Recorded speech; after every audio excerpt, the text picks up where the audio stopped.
welcome back to another day of Final Fantasy XIV.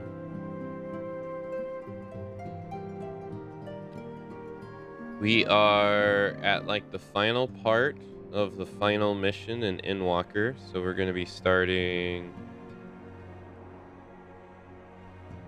The post story today, and working our way to finishing Final Fantasy XIV. Currently, what is our inventory looking like?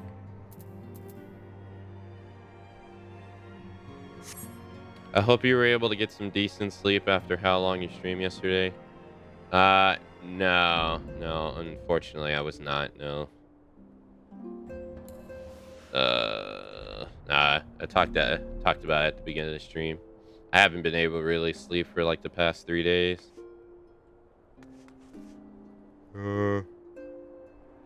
I have, I've been having to take these injections for quite some time. And I've been on my period of trying to see if I can get off of them. And I have to go back on them. So I'm in the phase of not having them and them coming to me. And so I can't sleep. Like, it's been keeping me up. So not really. So I've been so tired this last couple of days.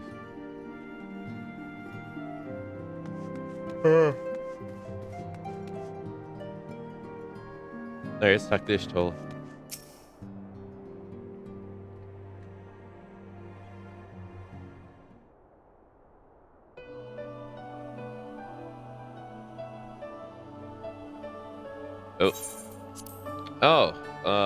Are we saying our farewells too?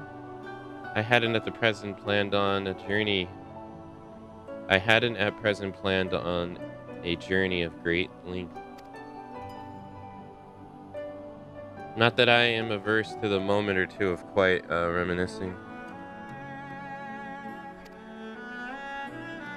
In fact, there has something I've been meaning to ask you. Something that has been in my thoughts since the last flames of the final day subsided.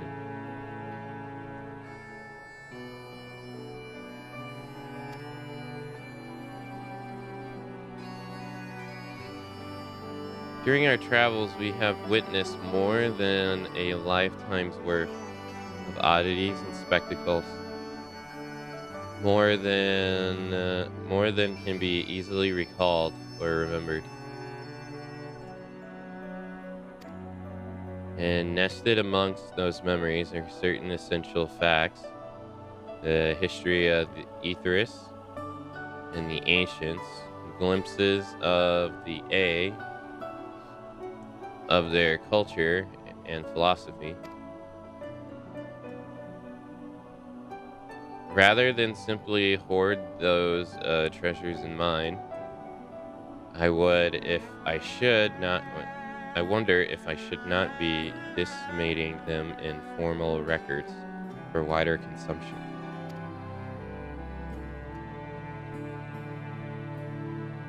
When needed, I've penned reports and prepared briefings, but even have I balked at the idea of binding the subject of my study in book or tablet. Truth is given shape and interpretation. When we seek to capture it with our words, it is invariably molded to fit a narrative, no matter how well intended the render.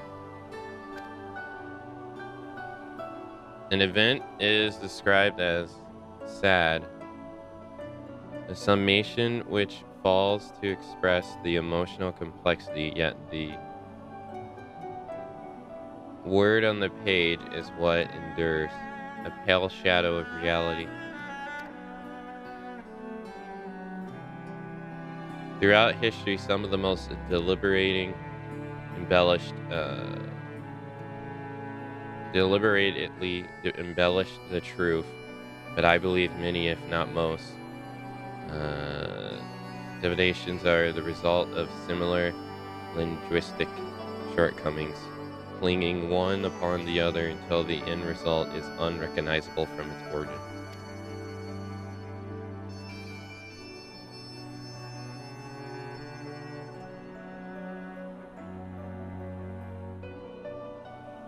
Which is why I fear that writing an account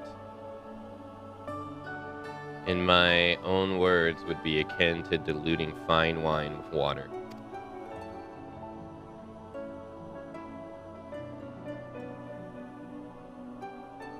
Yet, even with the potential of corrupted meaning, I do of course realize the importance of keeping written words or records. Without them, my search for wisdom would be a painful affair indeed. But what say you on this matter? Should I take up the quell, reflecting upon those experiences only we have shared, and seek to preserve them for prosperity?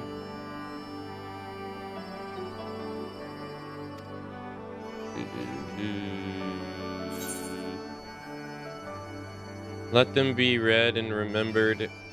Nay, it's enough to hold them in your memories.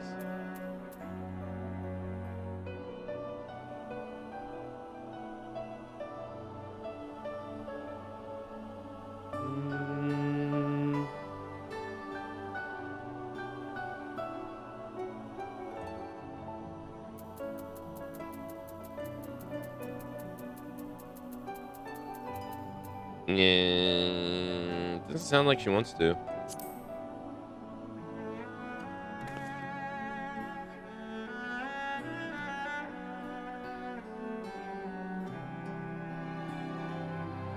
Very well.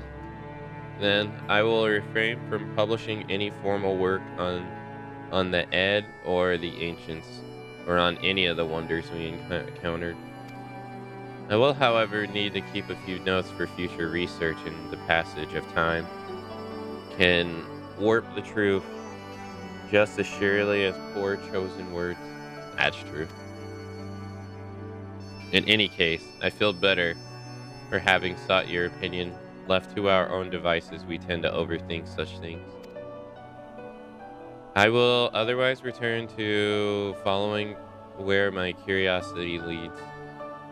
After all, a safe method of travel to the first yet eludes me, and our venture into the great expanse has prompted an entirely new set of questions. Should you stumble into the unknown or struggle with some impenetrable mystery, know that I am at your beck and call. It never hurts to see things from a different perspective, and mine is rather different than most.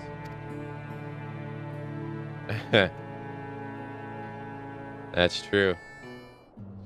I like how she always alludes, or the game alludes to her vision, but she never tells them.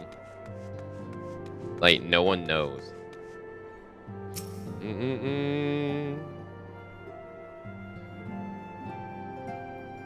I wonder if Irion J knows.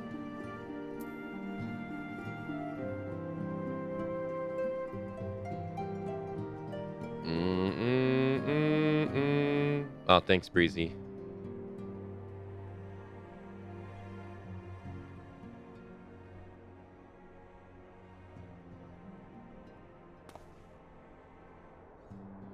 Oh, Akane. Might you have a moment to talk?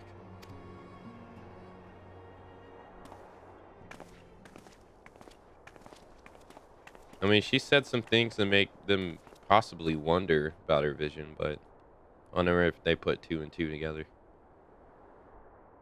With the Scion stepping away from the public eye, I've been left to consider what new endeavors I might pursue. And after speaking with Corel, I have decided that I will be assisting her in rebuilding the students of Basian.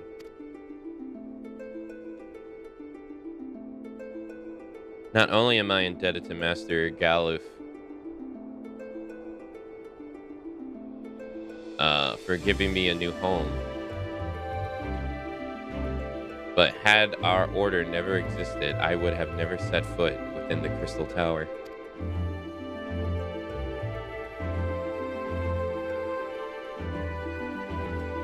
How different my life might have been.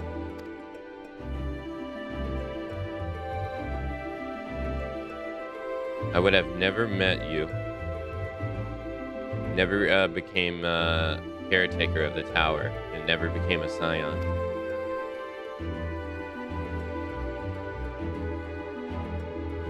You gave me the chance to do so much good. I hope to continue to do so with the students. For the added benefit, new mysteries often find their way to our doorsteps. Mysteries that could prove ideal for fulfilling our promise to embark on a new adventure together, unlike any we've experienced before.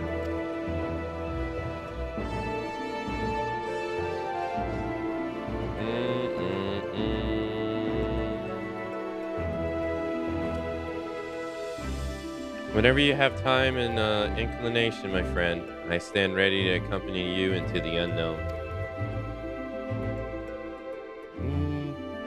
Do you recall in the realm of the Omnicrons when I asked you thought I maybe someday mention in your epic? While 'tis true to earn a place at your side would be the stuff of dreams. In the end, nothing would give me greater joy than to stand with you in the here and now. It needed to be the most grand endeavor. There needn't be a promise. Whenever adventure calls, I won't hesitate to invite you, and I hope that you will do the same for me. About a second thought.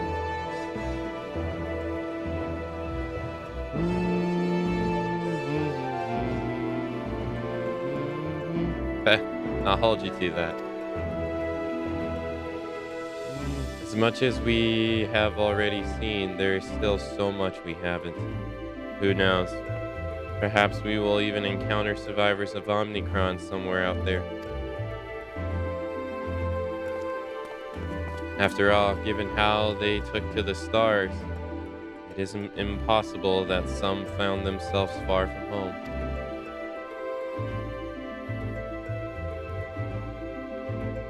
And should we encounter a wayward traveler waiting commands that will never come, I would bid them seek adventure with someone, and with that partner find new purpose, new dream. For its crystals can hold fast the dreams. Why not Omnicron? Wherever your plans may lead, do not hesitate to send word. Should a commission of interest come my way, you'll be the first to know. You already said that, though. He does. They find out during Shadowbringers. That's why Arion J agreed to describe the night sky to her when she asked. When you say they, do you mean Arion J or do you mean everyone? Because I remember that scene, but I thought it was kind of strange that nobody was like... It was like nobody was shocked. Because I guess they were wowed by the situation. Like, they didn't react to it.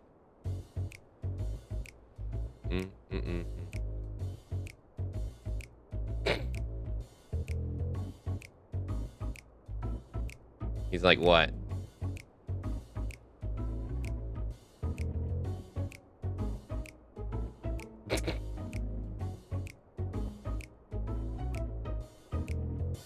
If you have something to say, then out with it. I'm just worried how you'll earn your keep now. I'm wondering how you'll earn, I'm wondering how I'll earn my keep now.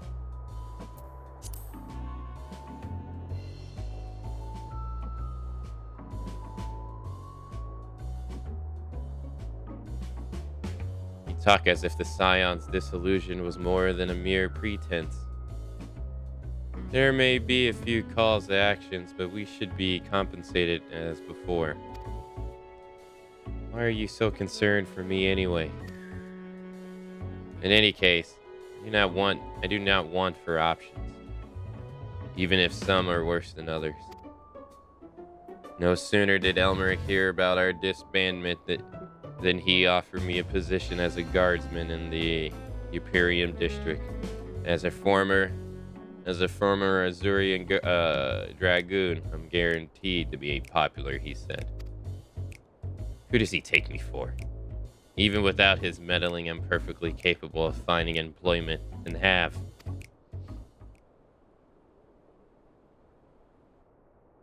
Some days ago, a Hanish envoy arrived with word from Vitra. The worm requested my presence as soon as things have settled here. He didn't deny to mention why I'm needed, but it pertains to dragons, like as not. In Thavenar, like elsewhere, the phenomenon called the Final Days abated you when you defeated Metron. Though it was too late for those who had already transformed, life is beginning to return to normal for the survivors. Of those who sought refuge in Charlene, most have already returned home. But many do not have a home to return to, nor loved ones. By an arrangement between Vitra and the Forms, such souls may remain in Charlene if they wish to work and study. Vitra was also the satrap in truth. It's gratifying to see him become one in name as well, one who has the complete confidence of his people, if the envoy's tone was any indirection. I often find myself speaking favorably of dragons of late. Not so long, I would have assumed his benevolence hid ulterior motives. But 'tis clear he cares for his people, and they in turn revere him.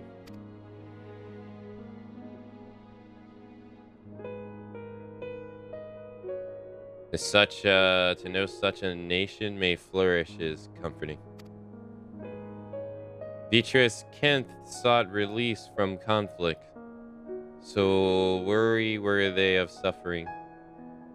Its rot. They shunned her to oblivion.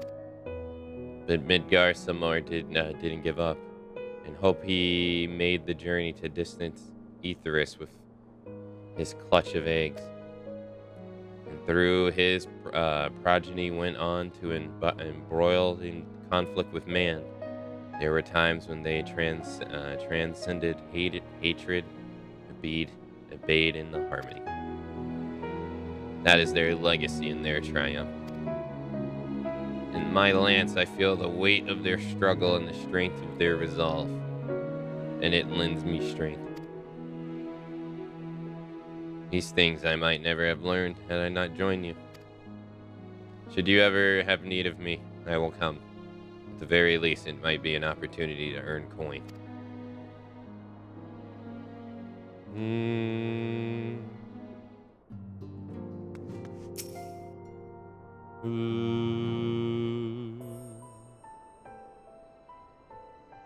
Oh, our champion and savior. I was beginning to think my chance for an audience would never come. That sounds more amusing in my head. Speaking of heads, I was worried about yours and the rest of you. For that matter. On the mend, I trust? Glad to hear.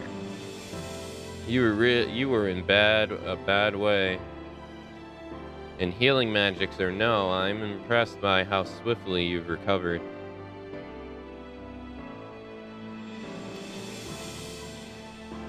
Then again, it's hardly the first time you've cheated death. Your strength of will has never failed to astonish me. Look at what you've accomplished.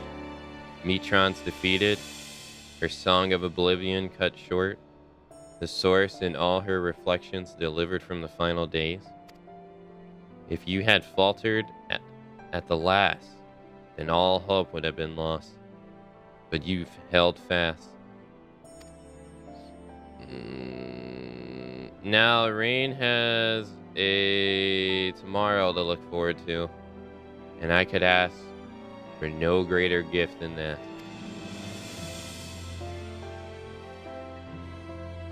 As for a lesser gift, however, the next time you see her, I'd appreciate you not describing my travel plans with Irion J as aimless wandering. We've a purpose in our roaming after all. Keep an eye on things in the absence of the Scions on the world stage. There'll never be an end to the little problems that go unattended by nations. We will do our best to help out where and when we can. Which I suppose is an approach not far removed from aimless wandering when you get down to it. Perhaps you could tell her I'm faring well and leave it at that, eh? No need to mention this feeling of being uprooted. I've never been one to stand still for long, but when I think of home, 'tis the rising sun which comes to mind. How many times have we set out from this base? Hence the return when our work was done. On the day the Lions came together, I only hoped for Minfinia to find a place where she belonged. But never did I expect to find one for myself.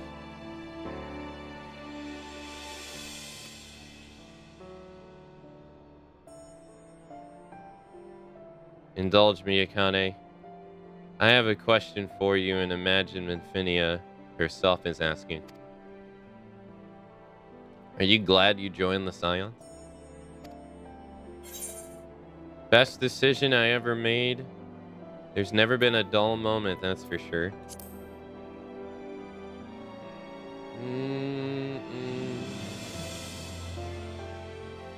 I can honestly say the same. But all good things must come to an end, at least for a time. Should you need a helping hand for infiltration or reconnaissance, you know who to ask. I'll come running, and you'll likely get a certain funny talking fortune teller into the bargain.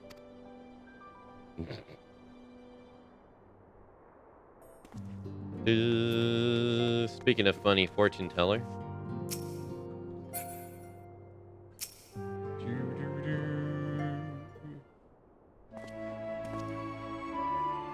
Oh, he gets the Final Fantasy IV music. Akane, thou hast spoken with our comrades.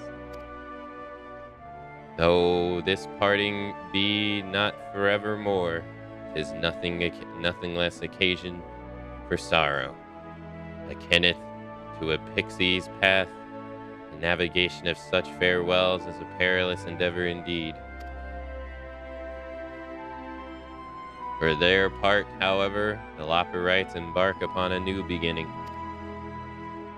Though bereft of its purpose as a vessel, the moon yet remaineth hospitable for creatures of Aetherus. Thus do our lunar visitors convey with the forum, intent upon us assigning some new and beneficial role to our solitary satellite. Yet ere that may come to pass, there is much and more each part must learn of the other, a process which thou promise to be eventful indeed. To that end, a Shadred of the Loperites hath gleefully dispersed across our lands in the name of mutual understanding. Heidenal, 'tis said, did imbue them with her love for all things born of this star, and its Bennett's own nature, I believe, which doth manifest in this irrepressible, inexhospitable curiosity of theirs. Having witnessed that which they strove to achieve, I most keenly for their long labors to be rewarded, and that their abiding affliction for man result in a boon for all. Moreover, I hope to continue our acquaintance and share in knowledge as they see fit to impart. Acquaintance? I'd call it friendship. You are the first to truly understand them.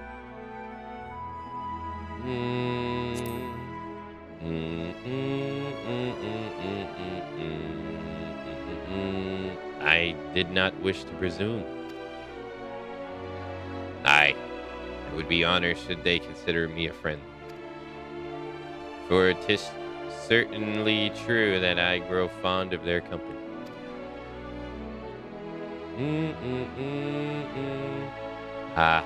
But I shall digress no further.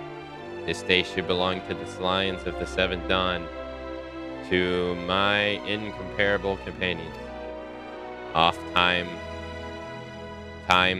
hath mine resent caused thy grief, and my actions spurred allies to suspected betrayal.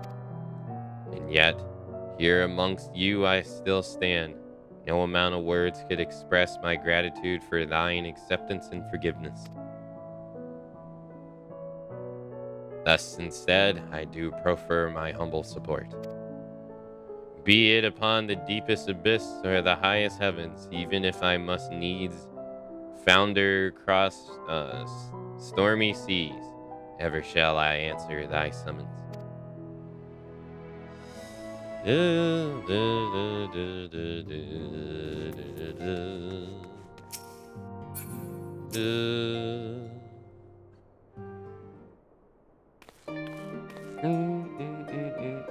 Oh, Akane, how are you feeling? Any lingering aches or pains? I can't apologize enough for sending Xenos to find you in Ultima Thule.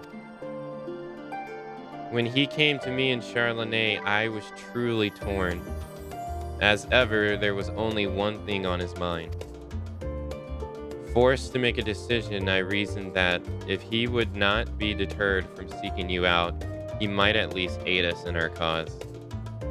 And so I struck a bargain. And in the end, he was true to his word, and you defeated him despite your early exertions. But knowing the state you were found in, it could have ended very differently. My decision almost cost you your life, and no words could express the remorse I feel.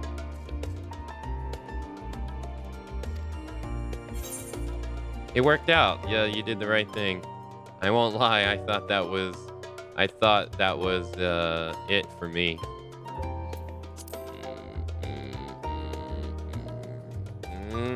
So did everyone. I'm so sorry, Akane. Time and time again, I've been made to feel woefully inadequate. I wasn't much use in battle, nor could I face the form without my nerves getting the better of me. It always fell to you and the others. I must and will do better. And I shall begin with the restoration of the students of Belcian. Through our work, Charlotte will strengthen its ties with other nations, and we may be better prepared to face whatever threats arise in the future. Of course, this isn't something I can accomplish alone, but thankfully I have the stoutiest of help in Raha and Ojika, and our other remaining members. Together, we'll continue Grandfather's work. As far as before, certain commissions will take us to dangerous locales, and we may need call upon seasoned adventurers. In such times, might you be willing to assist us? Not because you feel obliged, mind you, but because you feel allured for the task itself?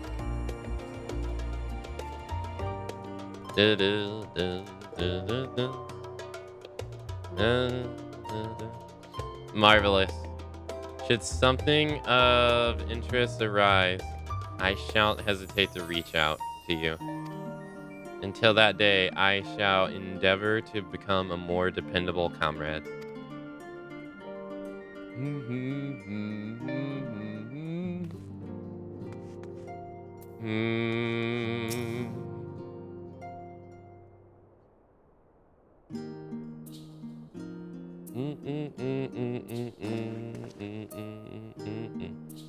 Kane, pray forgive me for delaying the gathering. I was writing a letter, you see, to my parents. As busy as father has been tending to the aftermath of the Exodus, he has been good enough to show concern for this alliance. And besides, I made them worry enough for a lifetime. Henceforth, I will endeavor to write as often as I'm able.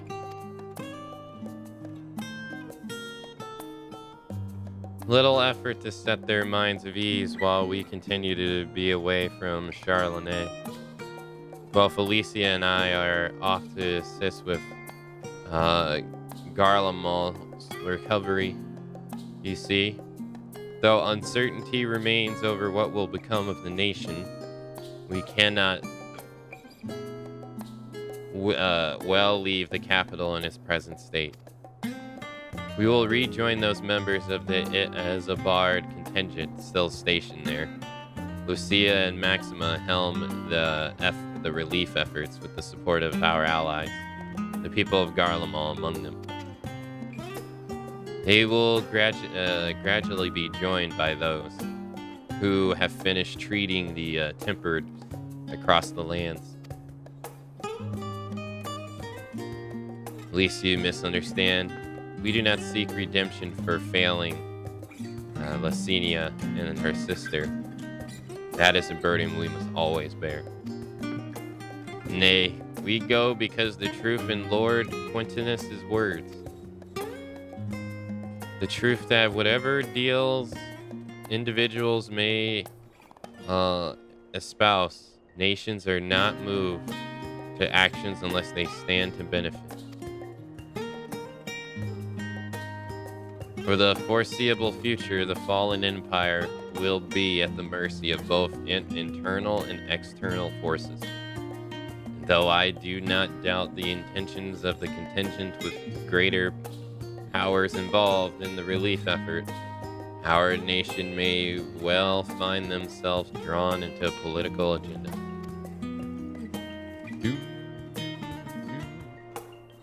In going, we seek to ensure the need of the peoples come first, to understand their hearts, that we might better help them become anew. You best write me too. I'll visit when I can.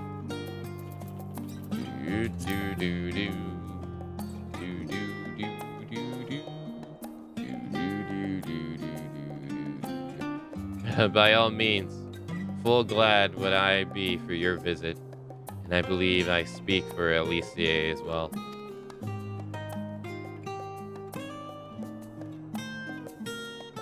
For fairly as long as I've been in Erosia, you've been at my side, watching over me in good times and in bad. How many times we've gathered to share tidings.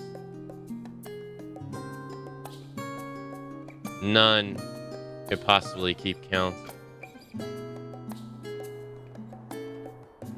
The world is changing and will continue to do so. Yet no matter what the future brings, I hope that I can ever look to you, in good times and in bad times, as a dependable comrade and a dear friend both.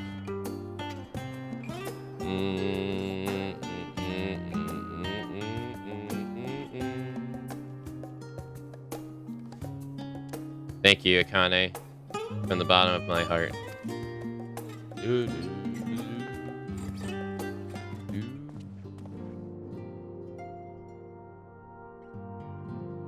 It's still sad that they seem to be backtracking on what they mentioned for Garlemald in the role request finale if you did them for all. Alright, last one. Oof.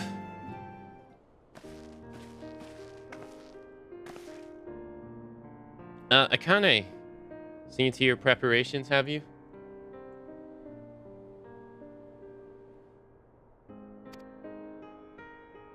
I'm just making another sweep of my belongings.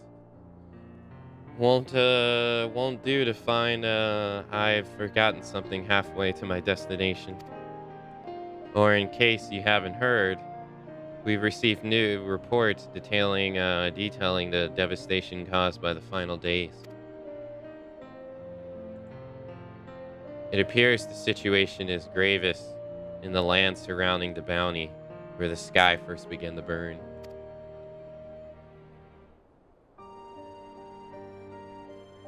After that, the calamity was observed in the far north, in Garlemald and the frozen lands beyond. We also had reports of heavens catching fire in isolated locations, one of which was an area in the northern empty. Had our quest taken any longer, Charlene 2 may have come under threat.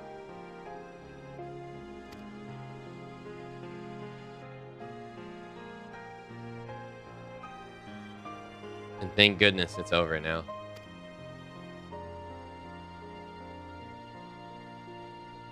To be sure, blasphemies and lesser beasts may still be roaming about, but these localized crises should be well within the capabilities of each nation to handle on their own. The Salians are no longer needed. Which isn't to say that we won't help out where we can, of course. As individuals, no more of this border business. For my part, I'll be heading to Garlemald with Alphino. They were among the worst affected, and still need all the help they can get. Nodders.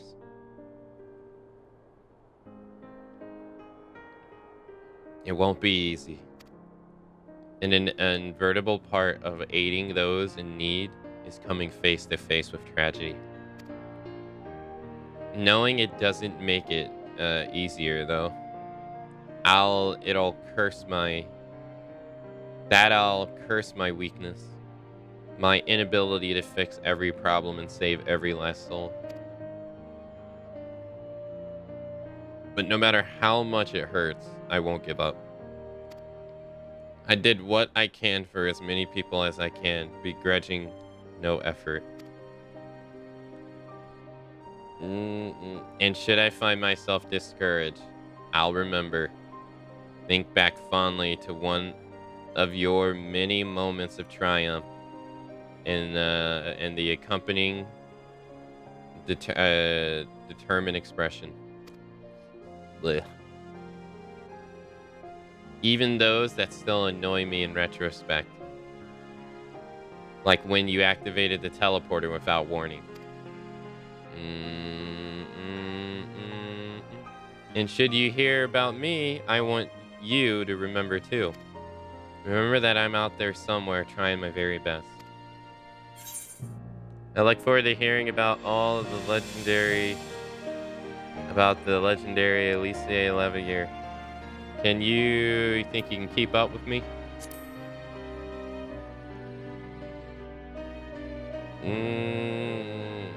You asked for it, so you had better watch out. Oh, yes.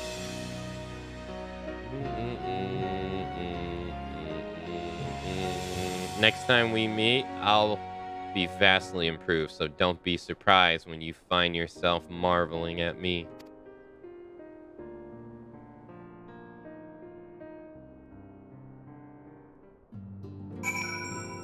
Whew.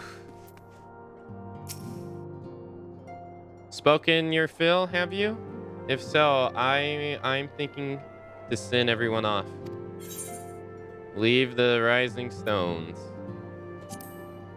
With your permission, then. Your attention, please. At the risk of spoiling the mood, the time of departure is upon us. In my capacity as your receptionist, I bid you a safe journey. Till next time we meet, be well. Let's see. Argos horn. Oh, the dog. Wind up hero is. Come on, you know who this hero is.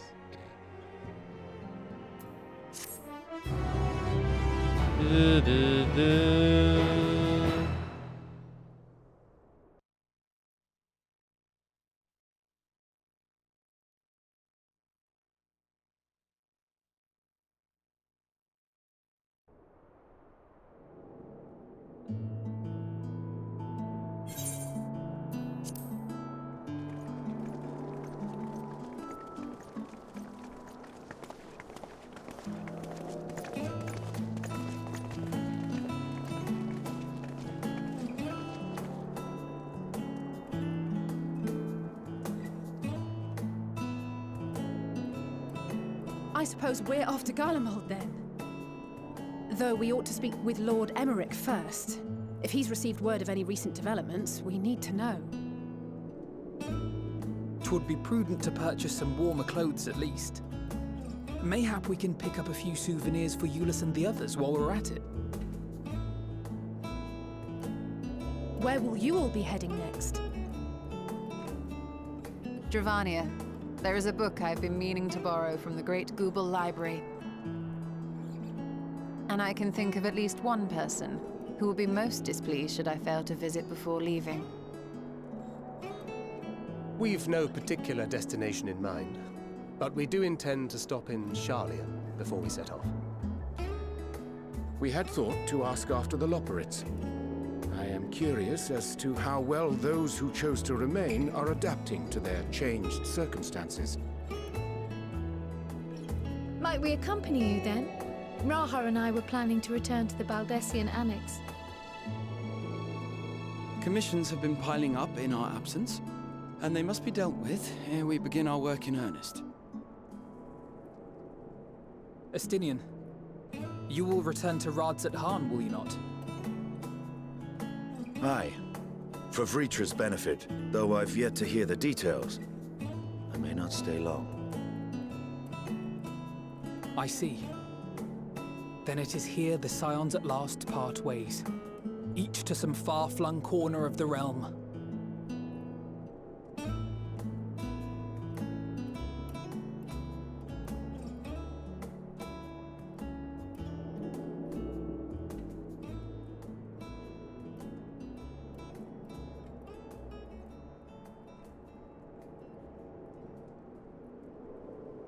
Perhaps.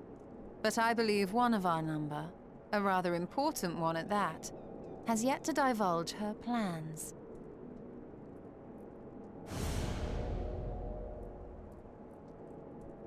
Quite right. Indeed. Fair point. So, what's next for our humble adventurer?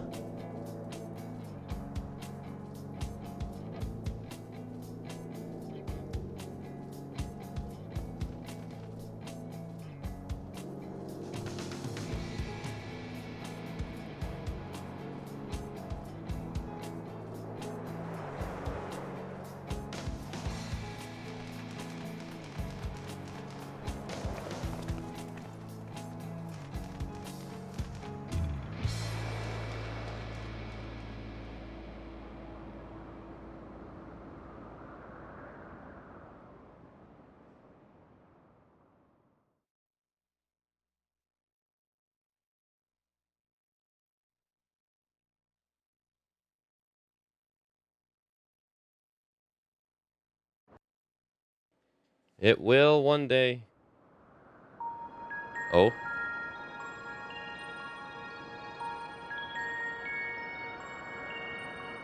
Elpis.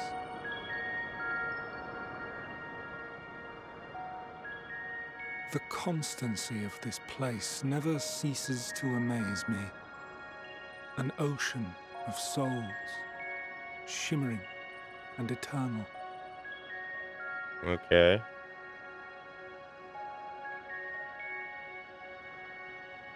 And yet, something stirs. Yes. Steeped in darkness, deep as starless night. The beast hungers. Alas, I dare not investigate in earnest before the coming of my guiding star, as she foretold.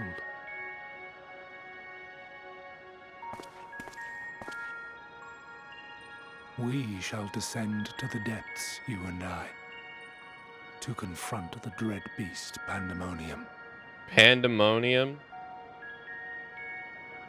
Oh, the sights we shall see. The sights we shall see. That's the name of the final dungeon in Final Fantasy II. That was also the name of the server I was originally on in Final Fantasy XI. Before it got consolidated into Azura.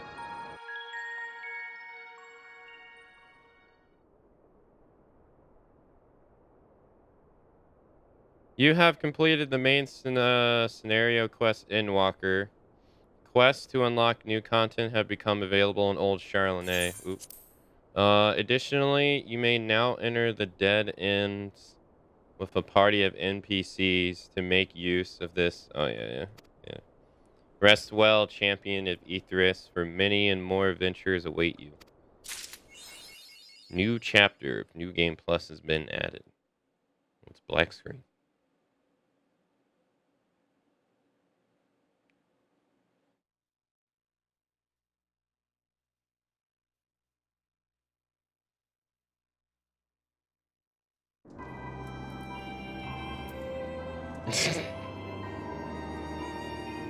Yeah, nice dog.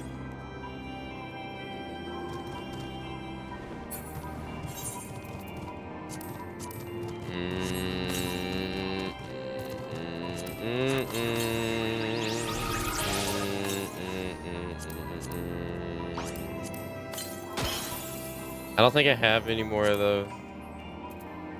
Hold on.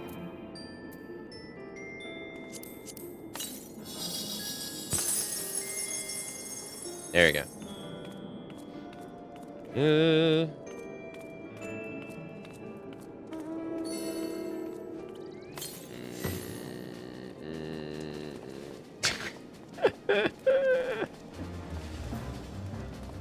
Why does that fox look like he's so done with life?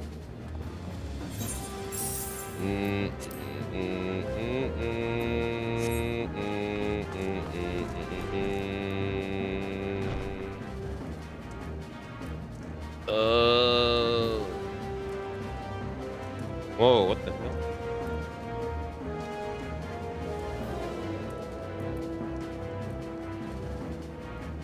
Hey, thank you.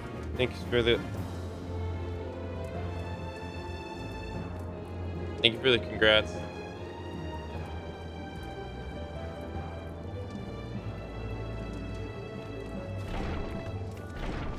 Hold on. There's something in my hair.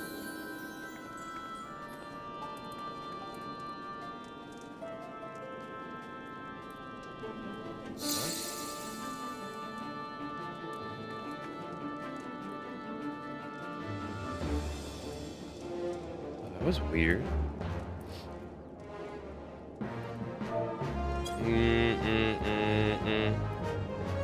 Endwalker complete. Yeah, that was weird. It was like I was constantly pulling something out.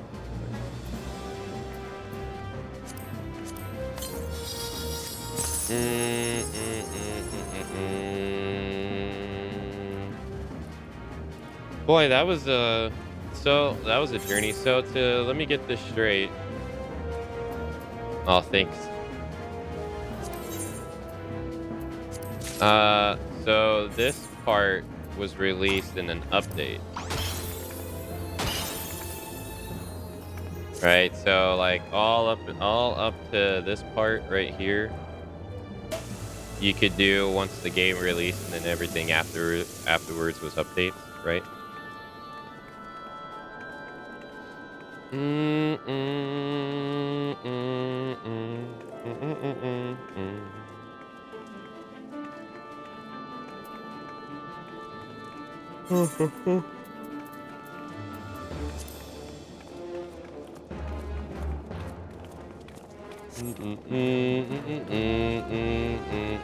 Basically.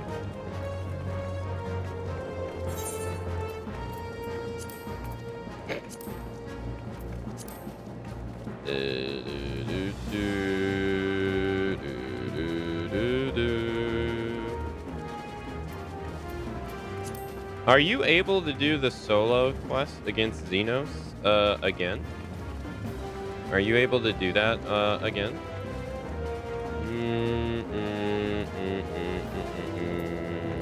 Or like whenever you want to? Only a new game plus. Only a new game plus, sadly. You can't go directly to it. Oh, that sucks. I'd have to agree with Ray. I think out of all the solo fights, I think that was my favorite one.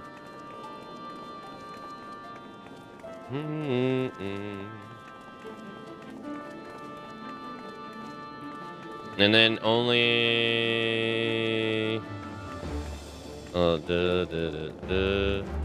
and then every once in a while they do big updates with raids and trials in an entire island.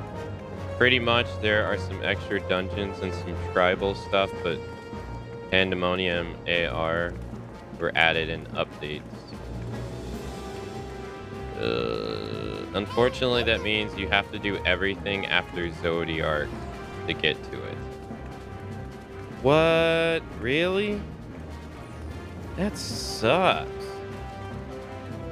Yo, DJ, thank you for the raid, sir. Thank you. Endwalker Part 1 is basically everything up to Zodiac's fight, and then Endwalker Part 2 is everything afterwards. For some reason, they split Endwalker like that in New Game Plus, which makes it tricky getting back to solo duties. That sucks.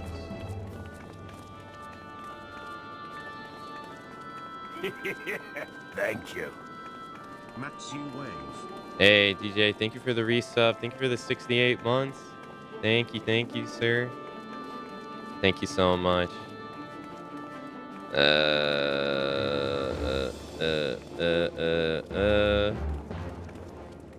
I hope you had a nice stream. Thank you, sir. Hey, Dorian. Hello. Good to see you, too.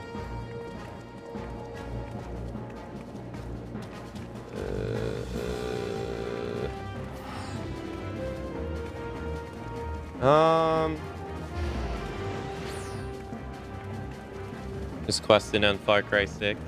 Well, I hope you've been having a nice time with it. I actually played that game. Okay, so I guess I gotta go find, what's this? Oh. Newfound Adventure. It's just right here. Alliance Raid, which first quest of that came out available after completing 6.1.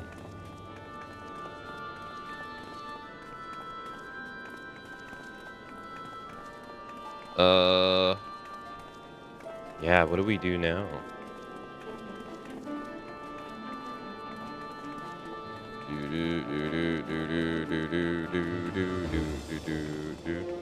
Yeah, so patch 6.1.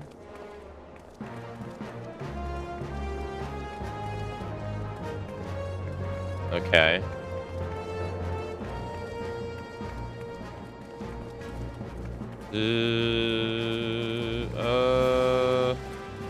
Hold on.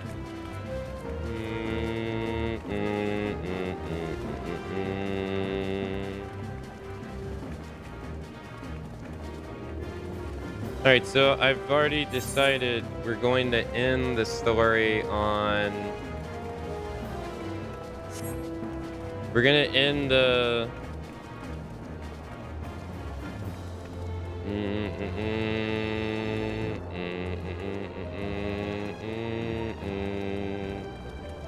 Well, I feel like it is... We should end it on the Alliance raid, since there's no, like, ending.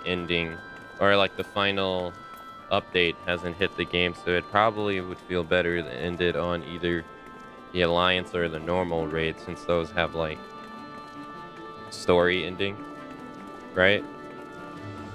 See, that's why I was saying it might be a good stopping point right now.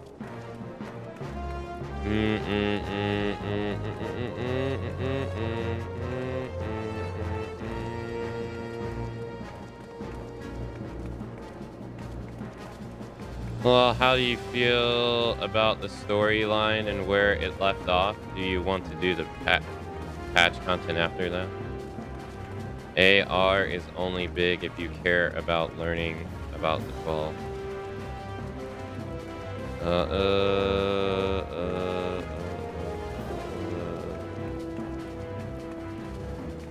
Well, the Alliance raid has the highest IR requirement. I think the Alliance raids are absolutely the best way to end it off. You need to do normal raids to help you for the gear.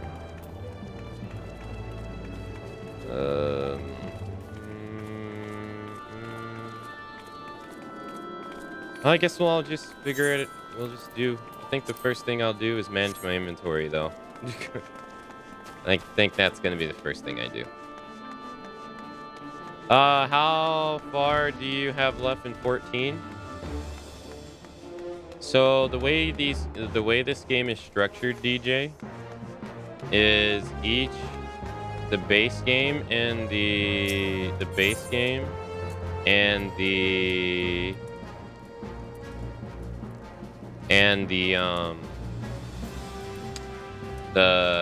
expansions have a main story and a post story. So if you finish, I hope that makes sense.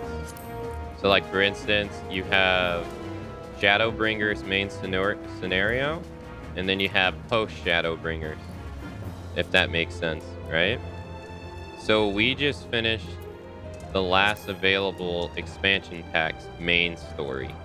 So now we have the post story of it, and then that's pretty much all that's left for us to do.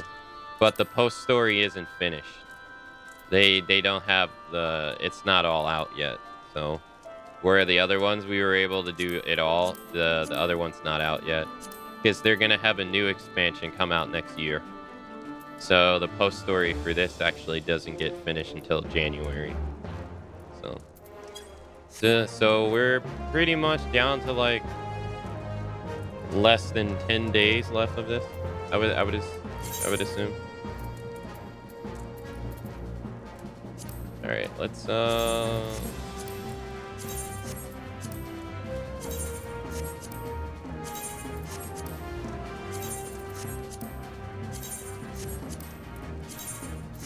we'll put that one up.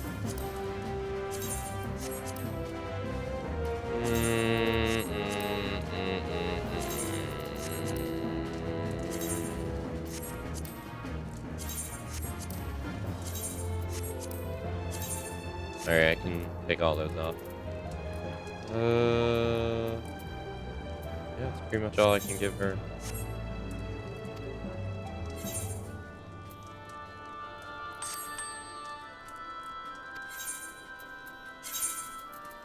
Alright, give her that. Give her that.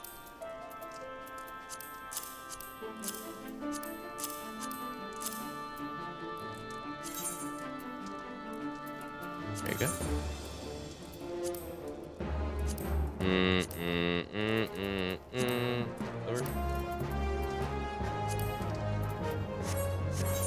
Okay.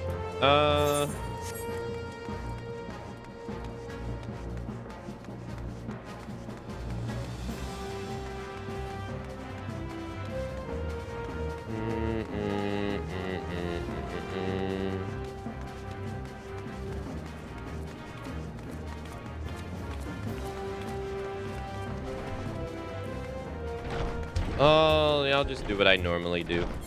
Let's go back to...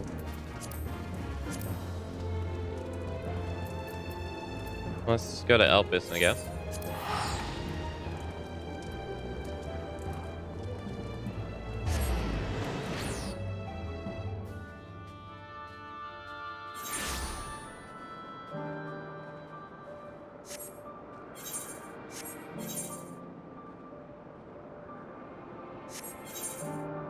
Okay, nothing here.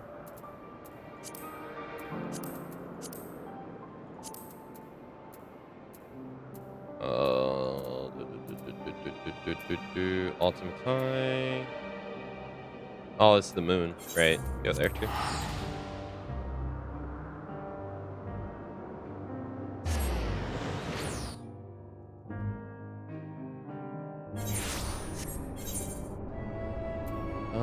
Good way, a way to make a living. I was told that this is the quest I don't care to do.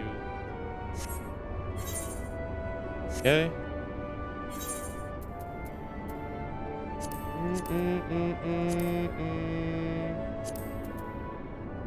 I guess it doesn't hurt to go here too.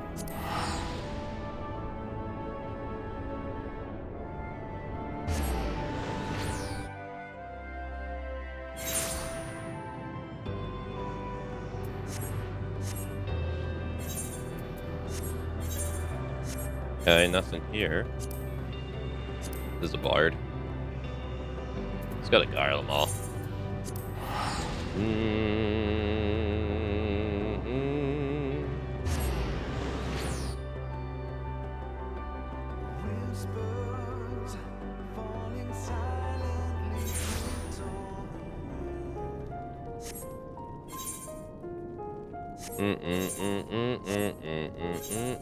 Nothing in Garlemald either. Davinar.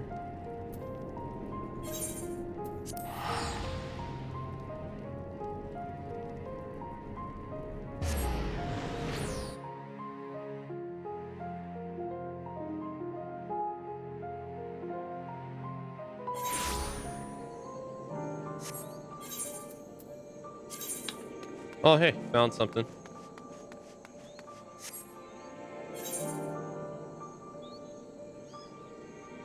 The hippos run, born the run.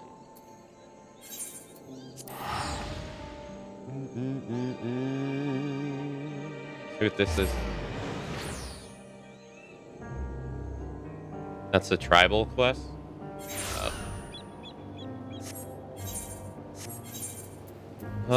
David Razahan. Then.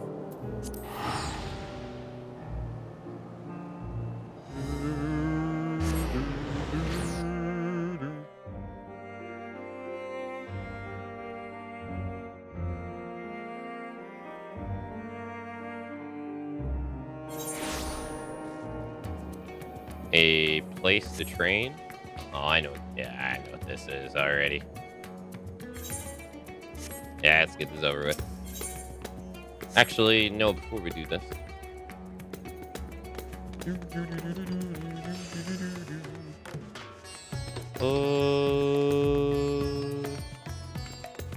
You?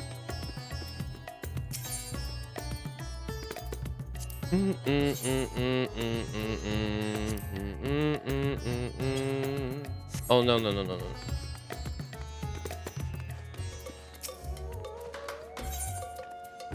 Oh, I can now turn in purples. I couldn't do this before, I don't think.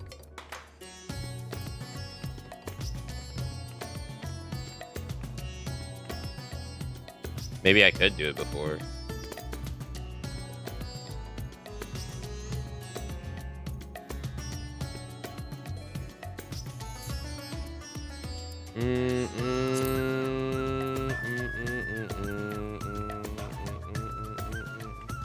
Oh, I already know something I can do. Yeah, actually, I already know something I can do. I can do the final fishing quest, finally. Yeah. In Charlotte. I haven't been able to do that at all. Okay. Did they add people? Yeah. Slender Wonders material. Mate, was she always here? Craft item. Yeah, I guess she was always here.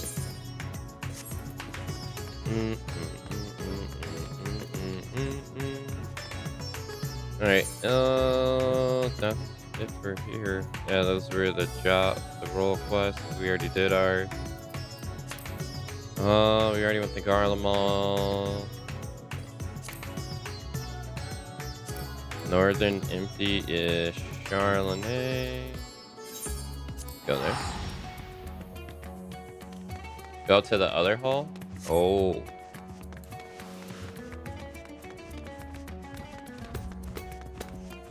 She has like a Chinese... Aw. She has like a Chinese dress on.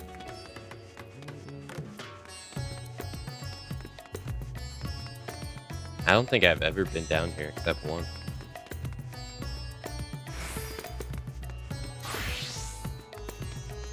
Token exchange?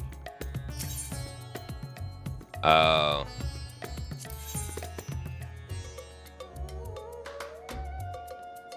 Okay. The weapon.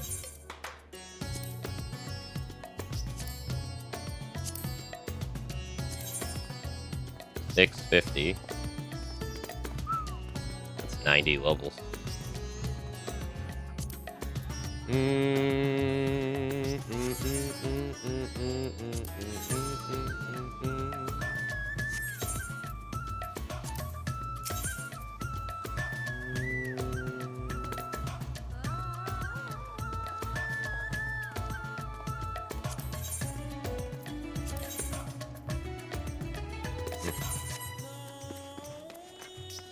Totem and Sundries Exchange. Zodiac, Hydinal. Omega.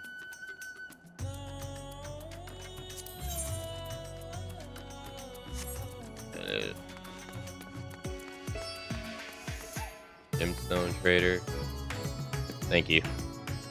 Gear Exchange, Tombstones and Chains. Okay.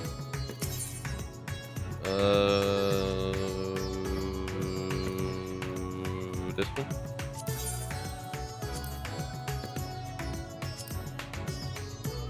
$660.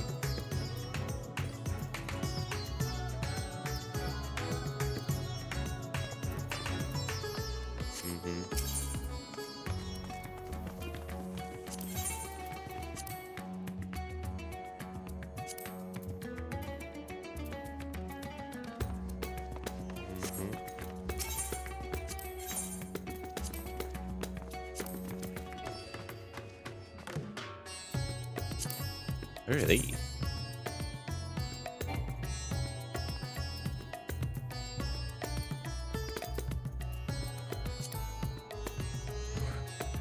What the hell?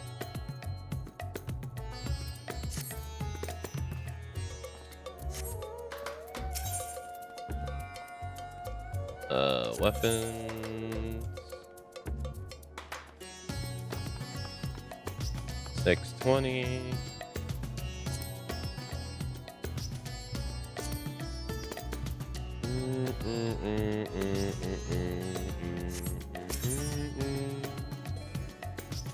Exchange weapon.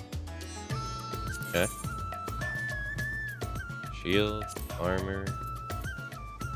620. 495.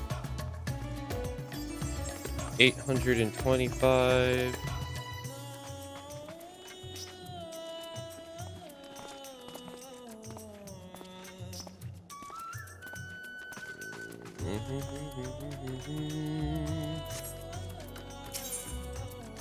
Magic, other.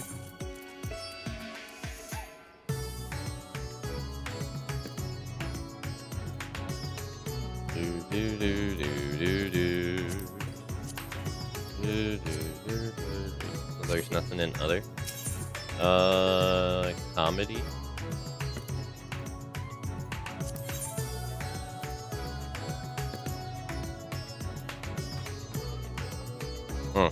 Allegan Tombstone of Comedy.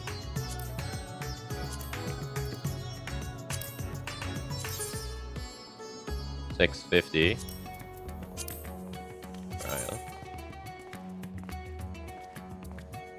Alright.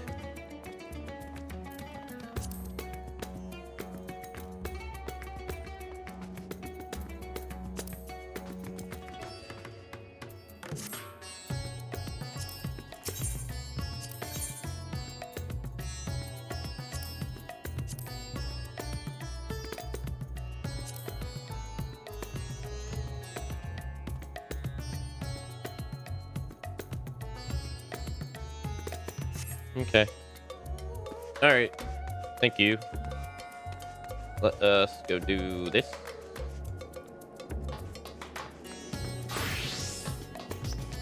We'll go do this, and then we'll go to Charlotte. See what's at Charlotte. Hardly looking radiant is waiting for you with words of a new facility. Hail, adventurer. I had sincerely hoped you might return to this fair city of ours someday. After all, it is thanks to you and this alliance that I'm standing before you now. As a token of my gratitude, I wish to share something useful with you.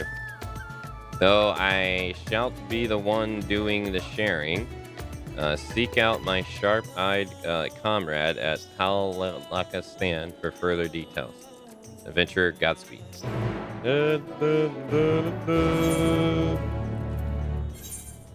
Okay.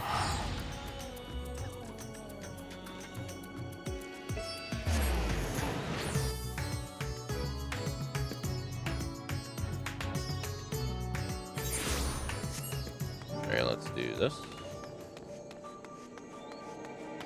Hello, sir.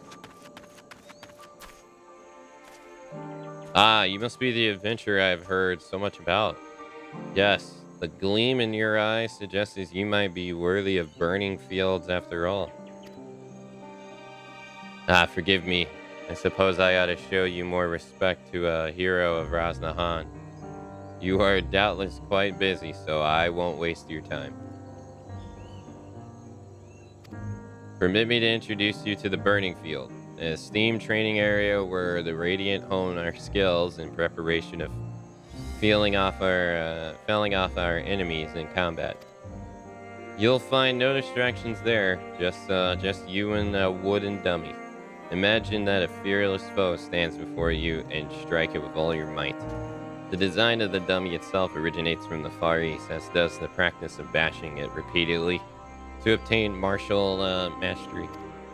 It is said that she who fights with strength of stone unyielding breathes deep of boundless sky and embraces serenity of rolling sea. Against her none can stand.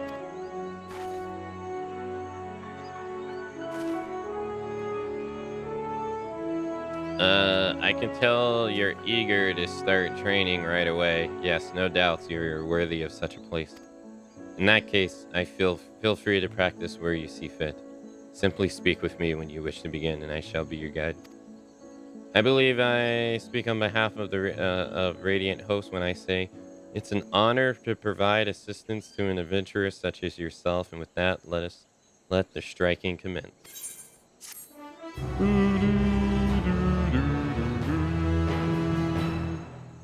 Yep. Okay. Now we go to... We're done here.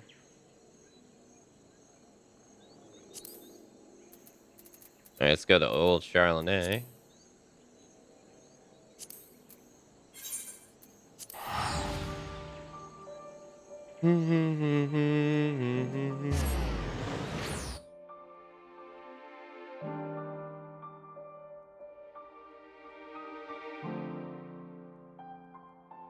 My eye.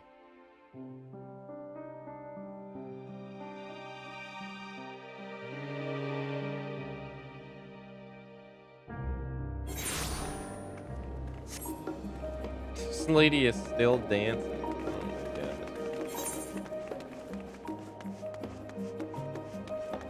Oh wow. There's actually quite a bit already. Let's do the fishing one. There's the teleporter. Oh, I'm not gonna use the big one.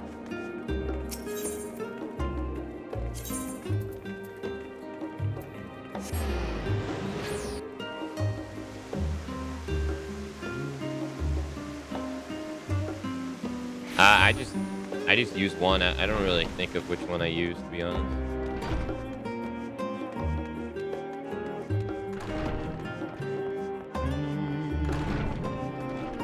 Yeah, this just became available. Pastures anew. Tala QT is looking to apply the finishing touches to his thesis. Kane, always a pleasure to see you. I fear I haven't quite made up my mind regarding the issues we discussed last time. Please don't be overly concerned. I fully intend to finish my writing my thesis for the upcoming conference. At the same time, I can't stop thinking about what the Professor Nelly said. In fact, I was just thinking to had the tranquility to be alone with my thoughts for a while. Would you mind joining me a bit? An exchange of ideas might do me well.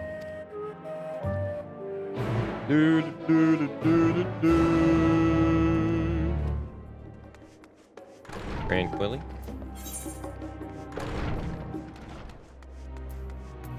Post over Endwalker is kind of overwhelming.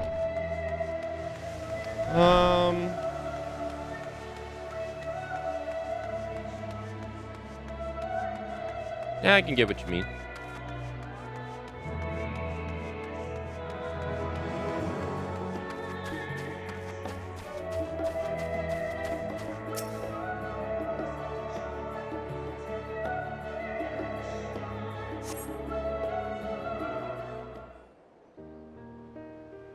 Deciding on what to do first is always a hard choice.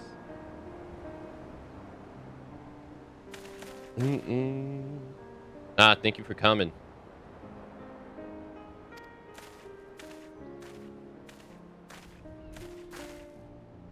Do you recall how Professor Nell encouraged me to consider what path would most inspire me? I was thinking it over, and it occurred to me, had I not met you, I doubtless would have continued to use my ether sickness as an excuse to stay cooped up in the studium forever. Likely, I would have succumbed to the weight of expectations and given up my research entirely.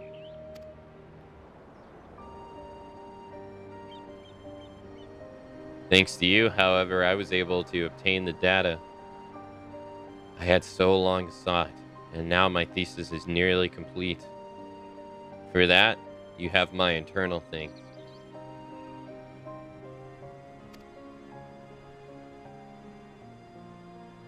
And yet, I'm now struck with a profound feeling that I must do more, and I must seek even greater heights.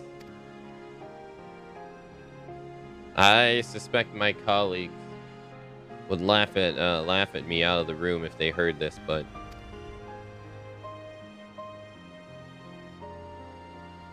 I have a mind to obtain data from the moon itself. If I can only get my hands on that, I'm confident that I could find a way to stabilize the ether currents. And in doing so, save the poor creatures of the sea from their suffering.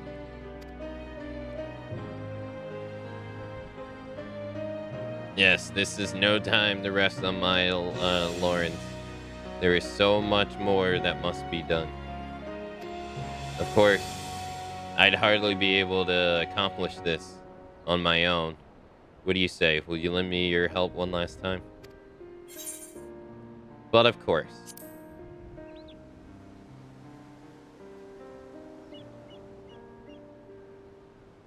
Thank you. I promise that this will be the last request I make of you. For precisely what I would have you procure, this is where it gets a bit complicated. Normally, I would reference the tomes in New Moon Non. But as one might expect, none of them cover the ecosystem of the moon. Perhaps you might seek advice with those who reside in Mar Limitron. If anyone could tell you what's worth catching, I suppose it would be them.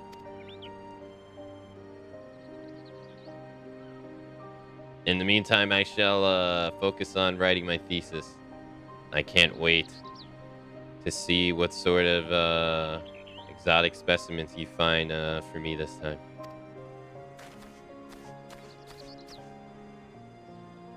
Perhaps one of the knowledgeable leporites of Best Ways Barrows could point you in the right direction.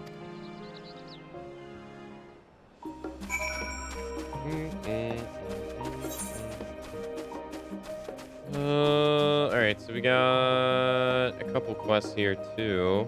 Seeking Sanctuary, the Mothers and Merchants, Wander Charlene, Cutting the Cheat.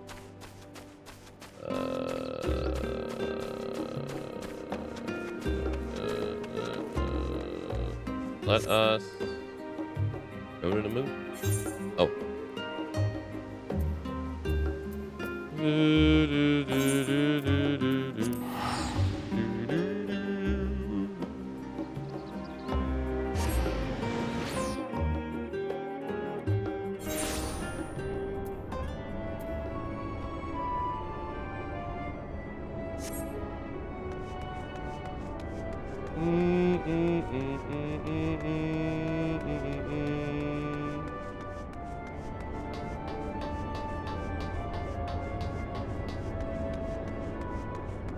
Knowledgeable laborate. Oh, well, hello there, Akane. What brings you here today? You don't say. That strikes me as rather curious things to be researching, but each their own, I suppose.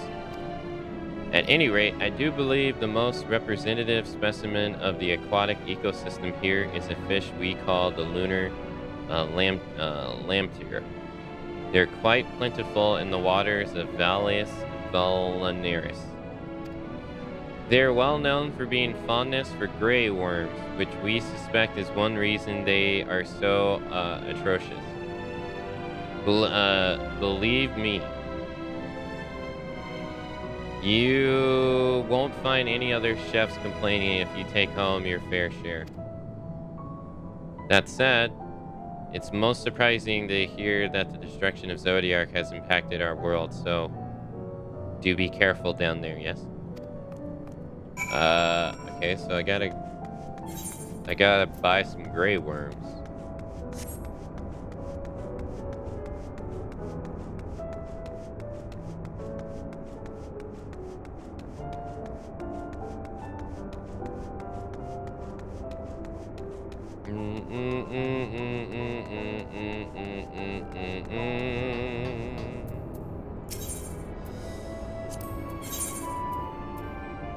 Yeah, we'll buy like 10.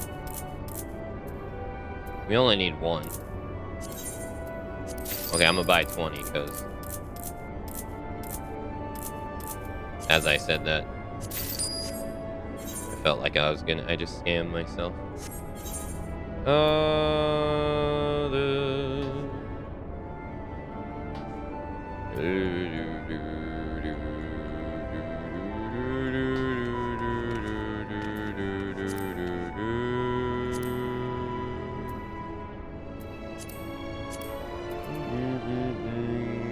Now, where did he say I need to go?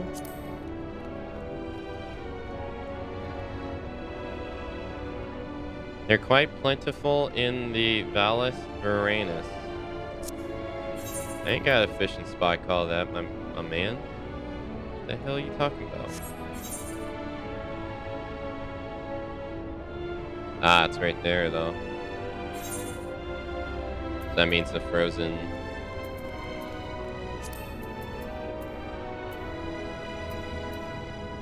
Okay.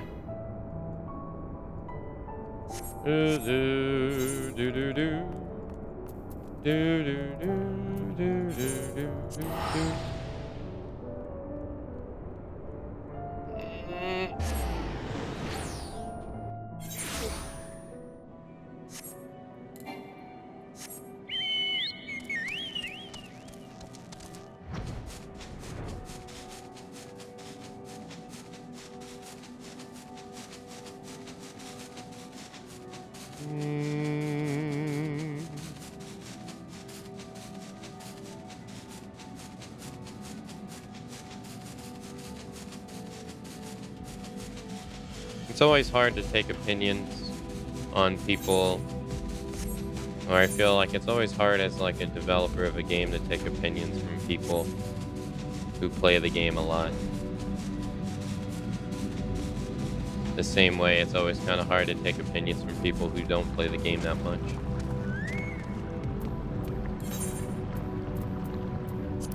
I think it skews your... I think you get a skewed opinion from both sides. So you gotta kind of like...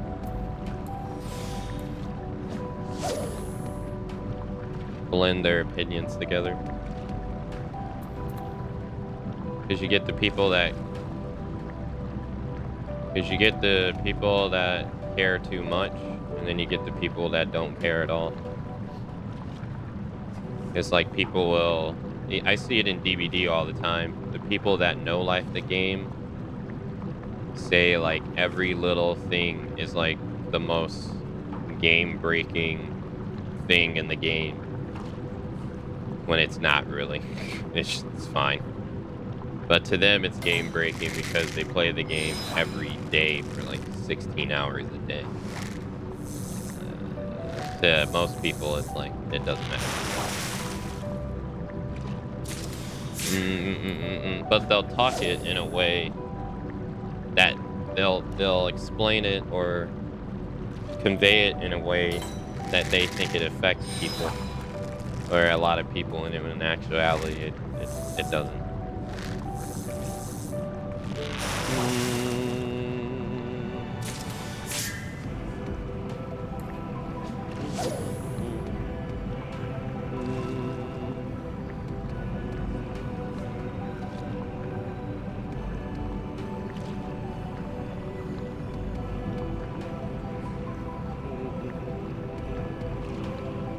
So like to say something has like no content or something,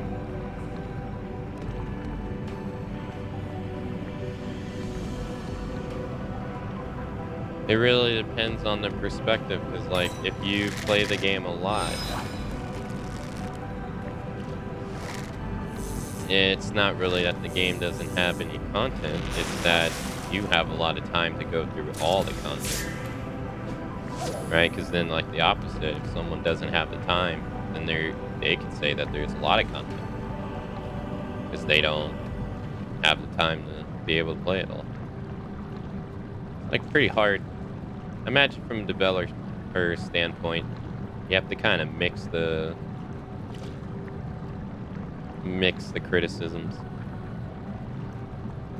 those kind of criticisms.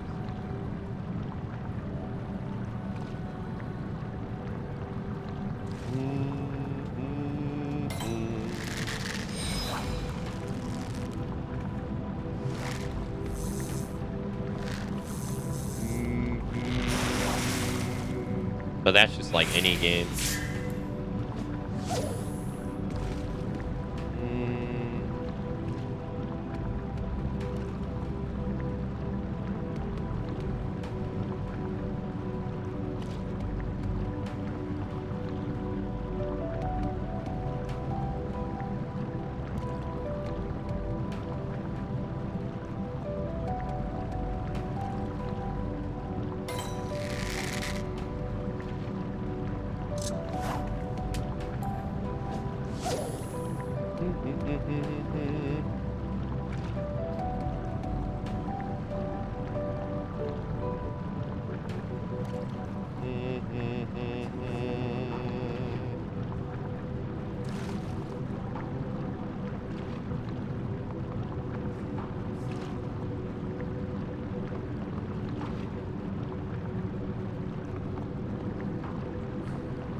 Yeah, it's true. Saying stuff like this sucks it's about as useful as handing someone a wet paper towel to dry something. useless.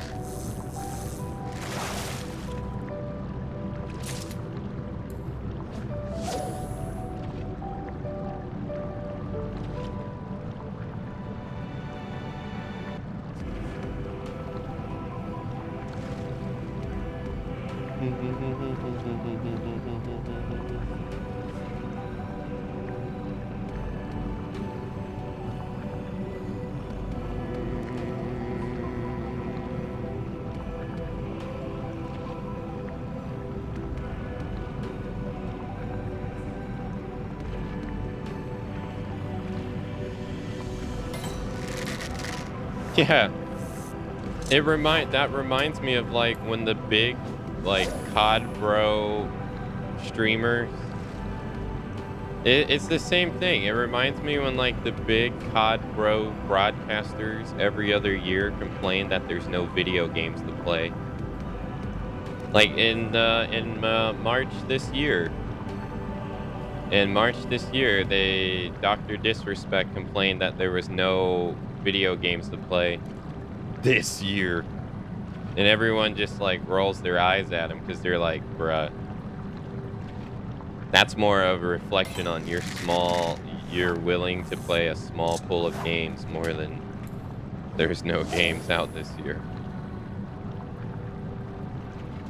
You're just kind of ratting on your limited taste.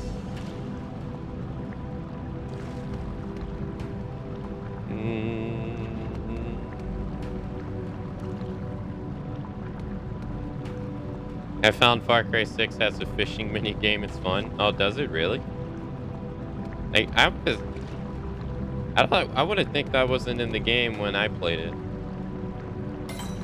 Cause I did everything in Far Cry 6 before I finished it. I did like every last side mission in the game. I don't think that was in the game when I played.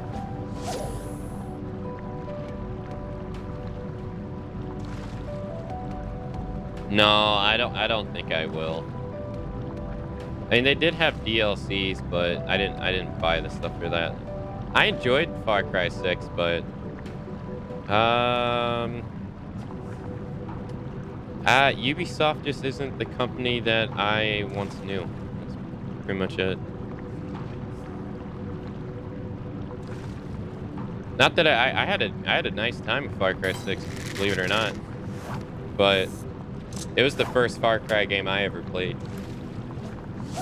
There was a year, or there was I think it was a couple years ago where I wanted to play a bunch of Ubisoft games because I just never really, like you remember when we used to play Rainbow Six? Oh, and then I would play Rainbow Six all the time, right? You remember?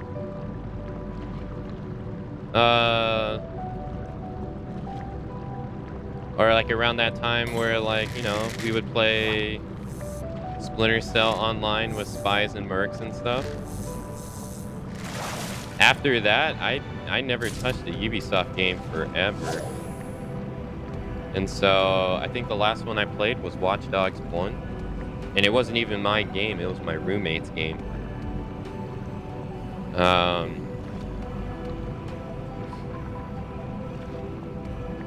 And so I wanted to try out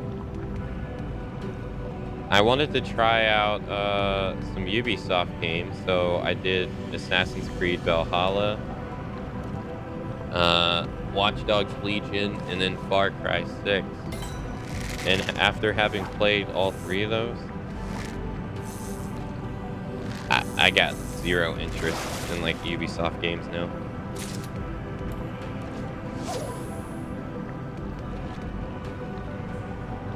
Despite liking Far Cry 6, it's not something I would care to replay. Watch Dogs Legion was... It's very rare that I start a game and I don't finish it. I could not bring myself to finish that game. And Assassin's Creed Valhalla, I wanted to play it, but it was so broken on launch. It was so broken on launch that like I couldn't turn in quests because the quest giver was like glitched. boss fights were glitching. Like, I couldn't play the game. So then I waited for them to update the game, and then I never went back to it. It's just broken.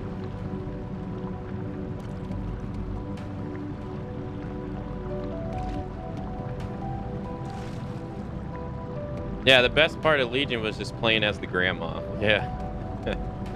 that was it. Other than that, that game was so... People love to complain about Watch Dogs 1, but Watch Dogs 1 makes Watch Dogs 3 look like a masterpiece. Because my god, the 3 was so bad.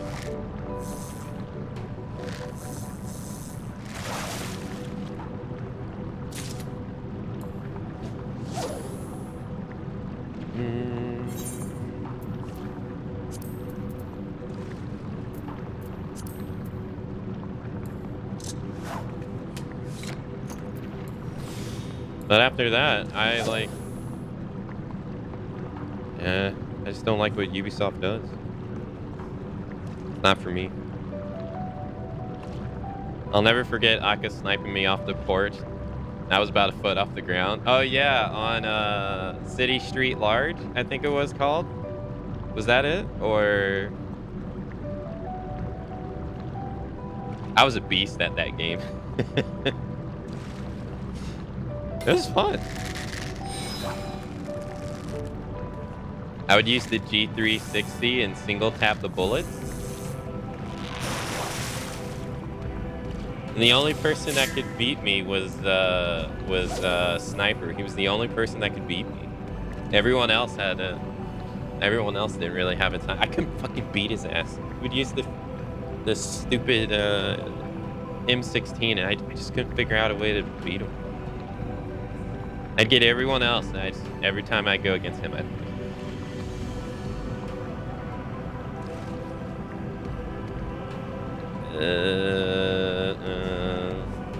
5 against 1, and Aka treated it like it was Rambo-ish Solid Snake. I just played the game way too much. It was fun, though.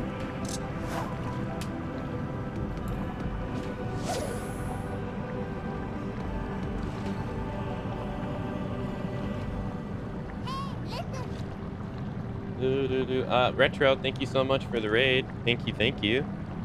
Thank you very much. Welcome everybody from Retro's raid. Hello. Yeah, it was a lot of fun. Yeah, we played Rainbow Six, and then we played we played Black Arrow, and then Lockdown, which sucked.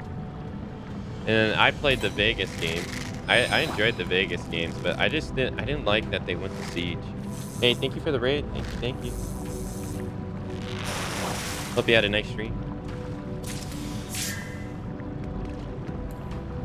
I'm having some bad luck on this. I'm not getting it. Unless it's just rare. I've been able to get these two.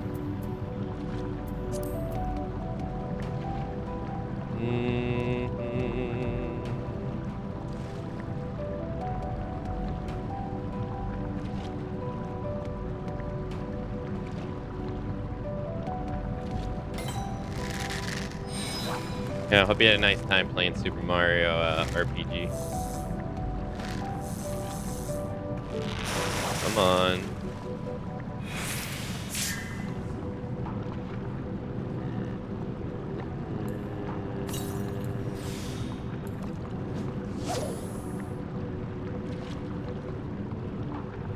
It's very faithful to the original so far. I've never, I didn't grow up playing Nintendo games, so I've never played that game before. It's only the game I've only heard about.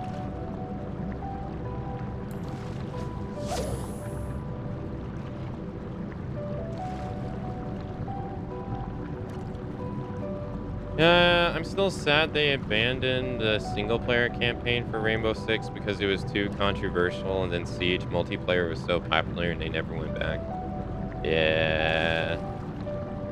Yeah, they hit the cash cow with freaking esports with Siege. And now it's like one of these shooters. They most likely will never go back.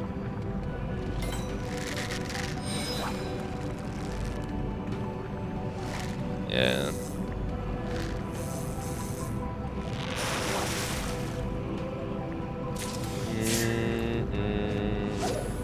Yeah, I have it on my list of games to play. It's just I've been playing Final Fantasy all year, so I already had a list of games like before this, so I have no idea when I ever can get around to it. But it is on my interest list.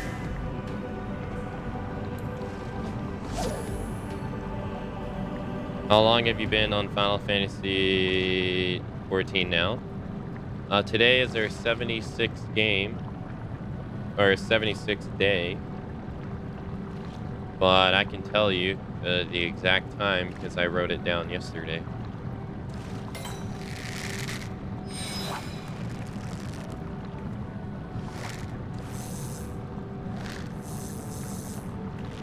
We are at 541 hours, 56 minutes of playtime.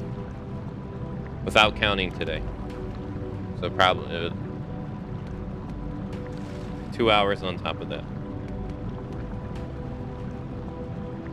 Like Epic and Fortnite.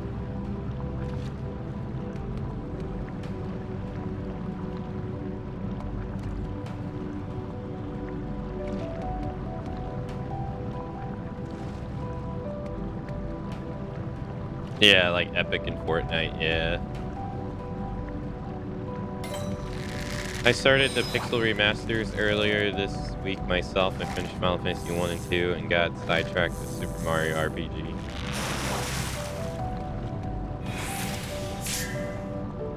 Sounds like a good game to get sidetracked with.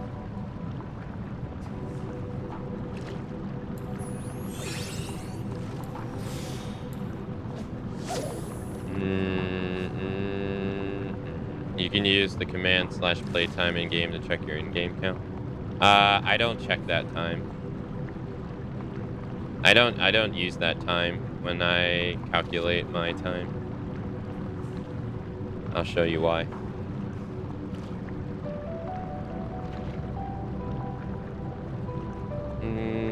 Because it doesn't account for all the times that I take breaks and stuff where I'm not actually playing. So I actually write down my time. I'll show you what I mean.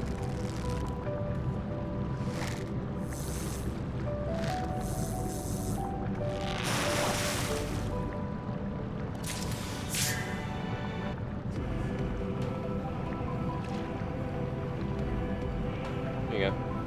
So not just for this game.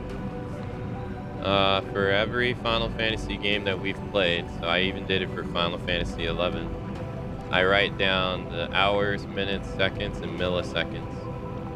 I calculate the milliseconds myself to get the time that we spend playing each game. And I take out all the breaks and everything so I can get as accurate as how long it's taken me to finish each game.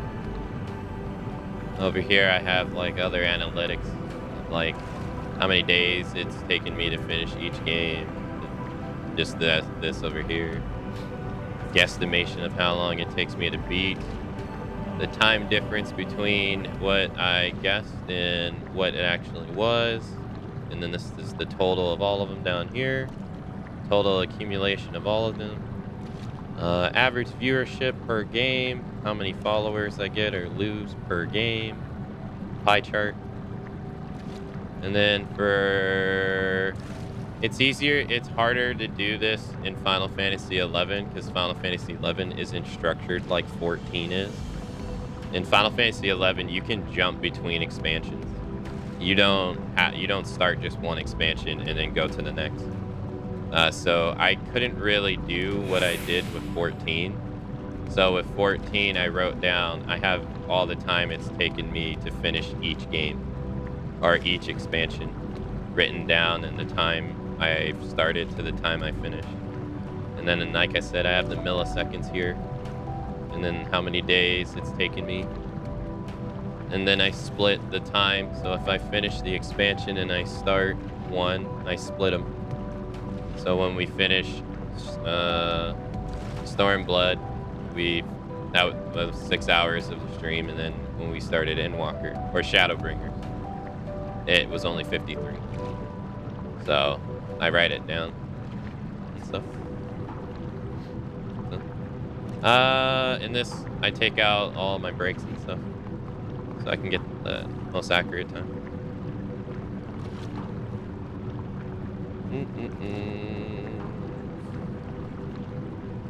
That's why I don't use the playtime.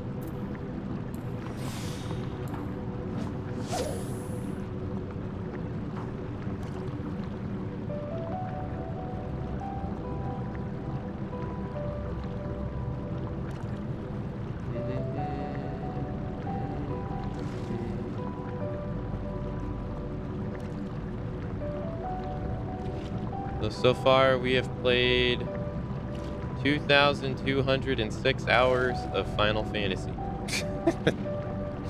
across 25 games.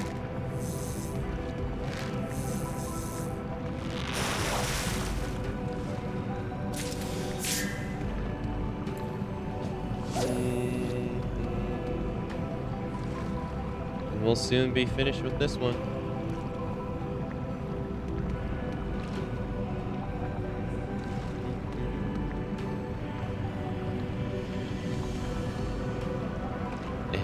going in depth.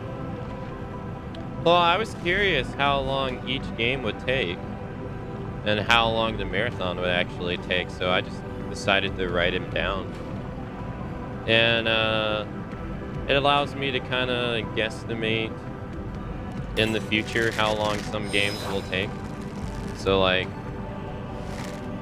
I can use the time difference between completing and what I guess to actually schedule games more accurately in the future. Like right now, games tend to take 11% longer than what I guess. So I'll just add 11% on top of my guesses in the future, you know? That's where it all really started from. And I have other subathon redemptions I have to do, so it kind of helps me with those too.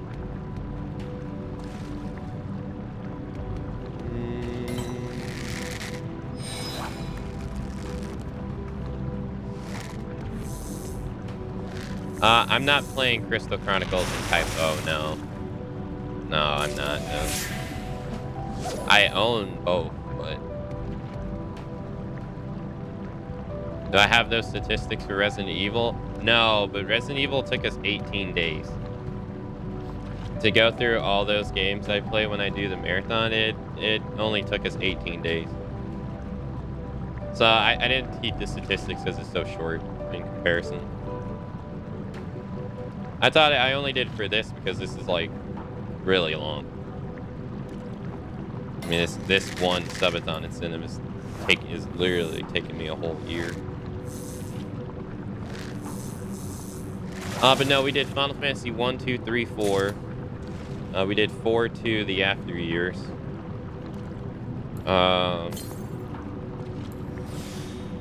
We did 5, 6, 7, and then we did Crisis Core, Dirge of Cerberus, Final Fantasy VII Remake, so that's already 4 Final Fantasy VII games.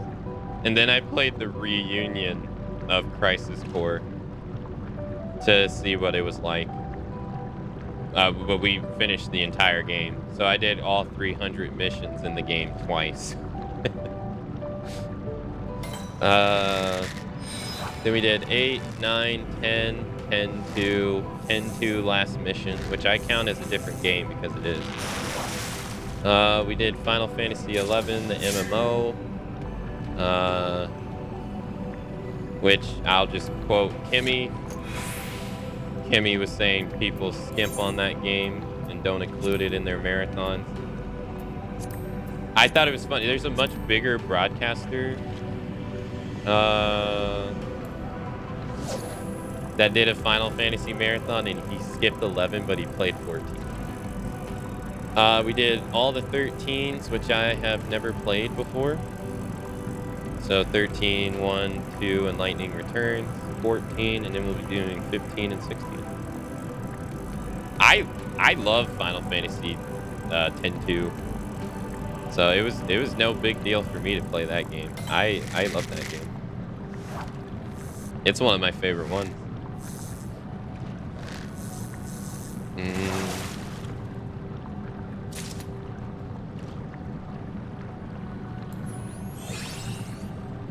I've always been fond of that game.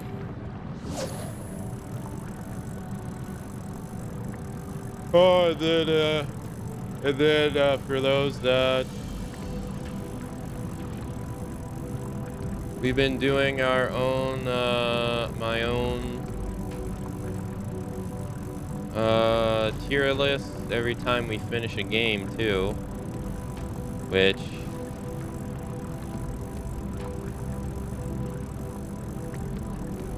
I'm gonna have to go back now and watch my video on 13 because my cache, I forgot I restarted my cache on my browser and now I just saw that it's all undone. Yeah. We've been doing a tier list too for each game as well. What's your plan for 14 now? To catch this damn fish. So I can finish this. So I can finish this quest, or I forget what this is called. Job quest. I'm after the lunar lamp tier, but I went through 30 gray worms is what they said I should use, and I didn't get it. It didn't bite.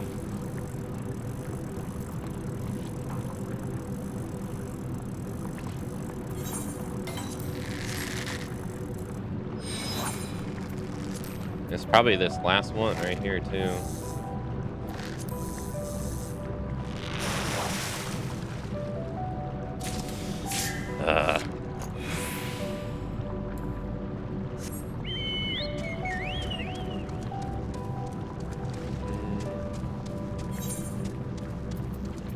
No, I don't have it. Oh shit. Never mind, you're right. I wasn't watching its name. Oops. You're right. I was waiting for like a I was waiting for like a confirmation. Whatever. I did this already before, too.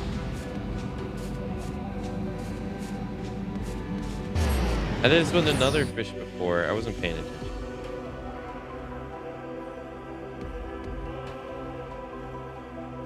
I was waiting on like a confirmation to pop up, be like, "Hey, you got the fish." It never came up, so I didn't think I caught it. I wasn't even reading the name.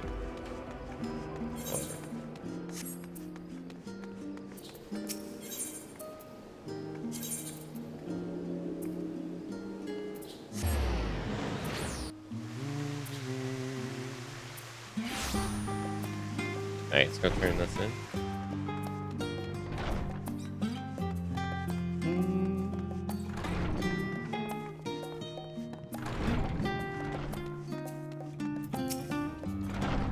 You're back. I'd love nothing more than for you to regale me with the tales from the moon, but before you do that, do I smell what I think I smell? You do.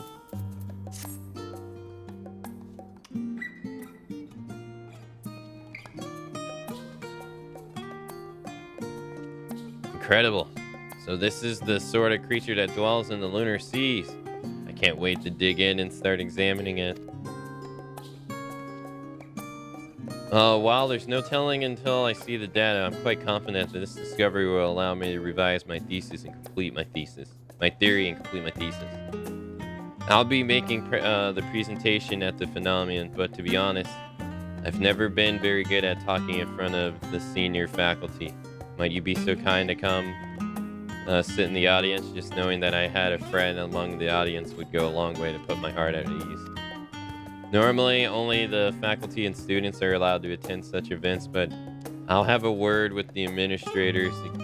Given all you've contributed to my research, I can see no reason you shouldn't be permitted to attend.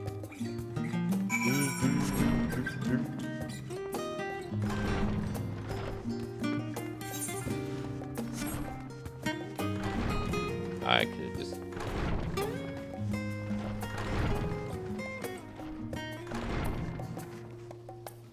Oh, you. You must be Professor Talaki's guest. Please, go right in. I do believe your friend's presentation is about to get underway.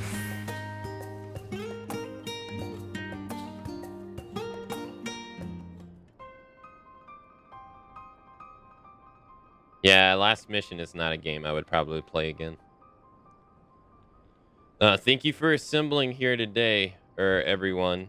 I am Atala Kwati, an associate professor here in the Faculty of Etherology, and today I would like to present some recent findings from my research on ether currents.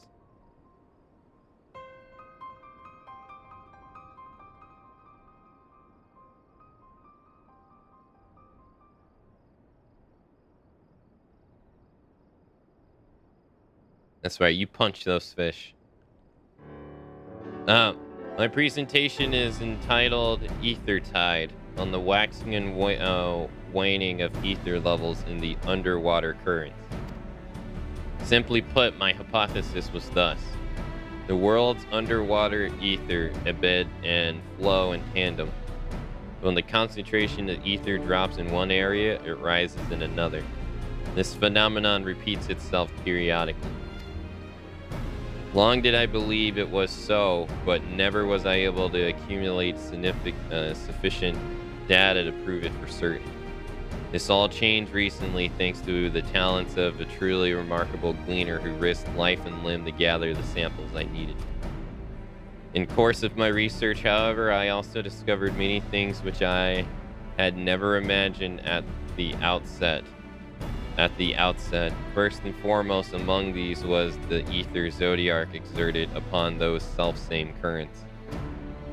Now, as you all know, zodiac is no more. As such, ether levels have temporarily fluctuated across our entire star as the etheric state of our world gradually readjusts to how it was in the days of yore, before zodiac came into being.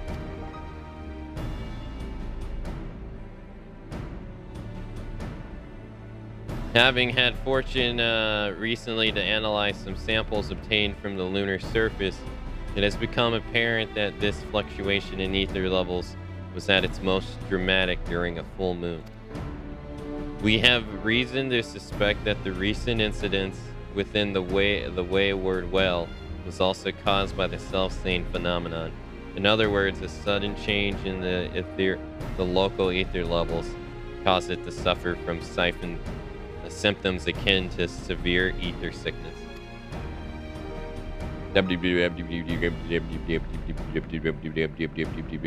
Needless to say, this would all mere speculate if it were not corroborated by concrete data.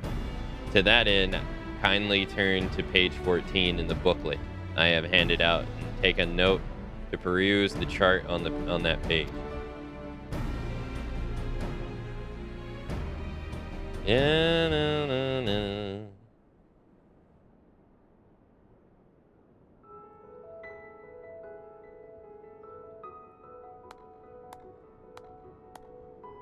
Quite fascinating.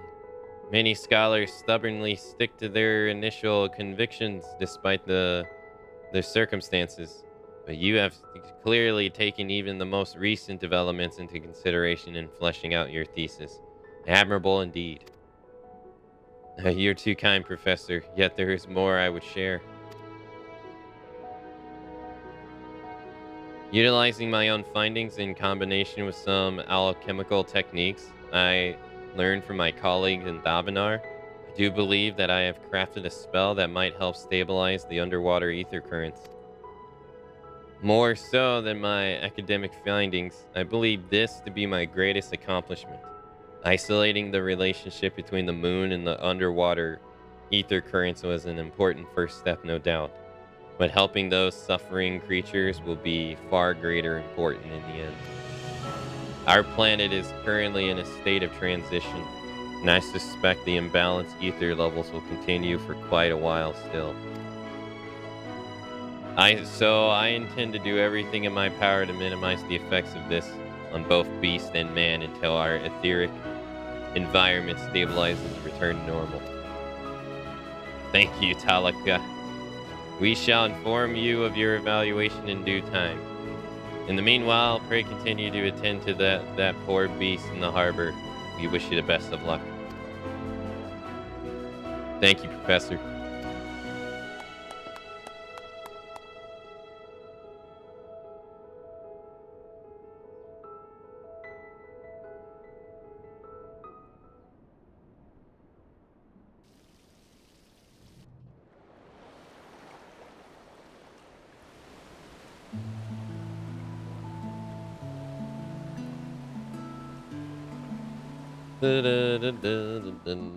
He's just chilling.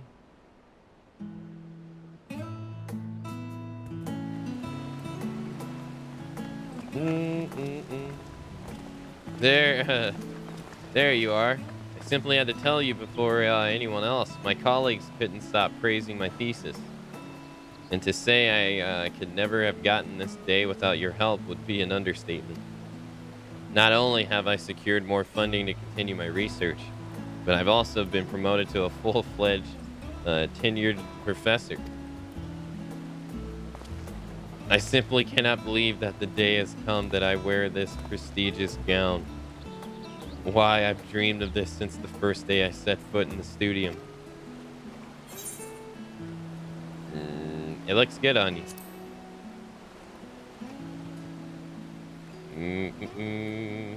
Oh, you're far too kind.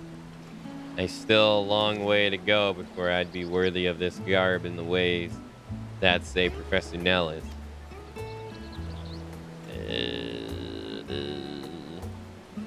I always believed in Talaka's potential, but I dare say he would have been hard-pressed to fulfill it if it were not for his fortuitous meeting with you, Akane. For that, I too owe you my thanks.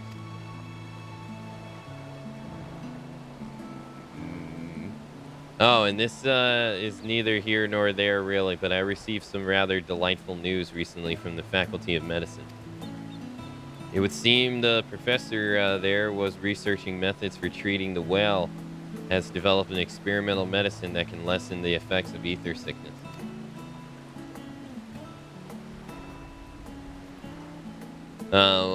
Even more, fortunately, it is said to work on even better on men than on beasts. Yes, this new medicine at my disposal, I can finally take responsibility for my field work and stop forcing generous gleaners such as yourself to travel in my steed.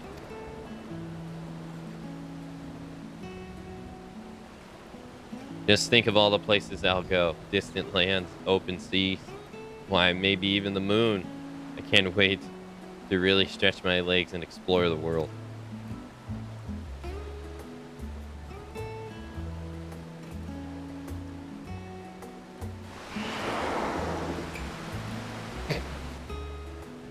And with that, I best be off. But this isn't farewell, not by a long shot. I have no doubt our paths will cross again somewhere upon some distant sea. I thank you once again for everything, my friend.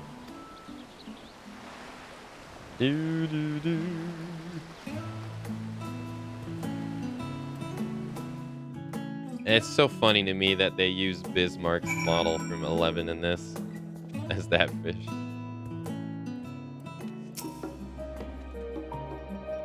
Oh.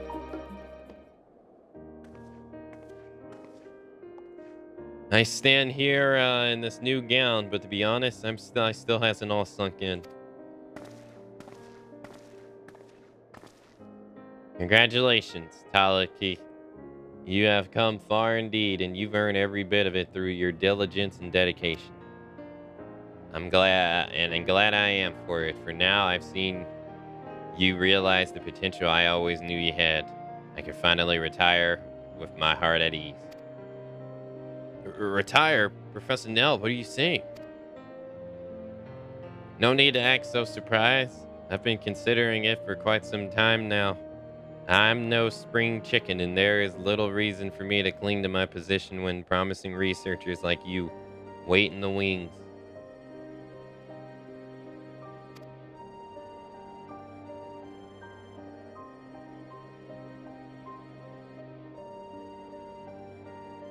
Of course, I'll continue to share my experience with you if you so desire. But finding that which most inspires you and pursuing it with all your body and soul, that is something you must do for yourself. I've already imparted all I can.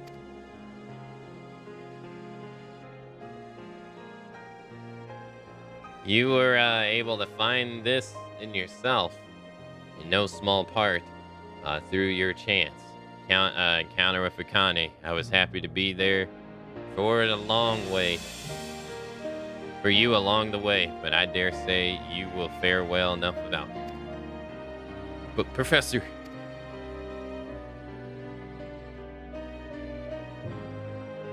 The future of ethology is bright indeed as long as young talents like yourself continue the research here. And so I look very much for hearing your myriad achievements as I enjoy my golden years. And if you are ever in need of conversation, pray visit that we might muse about the mysteries of the world, not as teacher and student, but as colleagues and friends.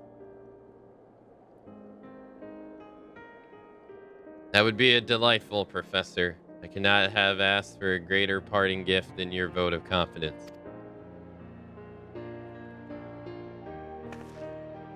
And thank you once again, Akane. I'll be continuing my research here at the studiums, so do stop by whenever you would to care about ethology with a friend. Likewise, I look forward to hearing even more about your adventures in your far-flung lands you've been exploring. And perhaps if you happen to come across any exotic species of fish, you could snag one or two for me, just for old time's sake.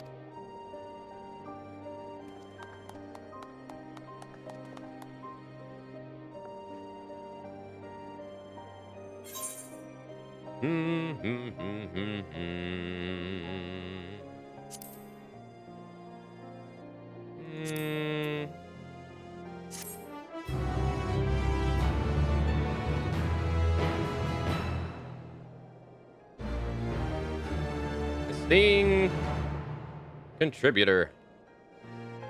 Halaki could not be happier with your efforts. He now considers you a master fisher.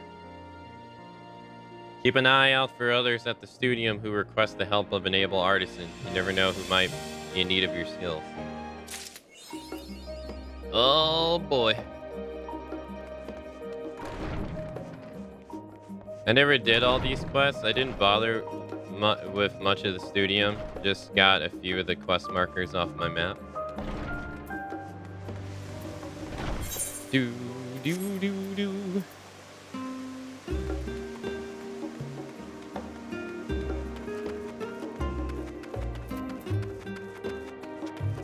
Okay. I wish I had noticed earlier that I caught that fish, but hey, whatever. Things happen. Hey, Lander. Hello. How you doing?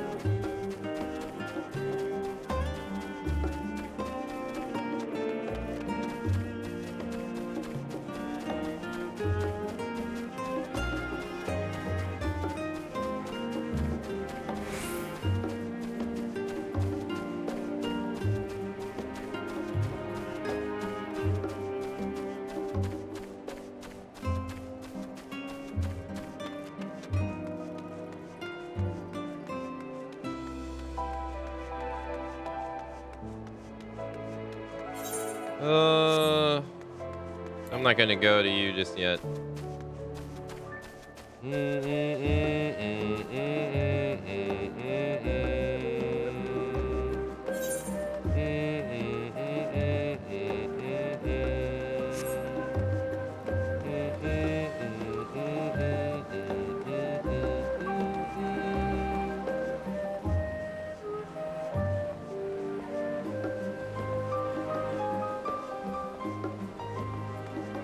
Oh wait, where the hell am I going? It's over here, right? I can finally talk to this lady? It's Cammy again. Found her again.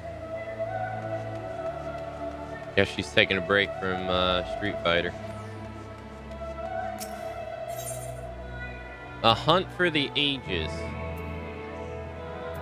Now let us feeling the effects of the forum's proclamation. 'Tis good to see you, Akane. I'm not sure if you're aware, but the scholarly world has been in an uproar since the forums announced their plans for the mass exodus. To think that we may well step foot on the very moon. We expect that once word got out, we might receive more requests for lunar samples. That was previously considered acceptable, but what we did not expect was the veritable deluge of absurdities released upon us. We've designated the most mind-boggling requests senior bills. At this point, any assistance you can provide would be more than welcome. Giles is in the midst of organizing the latest offerings. Why don't you speak with her to get a better idea what to expect? Aye, I heard your conversation. These ears aren't just for show. As for what plagues me at the moment, here we are. A basal dar, both emblematic of our foes with senior bills and direct source of many. Basadar is a highly esteemed scholar of mythological studies. He has a pet theory that the creatures described in myths can be traced to those that once existed in ancient times. Simply put, he requested samples from ancient organisms which I need remind you no longer exist. The audacity. Are we meant to travel through time for him? And here you have it. Take a look at the guild ship's hunt board, and if there's anything, and I mean anything at all, that you think you can handle, please do. You're our only hope. Dun, dun, dun, dun, dun,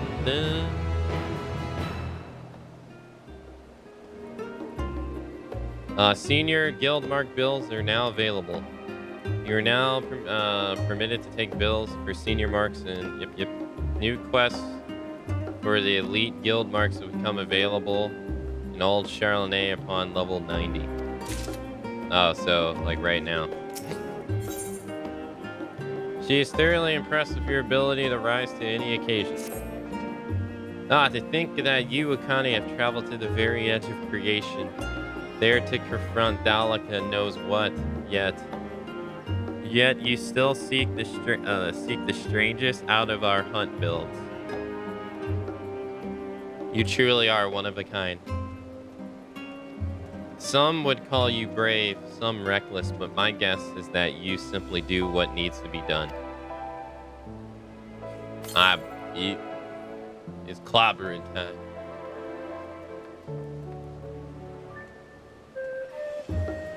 In any case, we certainly have a few hunts that that call for cavalier heroics, and you're welcome to them. Frankly, I can't believe I didn't think to offer them sooner. You'll recognize the term elite marks, I'm sure. Ours tend towards the bazaar, but don't take my word for it. Ask Alicia.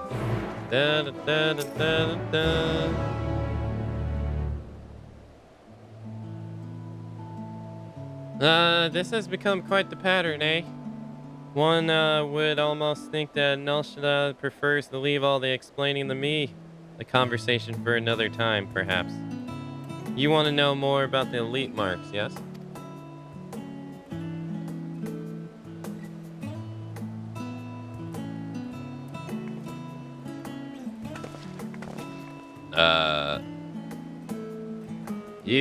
You're the gleaner extraordinaire who made their way to the very summit of heavens, are you not? Yes. And you are? My word, all of our most tiresome That is to say, look how many of our esteemed clients have gathered here at once. Yes, and what of it, considering the importance of my work and the snail's pace at which you are fulfilling my request? This should come as no surprise that I have come personally to insist that they are handled with the utmost urgency. Now, in order to completely validate my theories and protect them from any further impugnations, I have need of your talents. I require more samples to prove that the moon and indeed the stars beyond are teeming with life. Just wait a moment. My research is in comparative mythologies is on the verge of changing our understanding of life as we know it. Indeed, samples of ancient organisms have never been the greatest necessity. God, he looks like such the jackass. What nonsense. Surely the requests made by various departments of the studium come first. Our pupils are the lifeblood and future of this Charlene, and we must needs provide them with hands-on instructions in the classification of specimens from both Davenel and Garlemald. Pardon me, but we researchers are also in great need of your services. We have a mountain of requests relating to the Lathros' fearsome specimens in the queue.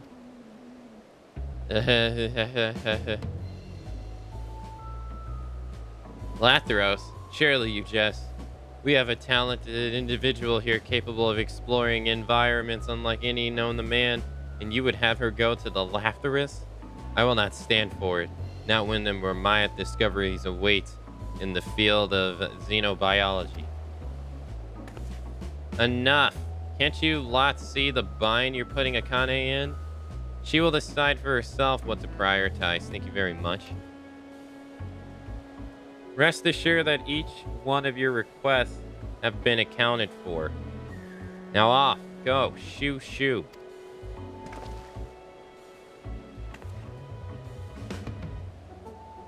I do apologize for my colleague's behavior. Should you be interested in learning more about our request, pray us a visit in the Ether Plaza.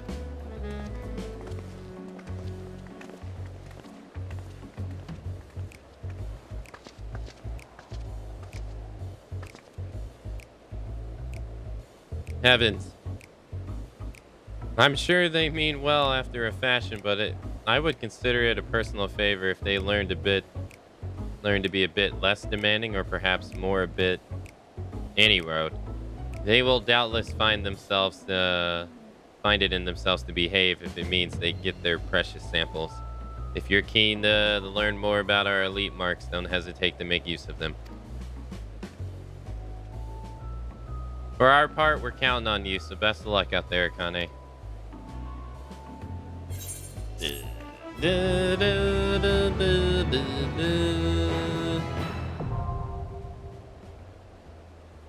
Elite Guild Ship hunts. You are now permitted to take bills for Elite Guild Ship marks from the Guild Ship hunt boards. Nice. Are they actually there? No. Ugh.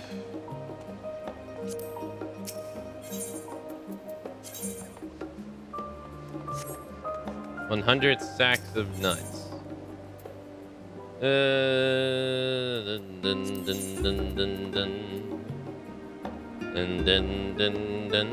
got 25 sacks of nuts. Okay. Alright, that leaves 1, 2, 3, 4, 5, 6. What do you want, man?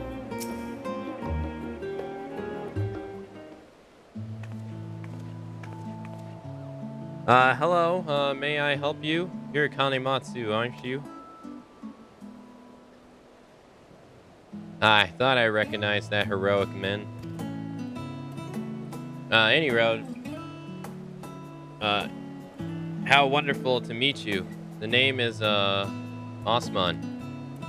I'm a gleaner, as you, may surmise. Mostly specializing in collection of rare and curious books. It would seem fate has brought us together.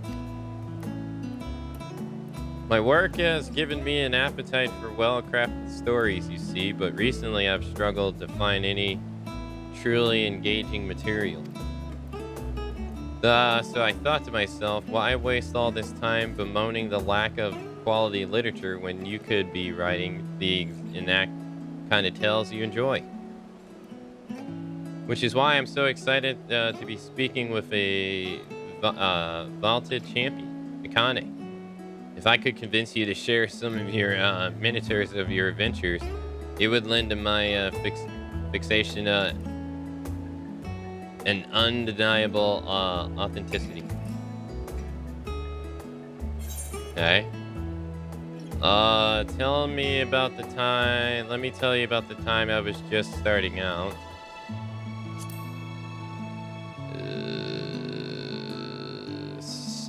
Seeking Sanctuary is Island Sanctuary, so if you want to pass over that, you can. Oh, okay.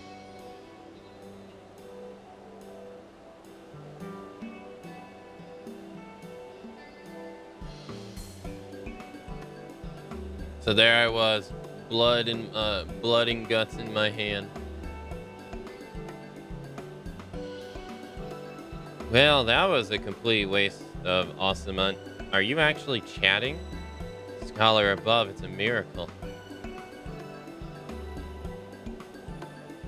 And here I thought you capable of little more than grunts and sighs.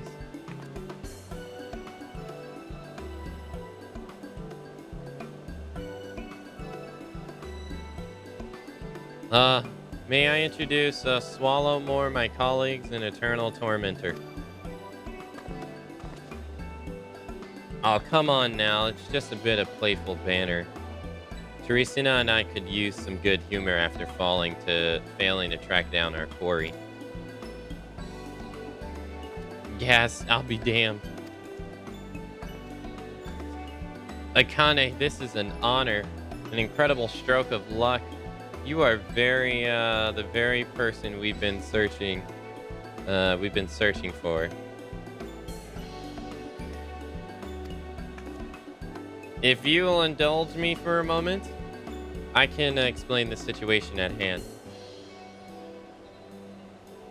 As you know, Charlene was in charge of antiquity with fulfilling a sacred duty, a duty which kept the gleaners buzzing to and from like angry hornets. Aye, we could complete one gleaning list of procurements only to be handed another, then another. The work was all we knew. But now those days are behind us, and the tasks have slowed to a trickle, and we find ourselves, well, strangely idle. Thus, the guildship, in its wisdom, has forged a partnership with the Adventurers Guild. We now have a system in place where odd jobs from other countries can be funneled here to us in Charlene. The tasks they pass on to us are the most part not your average gleaner cannot handle. There is one client, however, who has asked for you specifically, and the Adventure Guild has no official presence in our city. We agreed to the odd job of facilitating that request. Think of it as their substitute Charlene branch, if you will.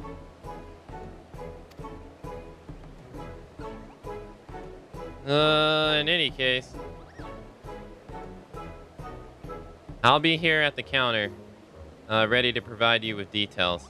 It doesn't appear to be an urgent matter, so feel free to engage the request whenever your schedule allows. Okay.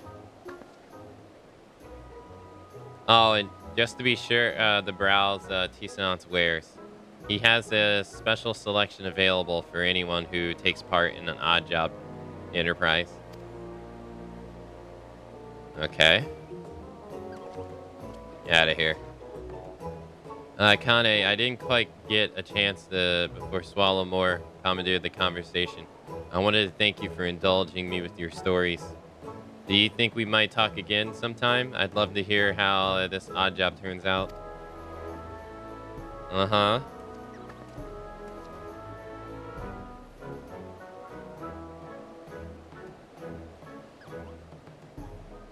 As a result of the partnership between the Adventure Guilds and the Gleaners Guildship, you are now able to accept an odd job from Swallows at the Peristyle. Okay. I have a special range of goods on offer for our odd job contributions. The historical artifacts you are likely to find are far more interesting to us than ordinary gil. Okay. A key to the past. Decline.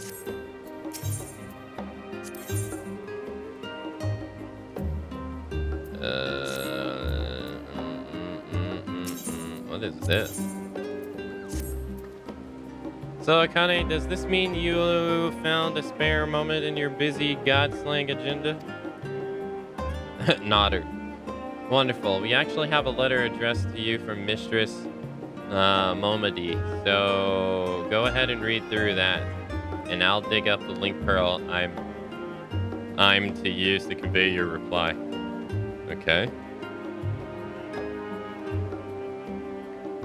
Dear Akane, I hope this letter finds you well and still taking guild jobs, because we've got one here with your name on it.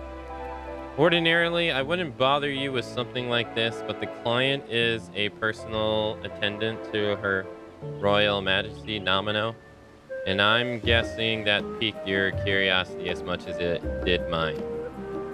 Let Swallowmore know if you can make it over to Yulda. I'll set up a meeting with this lady in waiting. I'm told it's nothing urgent, so at your earliest convenience moment. Okay. Well, what are we thinking? Yay or nay? Tell Momody I'm on my way. Understood. I'll call her right away. Okay.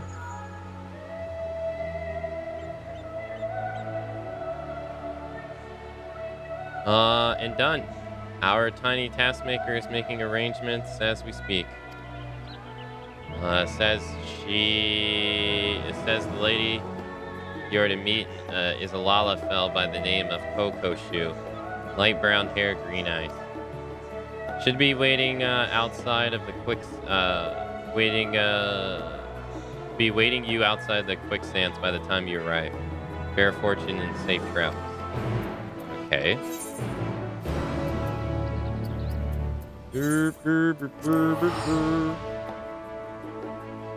Oh boy.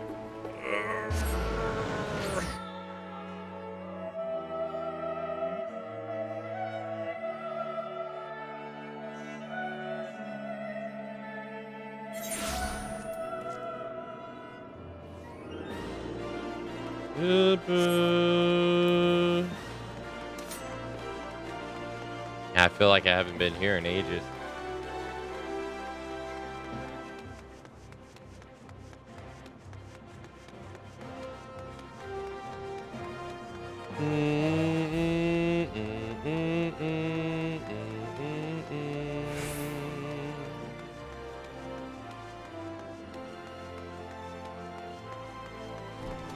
Wait. Oh.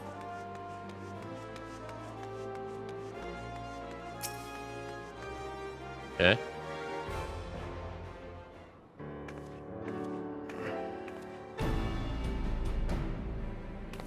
Mistress Matsu, I presume? I am Kokoshu. But let us be clear from the outset. I am not your true client. The personage who wishes to engage your services is the Sultana Nomino Yulnamo herself. Okay. Firstly, however, pray allow me to explain the request itself. Then you can decide whether or not you wish to proceed. I trust you recall the tunnels beneath the city of Yolda? Uh-huh. Yes. You're gonna have flashbacks of the escape.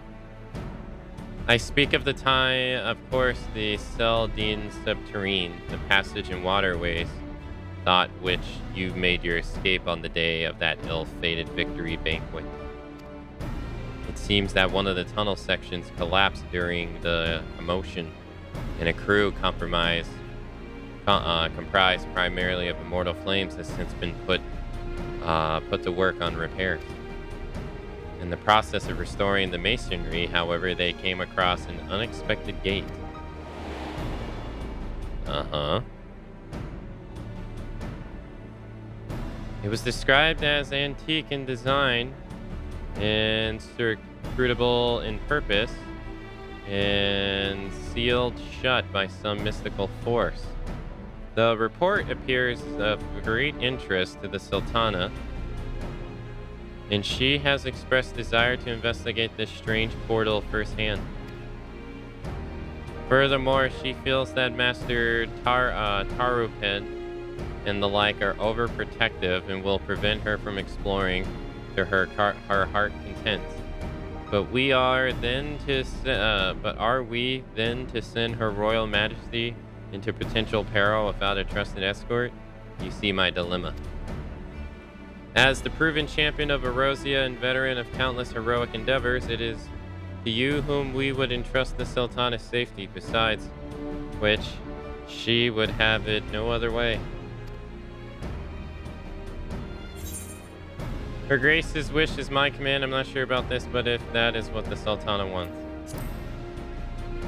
Yeah, I think that's the more realistic answer. Thank you, Mistress Matsu. It will mean a great deal to Her Grace. Please wait here and I shall inform the Sultana of your decision.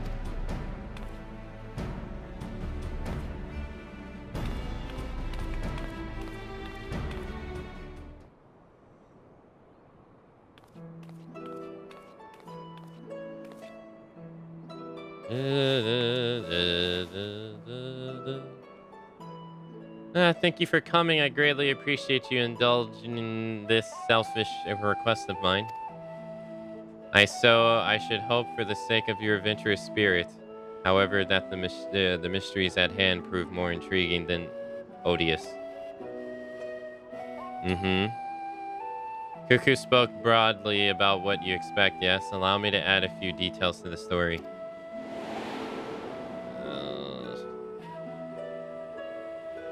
According to the report, the gate bears an intricate, flowery design. The flames are unable to ascertain its origins or significance, but I have seen such a motif before.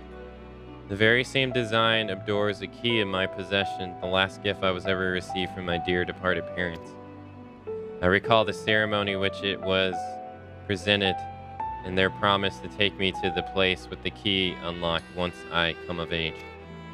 They spoke excitingly of the choice that I might make and of things I would behold on my chosen path, but they were called away to the Thal's Hall long before the day would arrive.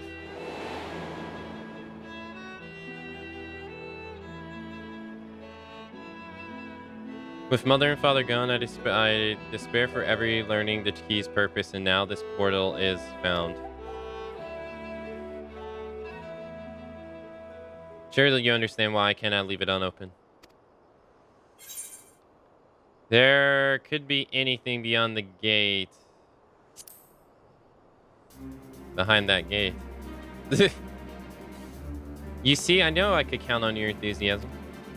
How reassuring it would be to have a veteran adventurer at my side. Not that I distrust Papasan and Pippin, of course, but if I told them, they would only seek to dissuade me from my course. As for Kokoshu, she was the first I brought into my confidence. She is, after all, my lady-in-waiting and serves as my double when I'm away, and I hadn't wished to involve anyone else, but she flatly refused to cooperate unless I enlisted a reliable escort. Thus, here I stand, and I thought I regret the need to have you complicit in the subterfuge, and my ideas of exploring with you has Made me giddy with anticipation.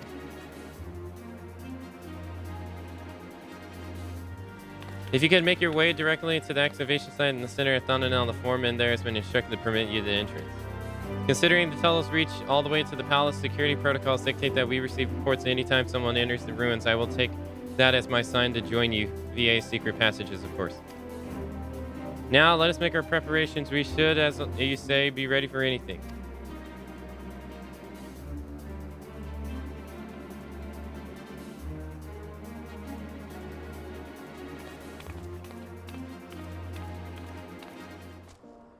Are we done reading now?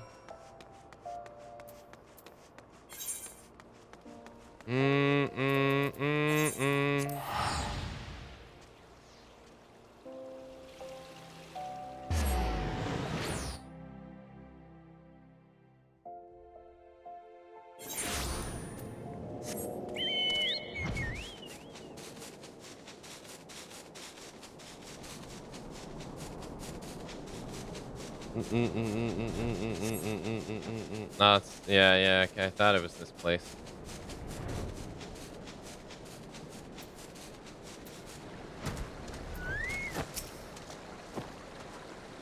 Mistress Matsu, Lady Kokoshu said you're to have the unrestricted access to the ruins for some manner of confidential assignment. I wondered, does this have anything to do with what they found in the collapse section? Or... actually, never mind that. I'm not meant to ask any questions. The rubble's been mostly cleared away, but please do watch your footing down there. Wouldn't want you to be tripping over loose rocks in the gloom. VEC Dungeon Finder unlocked. Variant dungeons. Okay. Duty overview. Variant dungeons. A matter of choice. Variant dungeons are a unique type of duty featuring branching paths. By exploring these choices alongside the quest character, you will gradually reveal new elements of the overarching story. Unlocking certain branches may require some detective work. However, whenever you complete a path, a new story will be added to the journal associated with the dungeon, so keep at it until you discover all the forks in the road. The difficulty of the variant dungeons is automatically adjusted to provide challenge for parties of between 1 to 4 players. You can join up with friends and make use of the party matching option, or put your solo player skills to the test. Victory will require effort and attention, but it is entirely possible to complete these dungeons alone. To allow for greater freedom and role choice, variant dungeons grant players the use of special variant action skills. These skills mimic existing abilities such as Cure and Rampart, alleviating the need for dedicated tanks, DPS, or healers. For each player has 2 actions available to use during the dungeon, and these can be changed at any time in the Dungeon Finder window. Okay. You can enter various dungeons via the VC Dungeon Finder window, which is accessed by speaking with the NPC at the dungeon entrance, or by selecting Duty Finder in the main menu. This standalone window serves all for your variant dungeon needs, whether you wish to read the story discoveries and set your variant actions or make changes to the dungeon settings. I understand what I must do. Okay. That was one long ass introduction, jeez. I'm going back to Charlotte.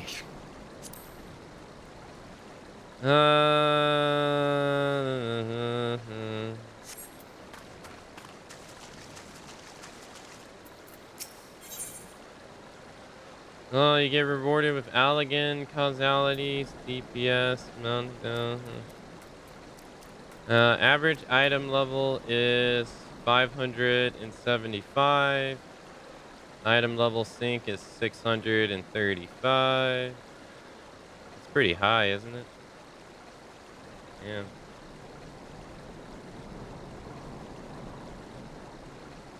700, 500. I'm at 551. Oh boy. All right, back to Charlotte. It requires some decent 90 gear to survive. Yeah. Yeah. Seems that way. Boy, that intro to that was long as fuck, though. My God. Okay. Cutting the cheese, seeking sanctuary.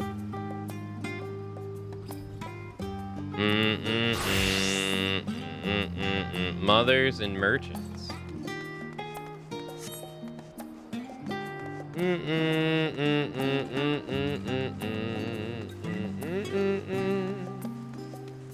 Well-dressed attendant.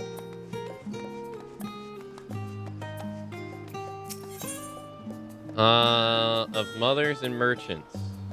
Okay.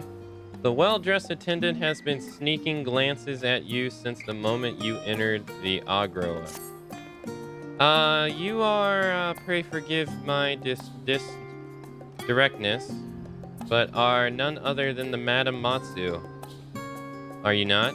Madam Matsu? No, that's not me. It is a pleasure to finally make your acquaintance. I am Merja, a humble servant of House Levier. I have heard that you are an exemplary artisan. Is that true? If so, I hope that you will be intrigued by a proposal from my employer. You see, Lady Eva Lanes has been focused on a rather important social welfare endeavor of late, and seeks the aid of an artisan possessed of talent, commensuration to the task at hand. That glint in your eye tells me you wish to know more, so I invite you to speak with her in person. As fortune would have it, she's available at this very moment. You needn't say another word. I shall arrange a seat for you under the House Levier's reservations. Pray make your way to the last stand at your earliest convenience and await for Lady Amelsa's arrival.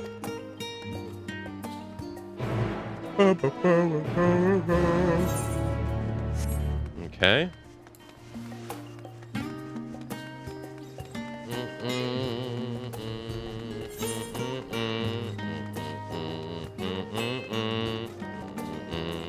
Wait, how far away is the last stand? It's not that far away.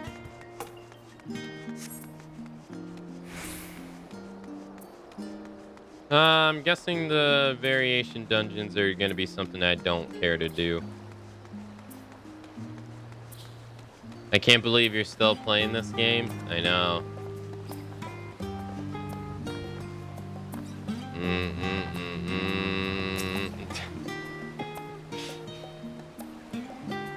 I never understood, like, what telling me that is like. What do you want from telling someone that?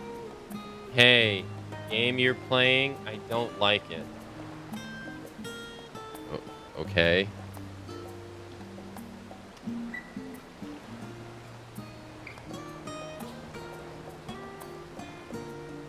Like, it's different if it was a conversation, but it's not like.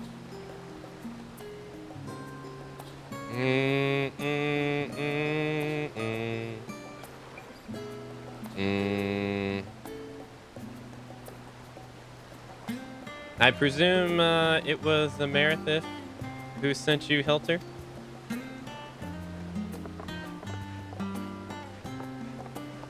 Oh, it's been oh,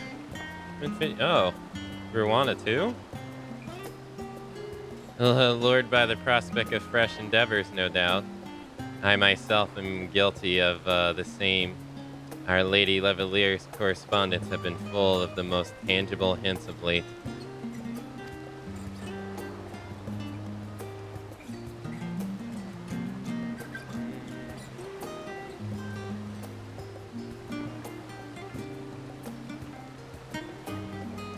Surprise, surprise.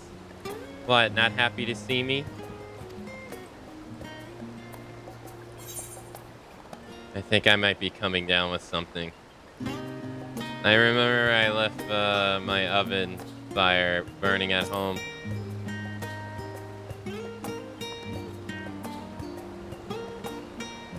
Relax, this isn't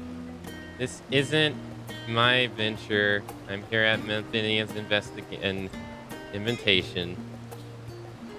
At the very least, I insist you join us for a cup of tea. Do sit down.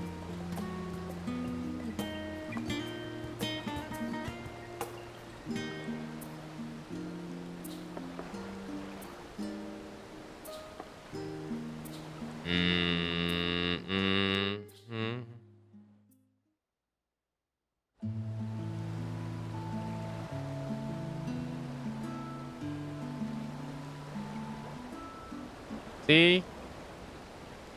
So the studium is to begin accepting foreign students, is it? Yes, as you know, Charlonet has long closed its borders and avoided interference in the affairs of other nations. Bound by a single-minded focus to secure the safety of the people of this star. With the final days averted, the need of such drastic measures has dissipated. It took an awful long time in the near end of the world, but the winds of change have begun to blow. Charlonet is trying to become an open nation. That said, not all the students can afford the costs incurred by studying abroad, let alone the steep price of studium tuition. I can scarcely imagine how those from other nations who suffer the worst the final days might attempt such a feat.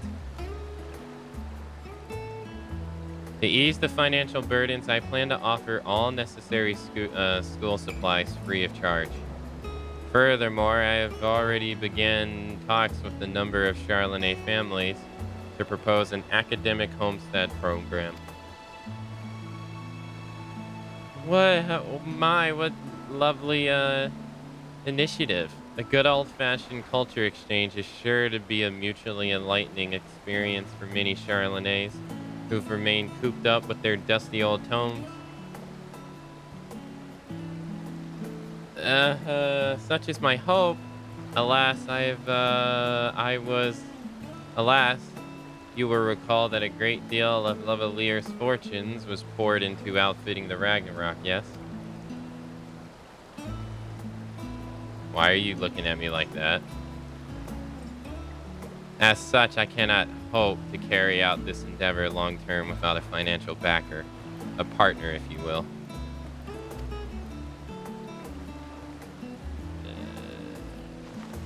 I'm all for noble causes, but you can't be suggesting we provide everything for free. Oh, but of course I am. Were I to require students to repay the sum of their tuition after graduating, a sum few could afford it, and would be no different from a loan after all. You see, well, I wish I could help, but with no prospect of income, I must respectfully decline your offer. It's not my intent to be rude, but I run a business, not a charity. No, I completely understand. Recently, I find myself reminiscing over the time I spent in Dravania's hinterlands. Fortunate the children and myself, we were all so happy living in the Emporium. Idle though it may be, the town was once tremendously effervescent, filled to the brim with inquiring souls who traveled from every corner of Erosia in pursuit of knowledge.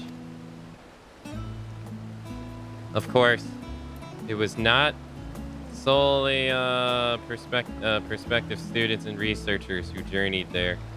Far from it, as the hub for seekers of knowledge, and no small few merchants must made a living by procuring research supplies.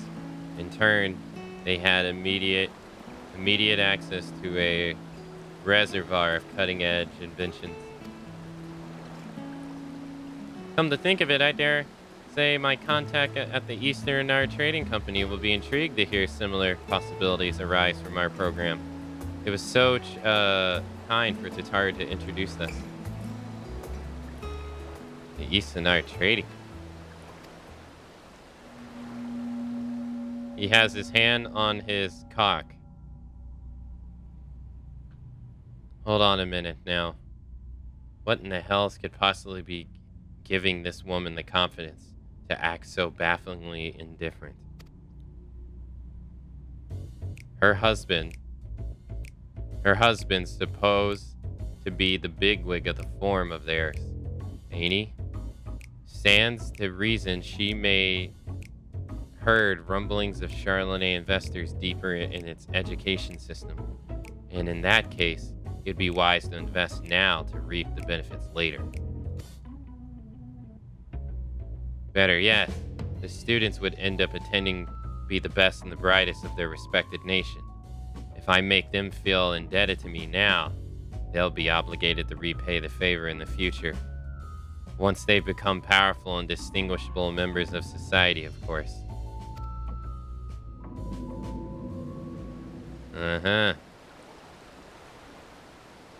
I will also have the need of skilled artisans to procure necessary supplies. No doubt the demand is sure to be immense.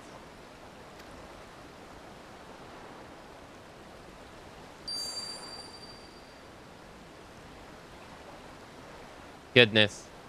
I just took just look at me prattling on when you've no interest in the matter. I really must be getting home. Countless preparations need to be made ere my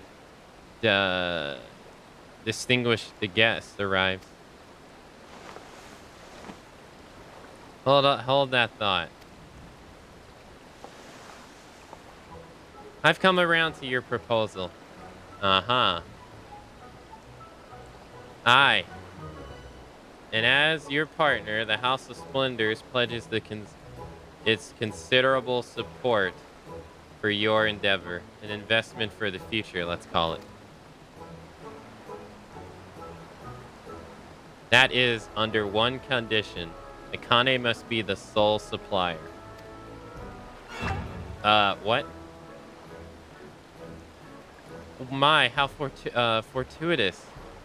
I did not expect you to pledge your support, but full glad am I that you have. Together we can give countless students the opportunities they deserve. What say you, Akane? Would you be able to spare some time from your seemingly infinite number of responsibilities that require your attention? What kind of question is that?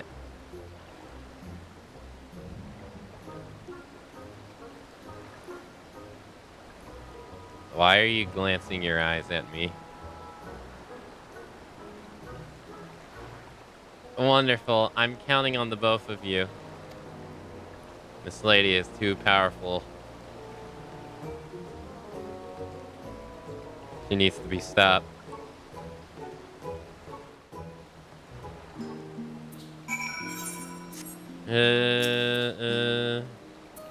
Felminia and Rowana have already left, if you're wondering. They intend to do some sightseeing in town before returning home.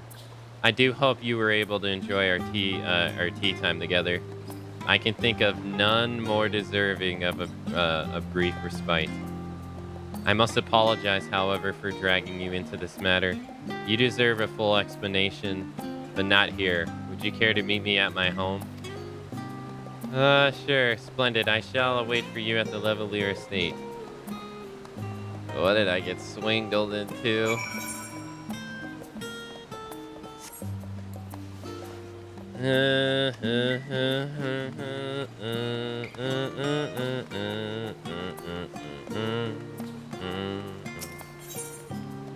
Levelier Estate.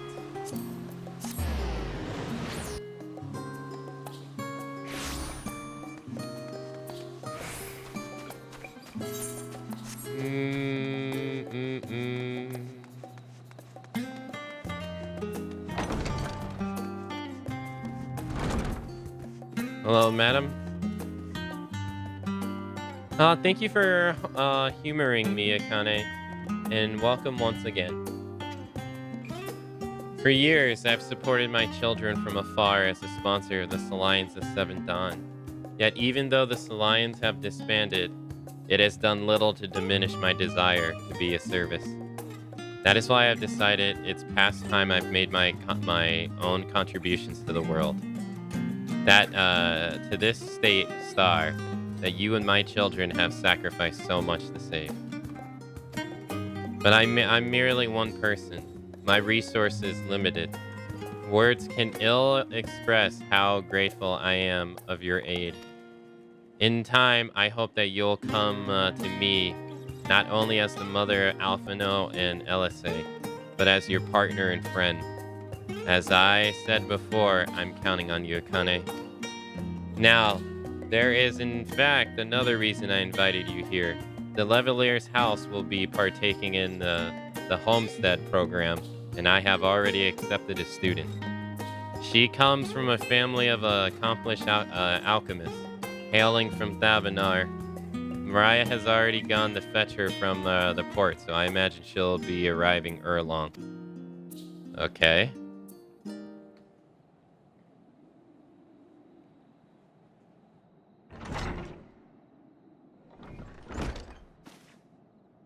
Lady Immense, I pray I did not keep you waiting long. Miss Meladine has arrived.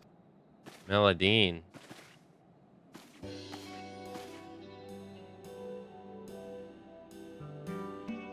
Nice to meet you. I'm Meladine, fresh arrived from Thabanar. It is a pleasure to meet your acquaintance. Oh, the pleasure is all mine. I'm sure you must be utterly exhausted from such a long voyage. I am Elamis, and standing beside me is none other than... Oh, I know. It's Mistress Alicia, isn't it? I'm afraid not, my dear. This charming personage beside me is in fact Akane, my business partner, better known as the hero who saved our star from the final days.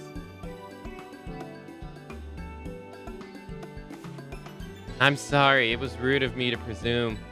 I heard much and more of your heroic deeds in Thabanar, and I've never had the face to put it to the name. It is... Putting that aside, it is a dream to come true for me to finally stand in the majestic halls of the studium. I could collapse with happiness on this very spot.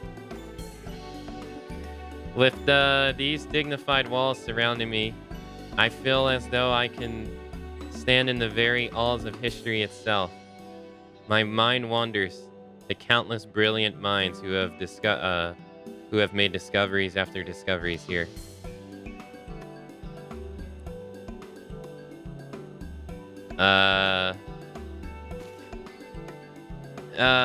Miss Meladine, I'm afraid it is not the studium, but the Levelier estate in which you stand. This residence shall be your lodgings for your duration of your stay. It may take some time to get used to it, but it is my wish that you come to feel at home here. She's like, what? This is where I'm staying?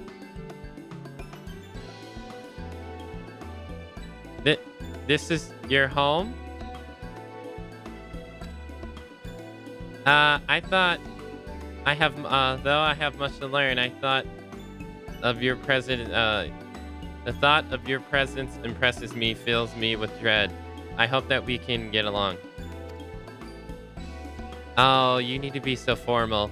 Tell me, what can we do to make you feel more comfortable? You know, please call me Mila.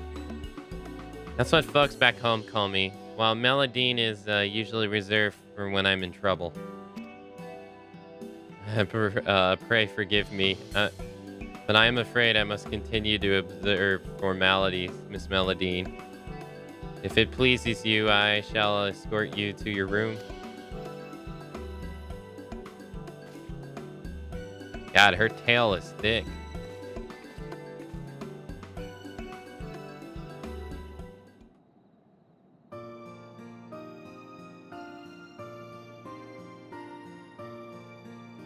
A number of other families will also be opening up their homes to students from abroad in the coming days.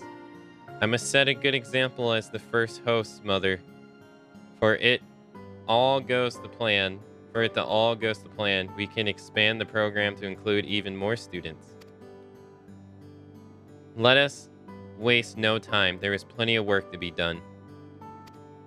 Classes at the studium will begin once the students have had time to settle in. I would like to use this period to procure all the necessities needed for their matriculation. You may find any materials you need by speaking with Savani, the apothecary in the Agora. Let us give the students the welcome they deserve.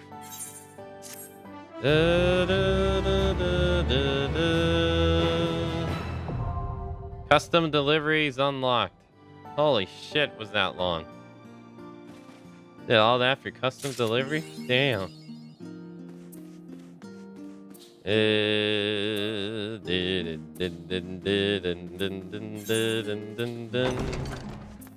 Okay. Cutting the cheese, sinking sanctuary. It's like I turn in one quest and then 15,000 more keep popping up.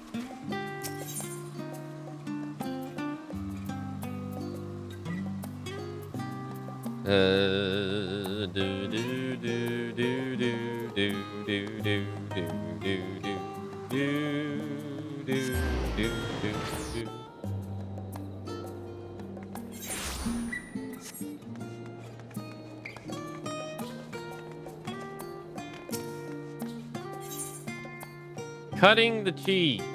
This panic-stricken Lapras is desperate for your aid of an able-bodied adventurer. Akane, oh goodness, you're here. It's absolutely terrible, awful, an emergency of catastrophic proportion. What is it? I don't know actually. They didn't say. But it doesn't sound, but doesn't it sound simply dreadful? What do I know? What I do know is Building Way has been asking after you. He said if I happen to see you, I should tell you to hurry over the K-Donna canals with all haste. Well, what are you standing around here for? Away with it. Okay.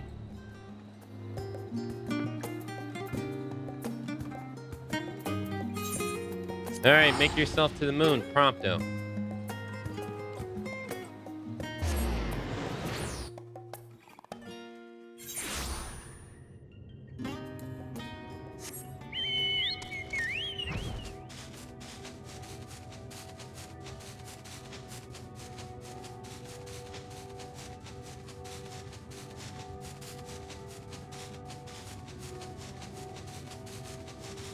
Bird walker.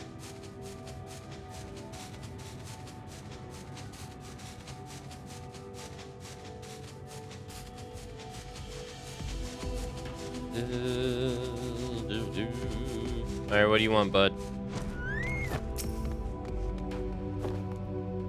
Well, you're here, and not a moment too soon. Sorry to call you so abruptly, but you were the first person who came to mind that might be able to help. Do you recall the domiciles where we were planning to build for the excavation? I didn't mean to brag, but they were immaculate. Positively perfect, except, of course, for the ever so small oversight of being 3 times larger than necessary. At least.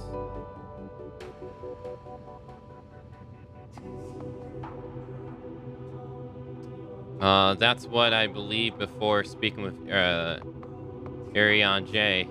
I learned a lot from him about what we should and shouldn't make from the Domni sales. And so I began making changes. Small at first, but they soon became much bigger and more drastic. And by the end, I swear I was drawing up wholly new plans by the minute. Uh-huh. And what's this alluding to? I was too ambitious. The Mariah of plans that drum up overwhelmed our automatic construction machine, the Big Cheese. Even as we speak, it's burrowing underground with reckless abandonment. If we don't stop it, the Domni size will be the least of our problems. The entire moon is likely to end up looking like a truckle of hole-filled cheese. Delectable, perhaps, but utterly unfitted for habitation. We tried going after it ourselves, but the survey team never made it past the security systems down there. At least, I don't think so. They've yet to return and aren't answering our communications. I'd rather not resort to brutal force, but I can't think of no other way and no other person to see the deed done. Would you be willing to go there and stop the Big Cheese? Thank you. Thank you. Head to Smileton and I'll see that you're let in. Oh, it's a dungeon? Oh. Oh, okay. Cool. Can I even do it? I can. Cool. Average is 540. Level sync, item sync is 600. Gotcha. Alrighty. It drops accessories too.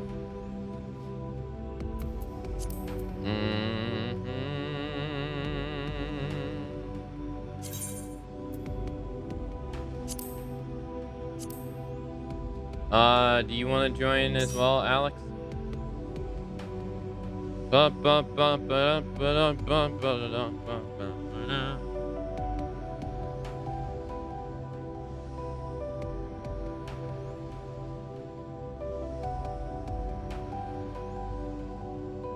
definitely see why you guys say that stopping at the end of Endwalker makes sense. I can see it. Or like, you get what I mean. I get it. Makes sense. Hopping back on. Just let me know. So many gill bags. Oh, yeah. I was keeping them because I was going to donate them to the Doma stuff. But I just never really did it. That's why I have them. And it's from me breaking down all this fish, too.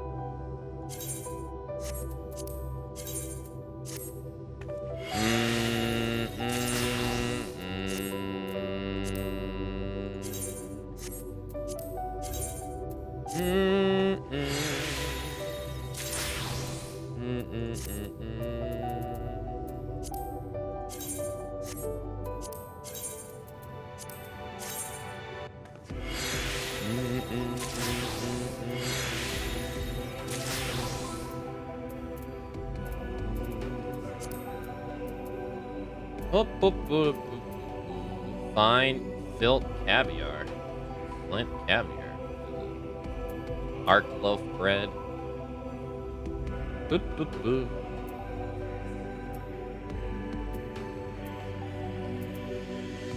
It's all crafted food.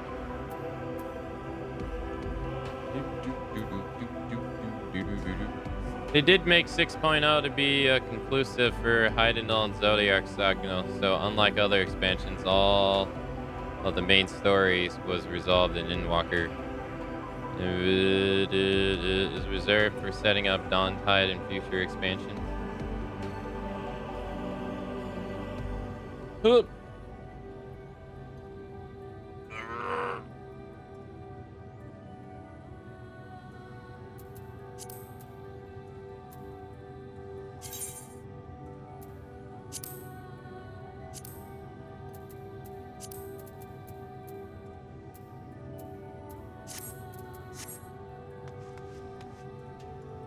Ba, ba, ba, da, ba, ba.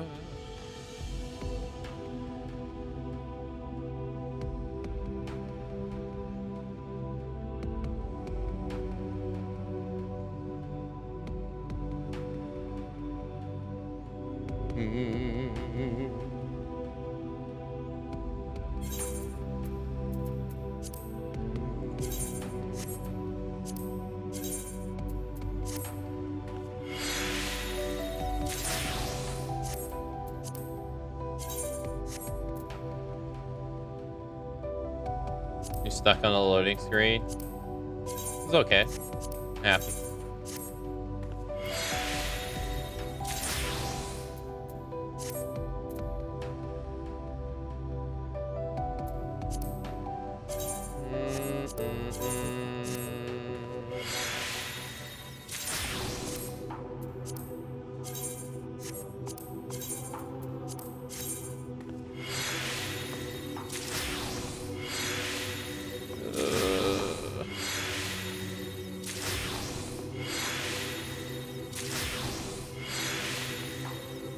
I died 8 times.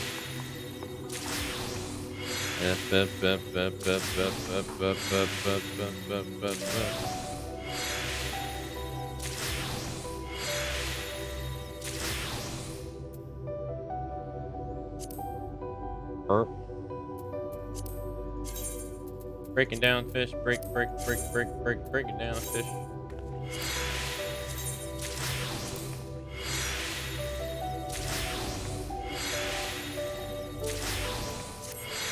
All right,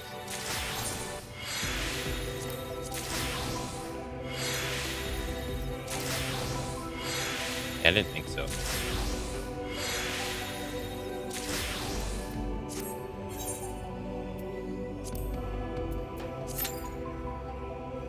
All right, queued up.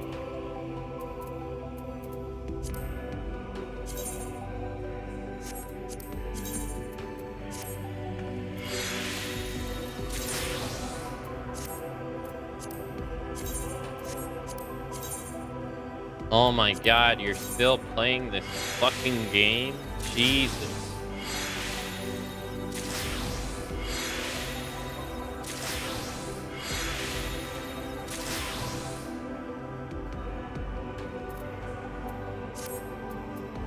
Oh.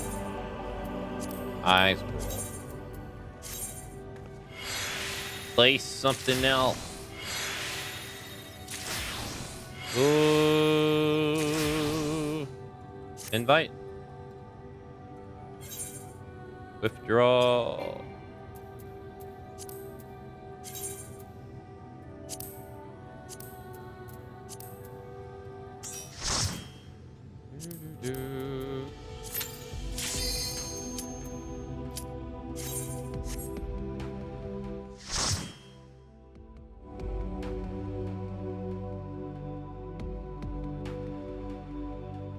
He'll be over soon, I swear.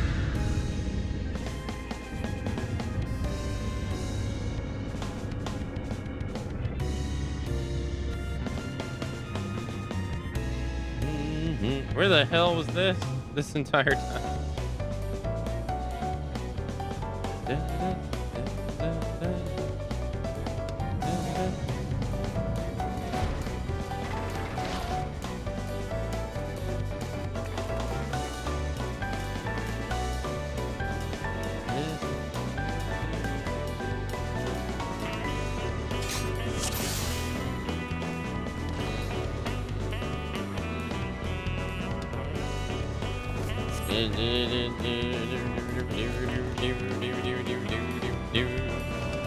Yeah, this music's pretty good. Whoa.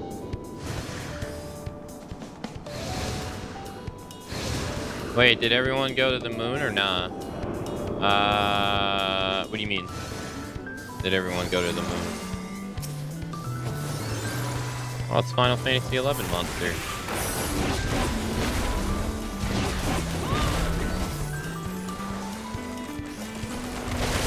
And more Final Fantasy XI monster.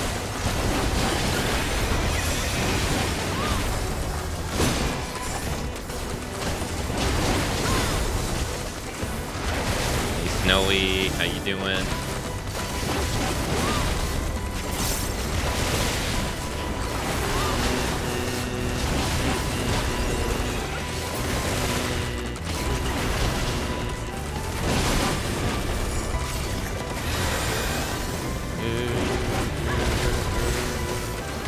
In the main story cast, weren't they planning to relocate everybody to the moon? That was a plan, yeah. They had two plans. That was one though.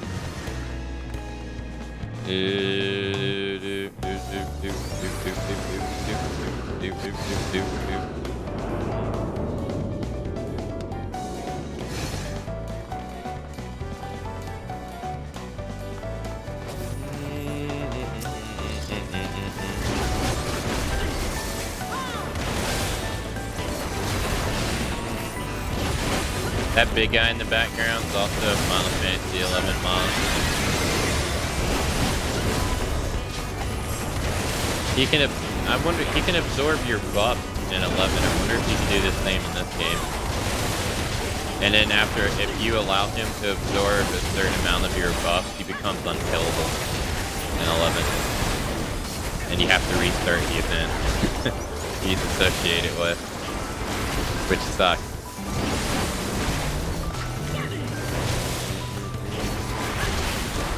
This game, I don't know if this game does limited time entry stuff, but like in 11, there's events that you can only enter so many times a day. Like you get a token to be able to enter it like every 20 hours. And you can only hold like 4 tokens. So you having to restart the event does that. Like it wasted the token that you used to go in, which sucks. If you don't do that guy properly.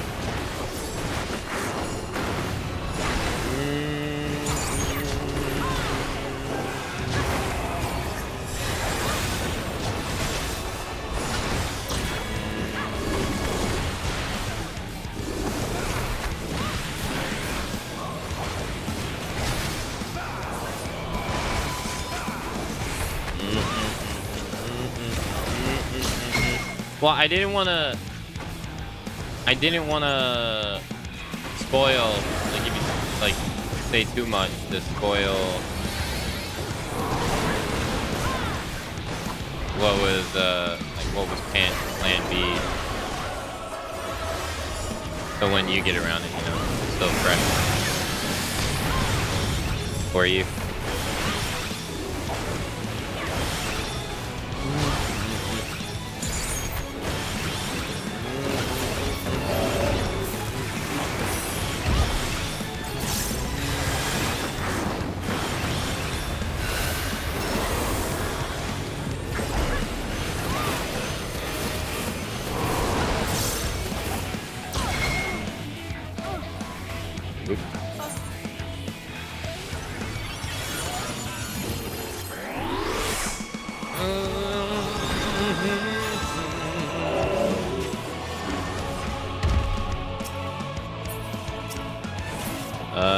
I guess I can't target it now?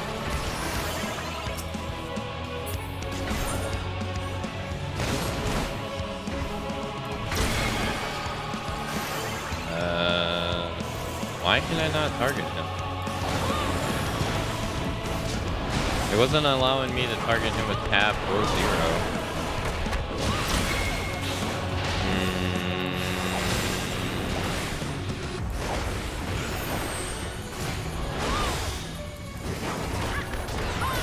Camera too low? Why is that even a thing?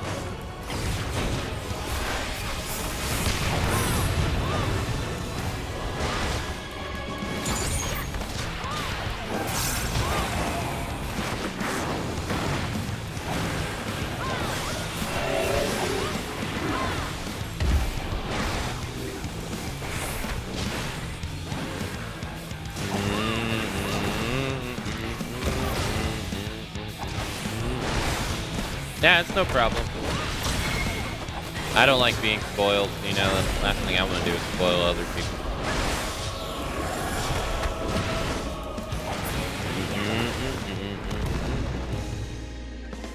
Because tap targeting is one of the worst parts of 14. Well, 0 wasn't working either.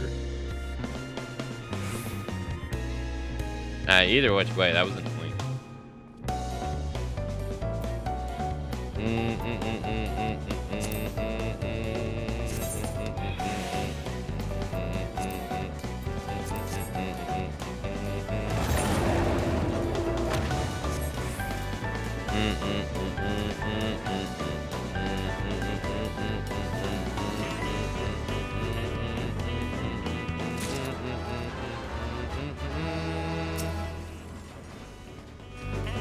The robots from Final Fantasy XIII.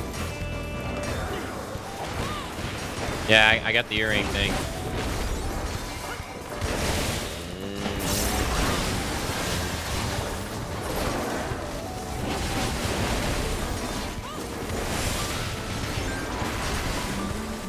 I'm still wondering, like, what I'm gonna do, like, once the 14 marathon's done, or the 14 marathon, once the FF marathon's done. I haven't made up my mind. Like, Snowy brought it up that, like, turning the VODs over in YouTube into 30-minute segments might be better than, like, uploading them in their entirety. I see it work both for people.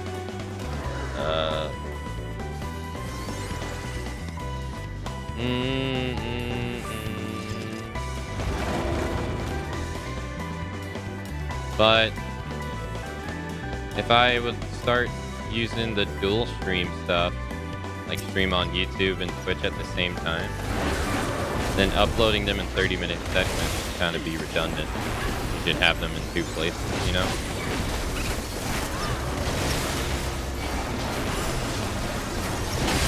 But I guess, like, if you do that, they would be under the live stream tab, and I wonder if that interferes with, like, Let's Play videos.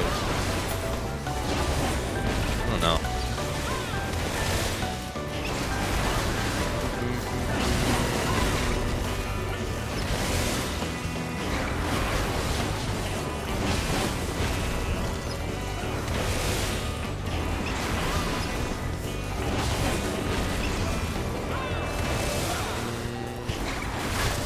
I mean, if I start dual casting on both, though, it'd be a little redundant to have the multi-cast, like, because when you stream on, unlike Twitch, when you stream on YouTube, YouTube just holds your stream forever. Unlike Twitch, where they get rid of it after 60 days. So if I were to stream on both, it would already be there, like a couple. Like maybe like 30 minutes after the stream's over, it would be there.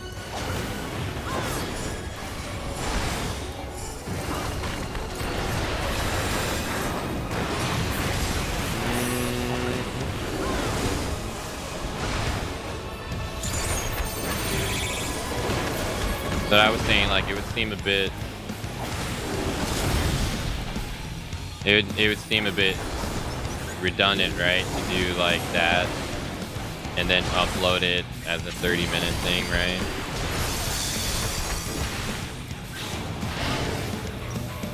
That would seem like not too good of an idea.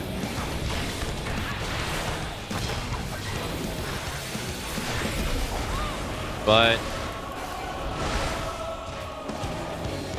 I mean, because everywhere I go, people are like, you should do, now that Twitch allows you to do both, because they used to not allow you to. They're like, well, now that Twitch allows you to do both, you should do both to see which one does better and, you know, maximize your reach, I guess. Fuck, I did this thing.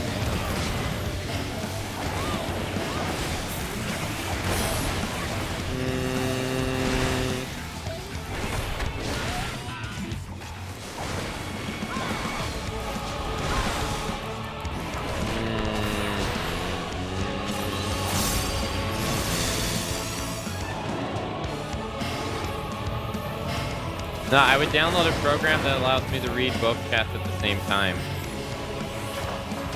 It's called Chatterino. It just puts both of them together. But what's dumb is Twitch has rules that says, like, if you have a chat layout on your stream, which I don't.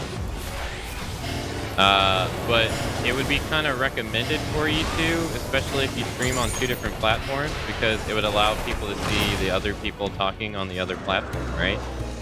It only makes sense. But Twitch forbids you from doing that, which is dumb.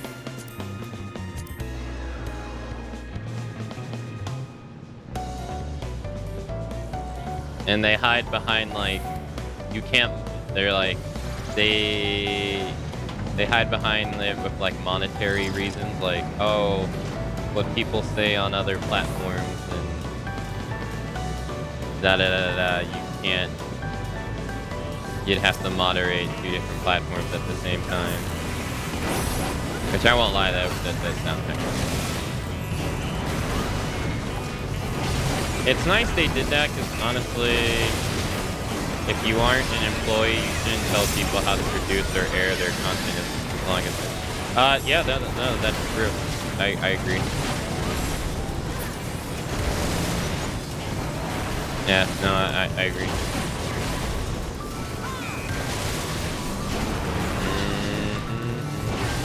They should not be able to really lock people in exclusively on their platform. No.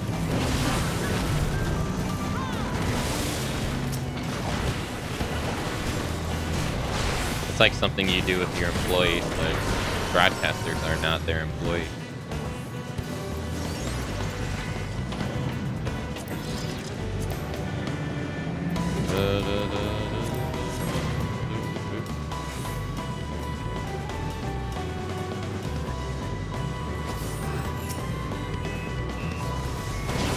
And they want it that way. It benefits them.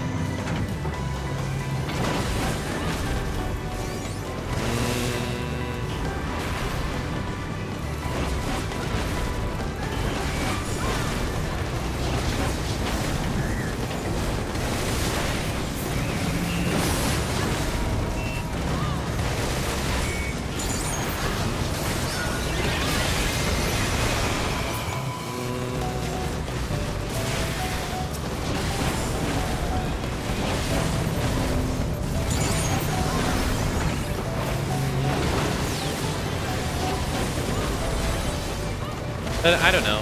I've seen people like Code Carnage who upload his entire streams in 30-minute segments.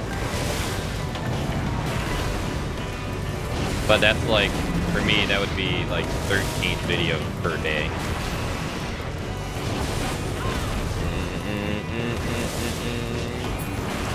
And then also, there's also the other dilemma that, like, if I were to do a Let's Play, it would be drowned out in the sheer volume of uploads.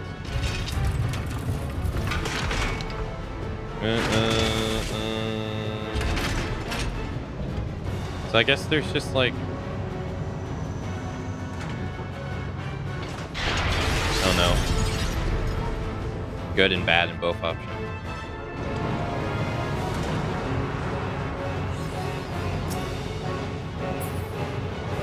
What the hell is this? The big cheese.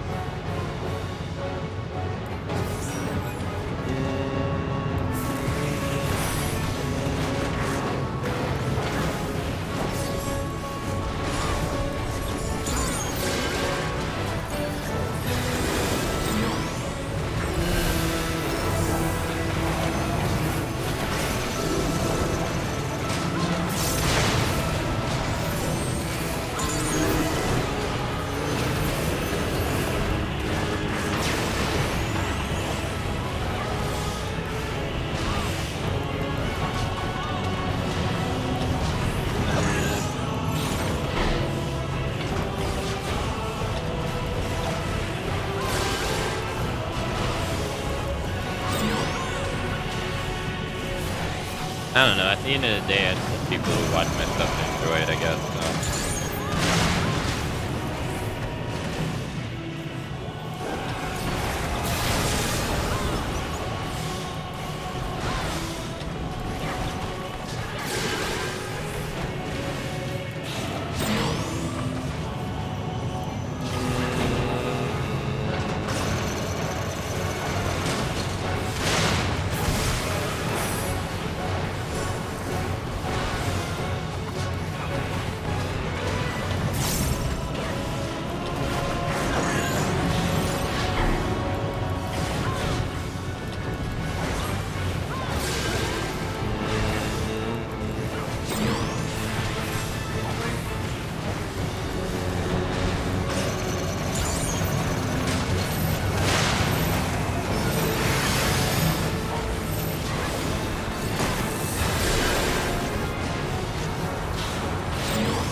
Nice.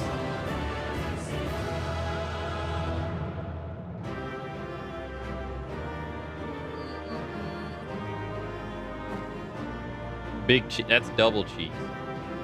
Hey, thank you for helping. Thank you.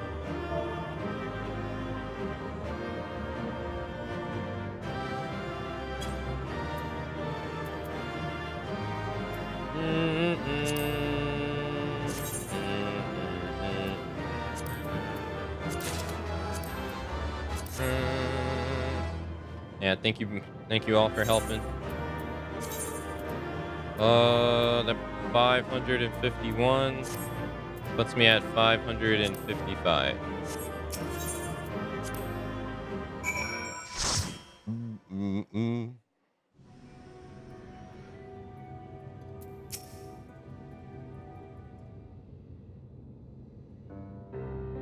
You're back. What happened to the big cheese? Well, you see, he had mold on him. It's gone. I suppose that meant better than the alternative. And you say the survey team is safe? Oh, thank heavens. Smelterin was meant to be a paradise, and the big cheese, its architect. It was designed to learn what it is to make humans happy, and to make manifest whatever we could dream of, no matter how seemingly impossible. But I've been unduly fickle, every new plan contradicting the last. I fear my indecisiveness overloaded the big cheese and lost sight of what true happiness is. All I wanted was to make the people of Aetheris happy, and look upon their smiling faces.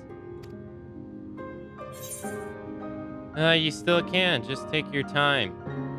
Think things through, and all will be well. Have you considering visiting residential area on Aetheris for inspiration?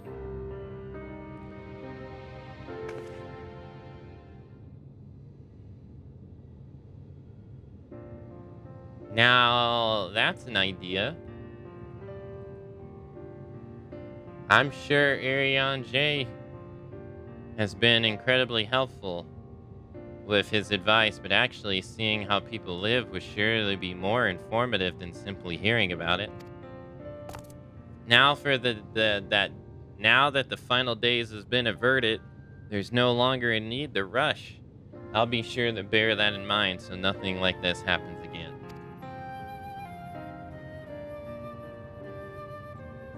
Perhaps I'll start with something simple, like furniture.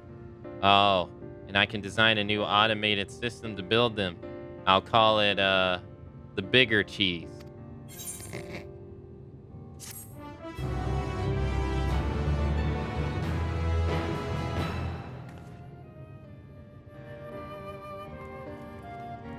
The bigger cheese. Oh, that's why that's a face. Okay. Back to old Charlotte. Oh.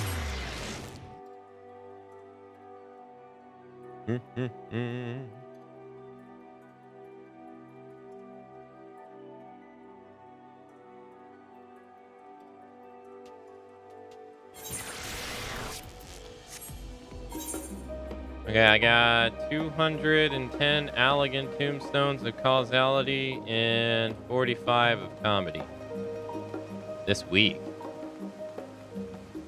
The hell is this week?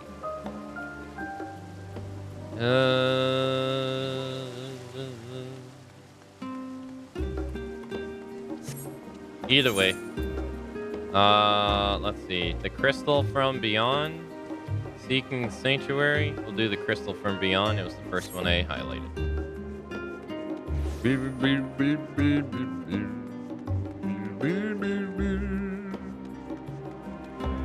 Is there another dungeon quest I have available like that right now?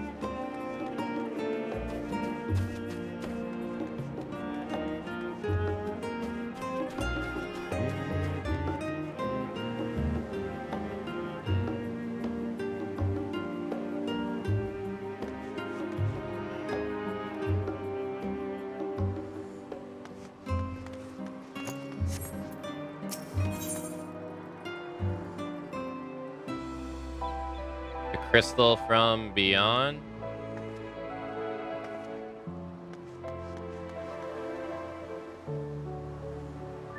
Degen. This is not. That looks like the. That looked like the stuff related to the story, though.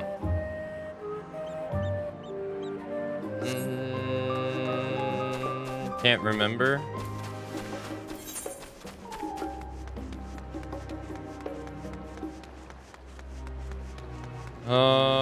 Let's go here.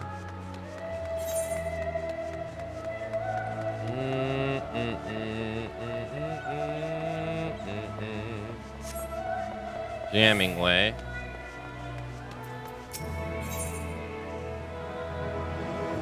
Where no Loperite is gone. Okay. Oh, that's the lady for the trial dungeons.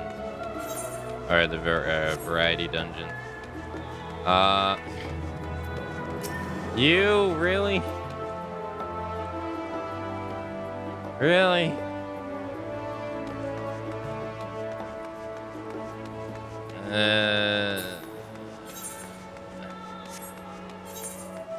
Alright, let's see what this jamming way wants.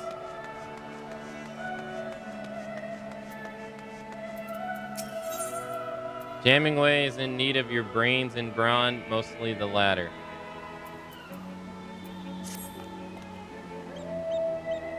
Ah, Kane. You are Kane, yes? Oh, thank you for ever so much coming. In truth, I've been searching all over for you. You see, there is more pressing matters for which I could use your wisdom and expertise.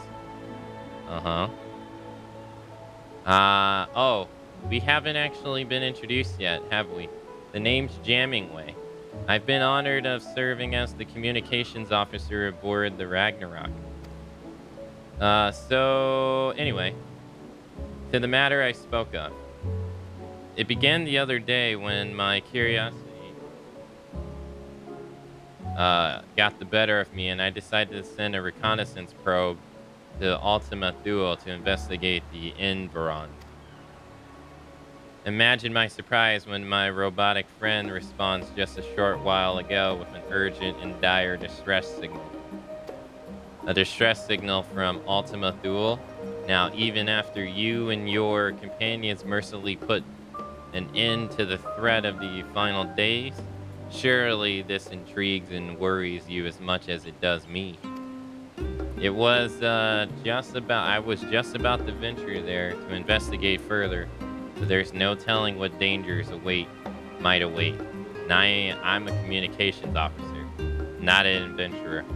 Please join me at the Davan Mazin so we may boldly go where you may have gone before. Okay.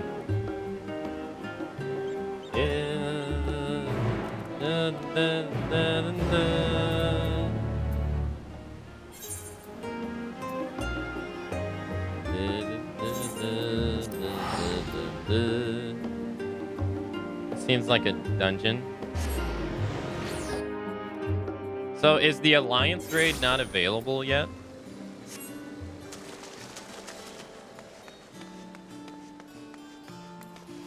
Not yet? Okay. Yeah, I was gonna say, because every quest we have now is not the Alliance raid. Which is fine. I'm just curious.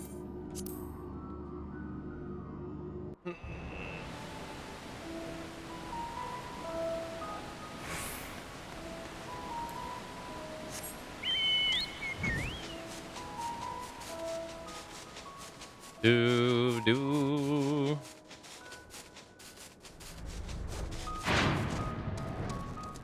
And he said the Alliance raid will have the higher gear requirement than the normal raid.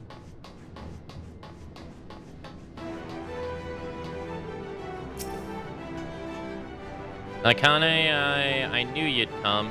Clearly you have inquiring minds and crushing need to be of use in common.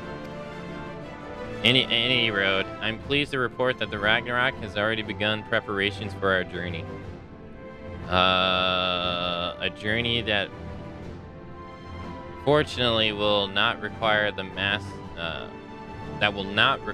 massive quantities of ether that were necessary for previous voyages beyond the stars. How can this be, you wonder? Hells if I know. Whether it's a parting gift from Mother, or perhaps a manifest of Metron's true desires, this vessel is strongly connected to the Ultima Thule. Oh, hey, they're here.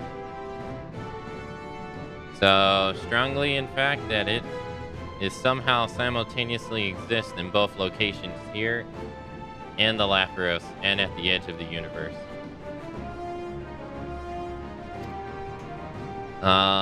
Is this making more sense to you now?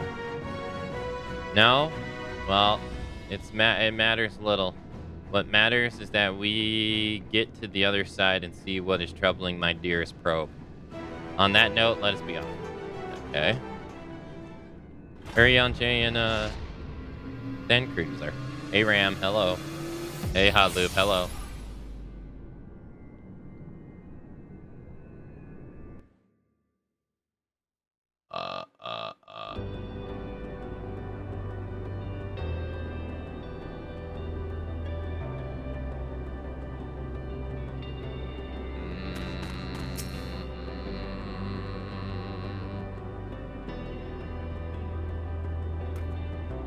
See?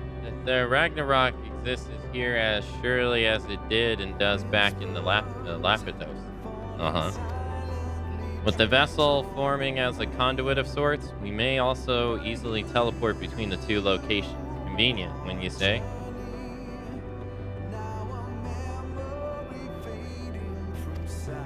Precisely because the locations are so indubitably connected to each other.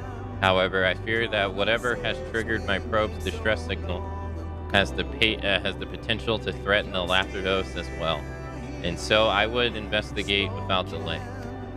Let's see now. How it would seem the distress signal is coming from the base Omnicron, not far from here. Let us hope my automaton friend can enlighten us further as to the situation.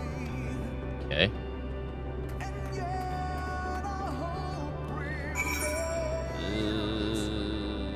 Holy shit, it's a lot of quests. Oh, I didn't fully uncover this area.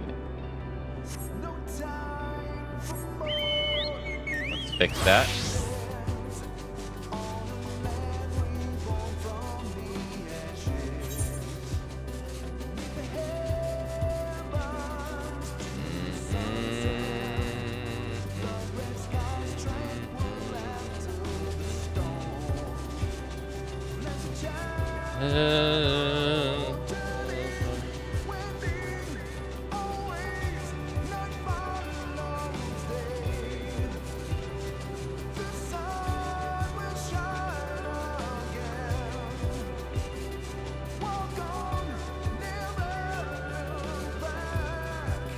Just an island?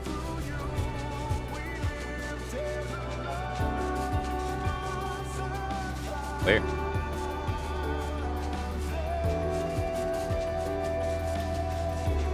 When is this game over? Never. Never over.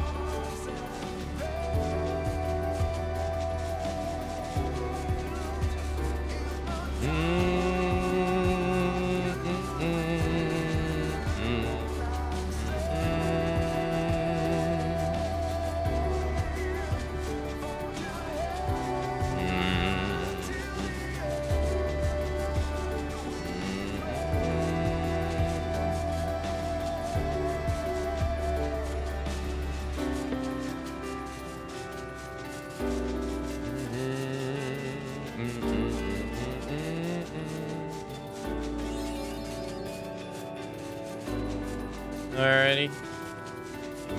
Hey, what's this?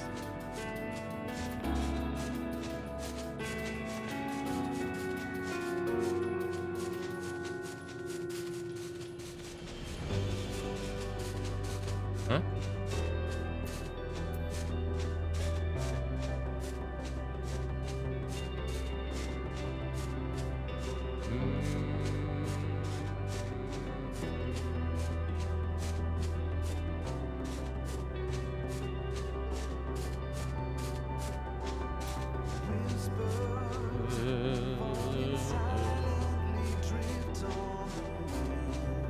See it anywhere. Ah, there it is. Ah. Alright, well, we got this entire area uncovered now. Nice. Alright, let's switch back.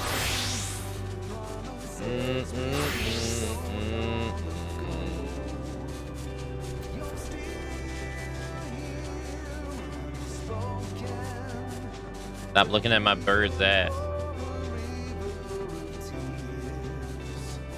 He's self-conscious, okay? Leave him alone.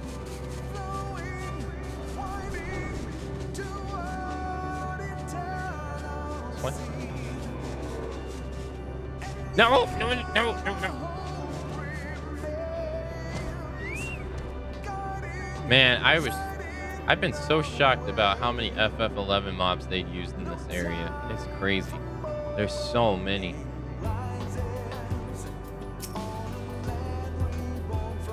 Kane, this is my precious reconnaissance automaton, and yet it would appear this good-for-nothing bucket of bolts has gotten its oil paws all over its prey. Pray stand by for a moment while I give it a good talking to. Okay. You bucket of you miserable sack of sockets. What in heaven's name did you think you'd be doing with some oh so valuable automaton? Calculating logic circuits. N700 categorize. Denied the accusation of this Pierce-set organism.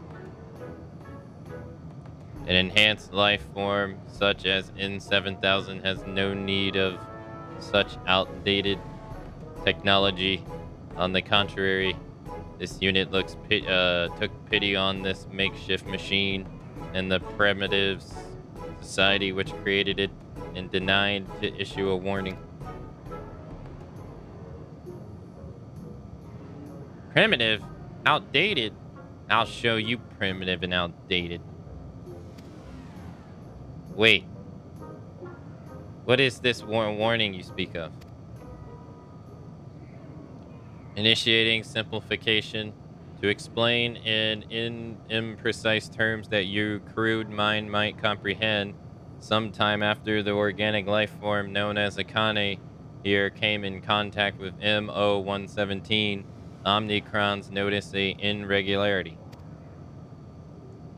Specifically, a powerful burst of energy from the remnants of a lost world. No doubt a reaction to Akane and her companions defeating the Endsinger. Fortunately, the energy wave itself caused no apparable damage. Less fortunately, it housed within it a encoded message from the strategic matrix known as Stigma 1. The message contained a single word, a single line: live. That seems innocent enough. And whatever is the problem? This message reached the sensors of Sigma 4 logistics matrix that has long laid dormant, shocked back to life at the behest of its fellow intelligence. It has resumed its duties in constructing weapons of mass destruction. Furthermore, there is a statistical probability of 99% that it will launch a full-scale assault on your imminently detectable home planet as soon as the production is complete. Oh, that's nice. What? I can't produce weapons if you've exploded.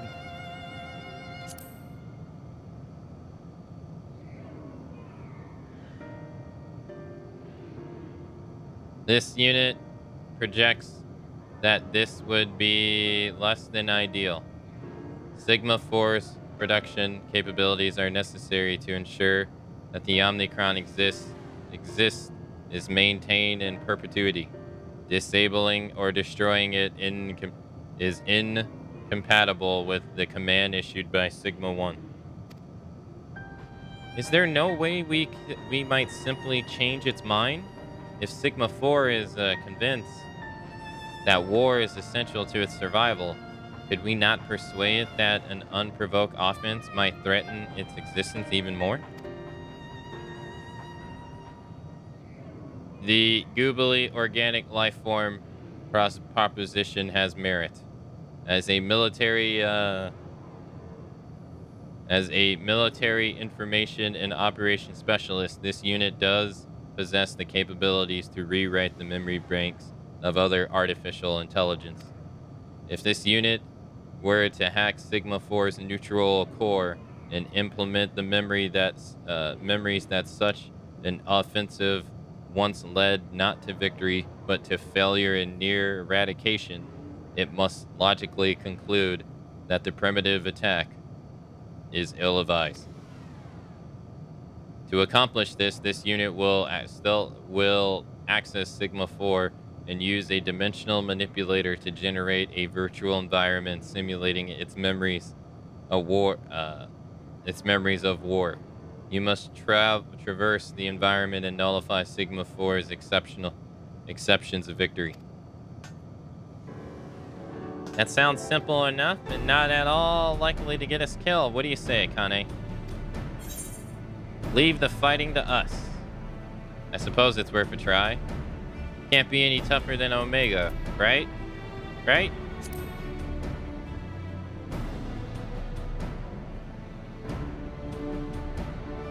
Commencing strategic operation protocol. All participants in mission, please accompany this unit to the access point at once.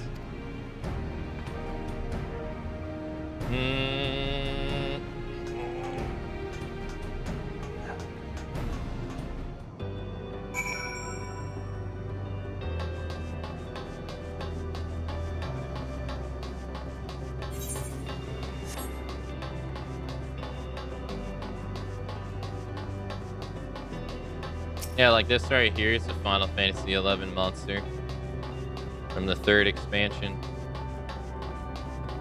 Which that area in the 3rd expansion is kind of futuristic in its own way. This is a FF1 monster from the base game. You only see these in the end game area in the base game.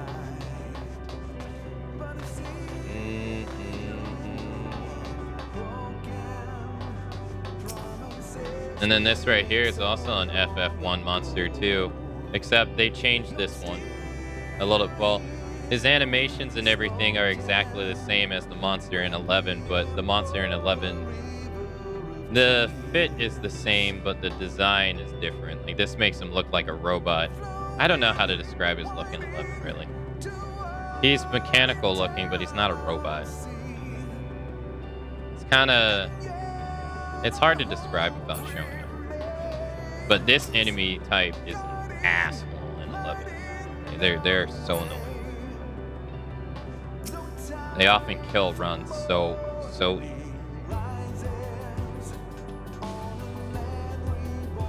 From this access point, it will be possible for this unit to establish a communication interface with Stigma 4's neutral network.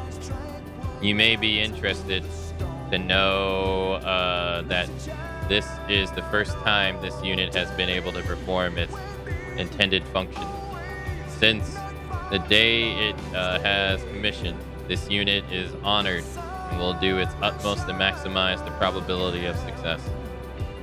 Are you saying that you've never actually done this before and you really had me going with your advanced intelligence talk, but at least my probe had work experience. The flea-ridden life forms evaluation is inaccurate. This unit is equipped with dramatic functionality. It simply has no encounter technology formidable enough to require its full capabilities before. More significantly, this unit has succeeded in establishing the interface with Sigma 4. All that remains is for you to enter the simulation and use whatever puny weapons are at your disposal to destroy the core that lies within. That should be the Matrix. That should see the Matrix sufficiently traumatized. This unit will remain in this physical space to ensure the communication interface remains stable. As you carry out the operations, and do take care though, the environment is virtual. Any pain you suffer within will feel quite real.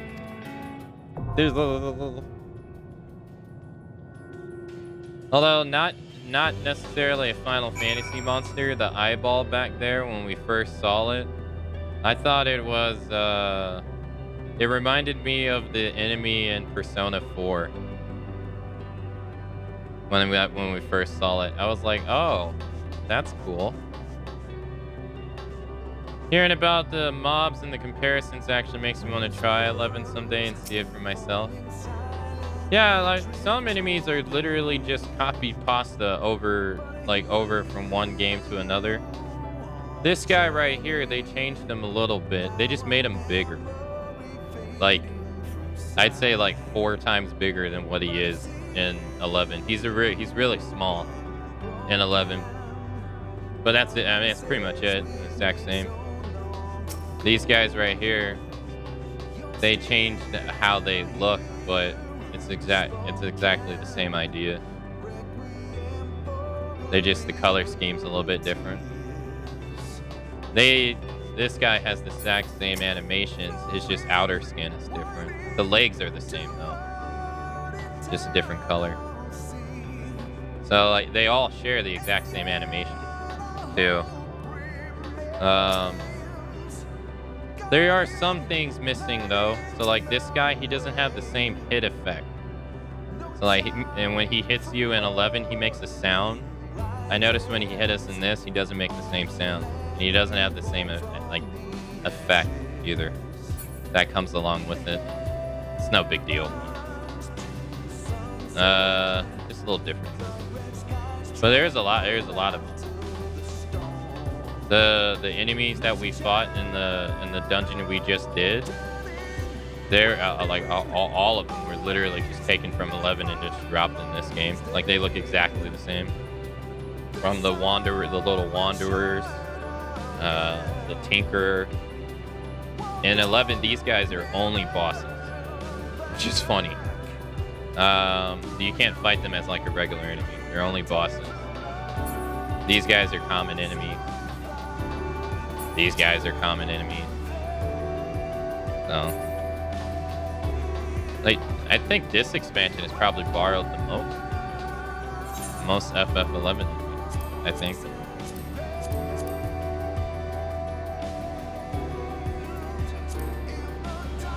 Oh, they're the same.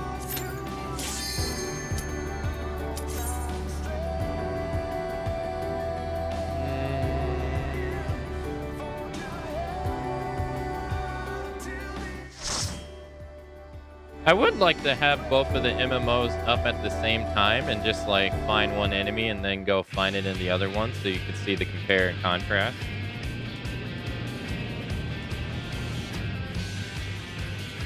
Because you'd get to really see what I mean with how similar they are.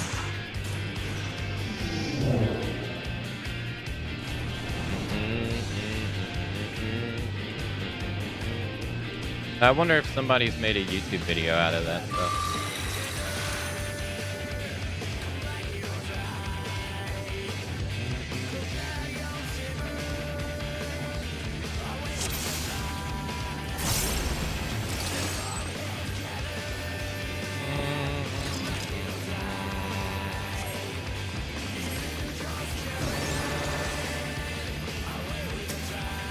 I probably should do the main story after this because it seems like I'll be able to start the Alliance raid, but I won't be able to actually do it. Or the raid, but I won't actually be able to do it. So I probably should start the story.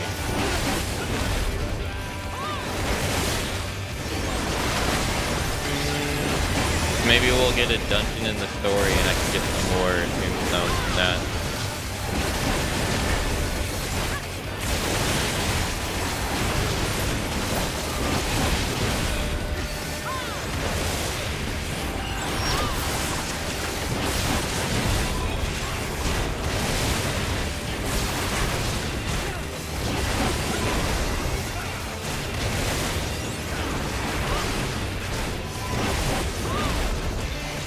I forget where we've seen this monitor enemy from though.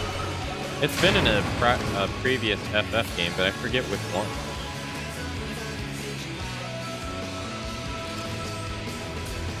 I want to say 7, but I don't think that's right.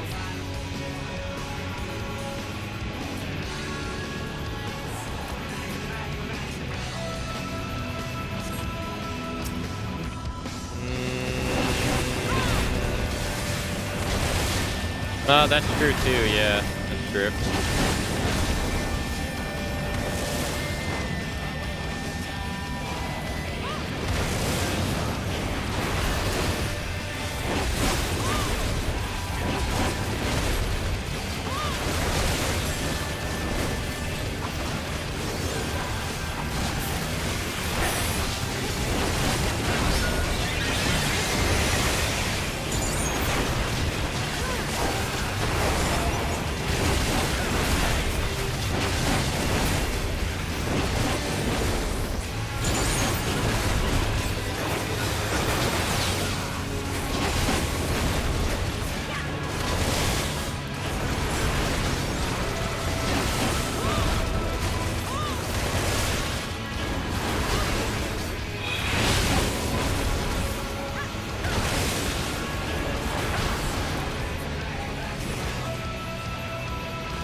What a rude guy, the robot. He's pretty rude. Wait, is that... Yeah, I was gonna say, is that Omega? Proto Omega.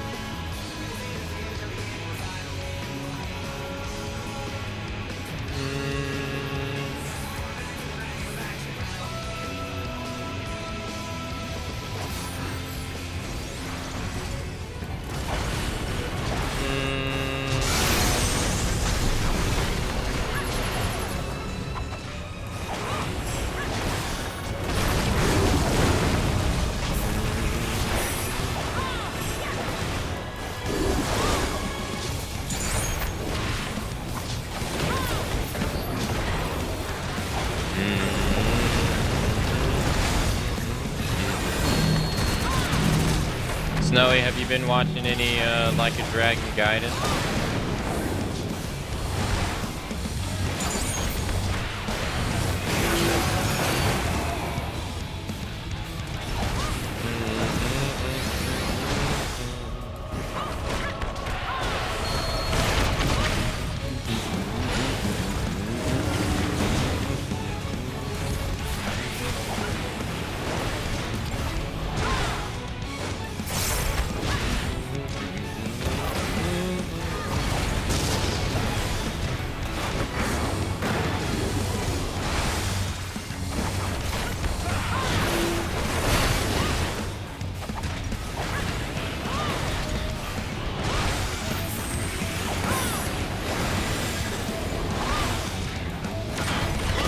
Robot looks like Final Fantasy XIV. This is Omega. He's actually always looked like this ever since his first exception in, I believe, Final Fantasy V. Although he doesn't look the same in each game though.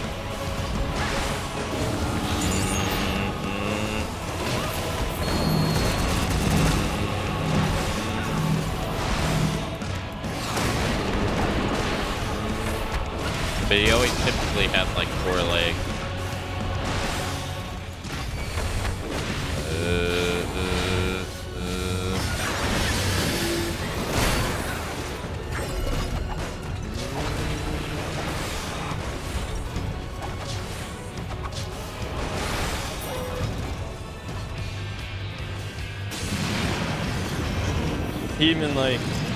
Even in 11, he looked pretty similar to that as well.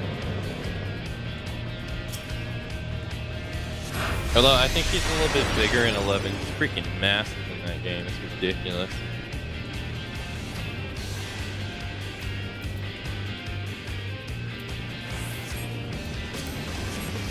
I still think the Iron Giants have to be the most, like, chain design of an enemy, like a reoccurring enemy I've ever seen. The FF11 version looks nothing like what you would expect an Iron Giant to look like at all. To the point that I didn't even realize it was an Iron Giant for like the longest time.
that a behemoth?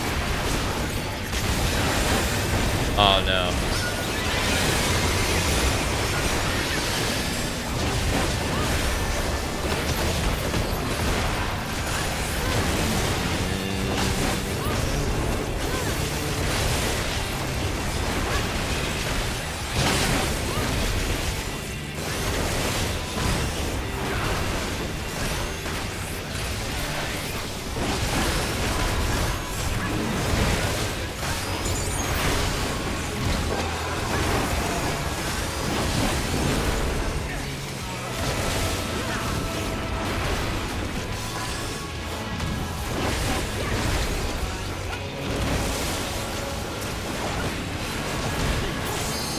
Holy crap.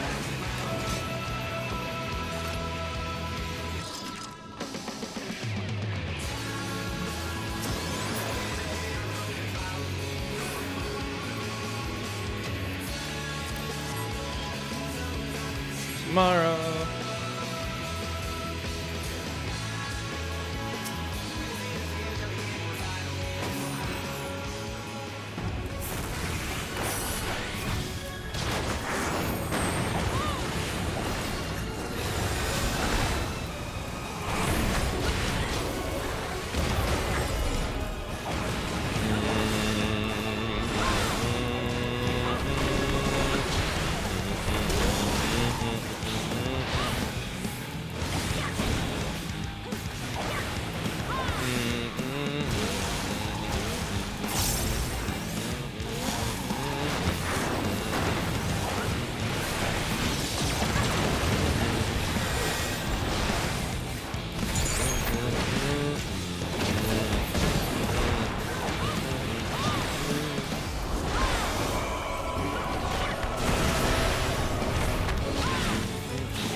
What?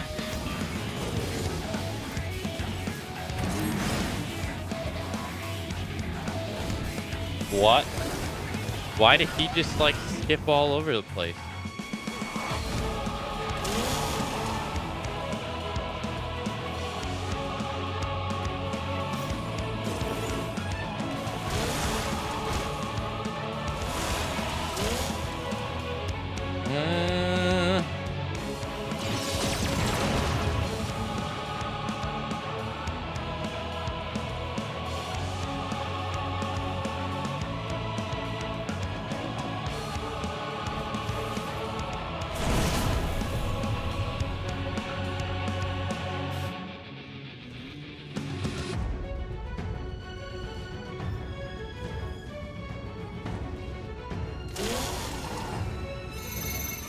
Yeah, he killed me with this.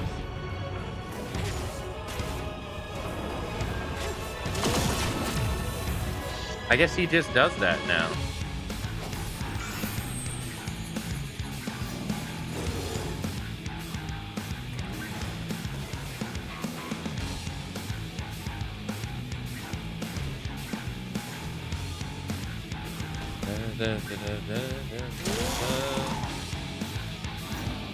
Help me, please. Somebody send help. You need to go stand next to your number.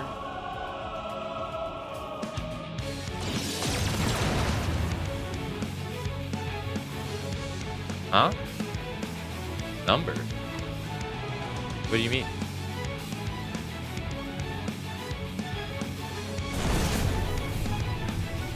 No!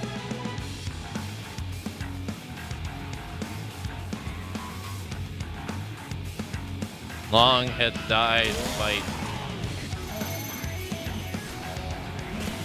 There's people numbers associated over people's heads.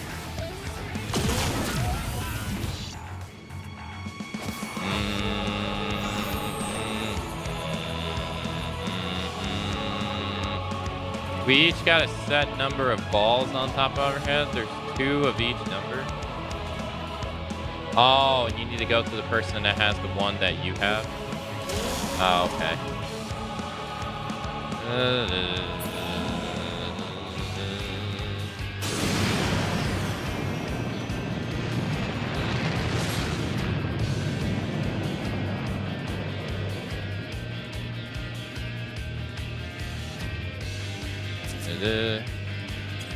No, you don't do that.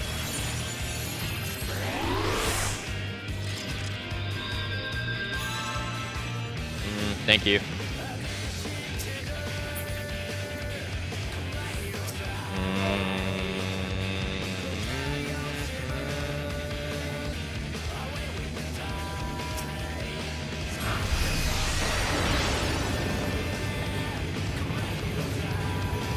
We crossed B and B, so people died.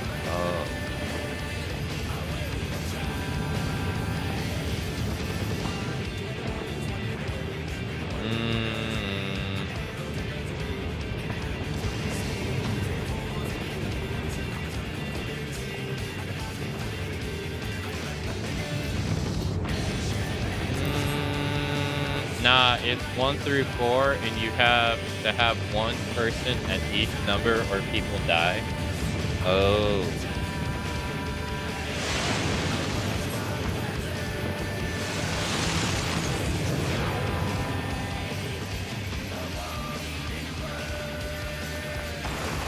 Oh, this is simulating their fight against the dragon.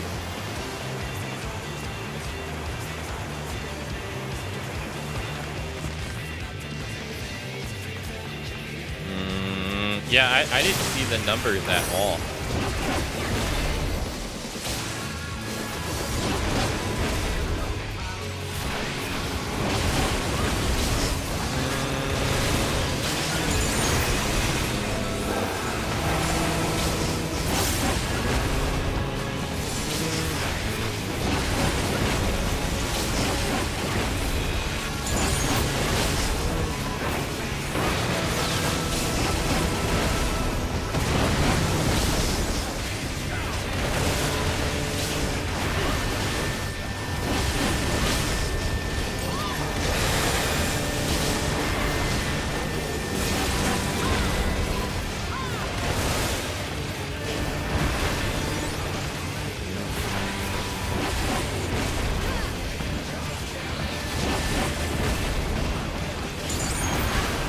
What happened? I have no idea.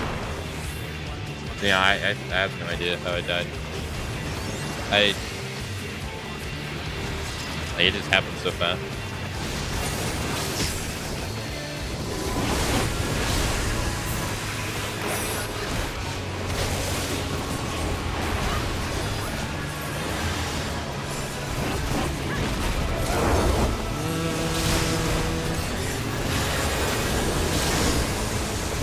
Wait. Oh, I was gonna say, what the hell are we doing fighting Omega? Alright.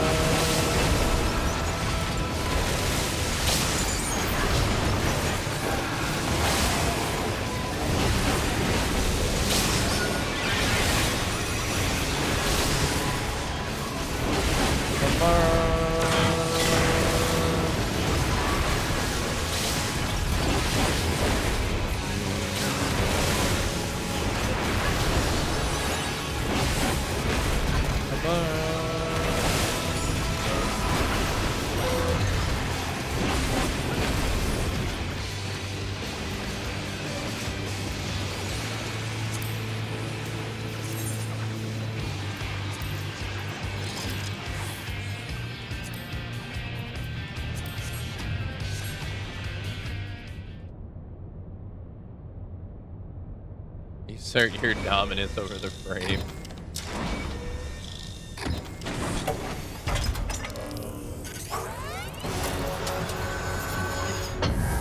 Oh, it's the Sigma 4.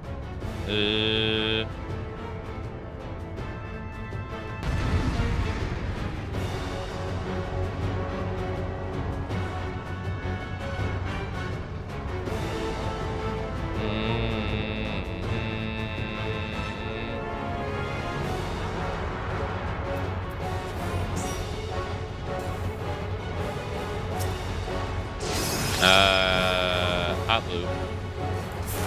I don't have any gil. What are you talking about?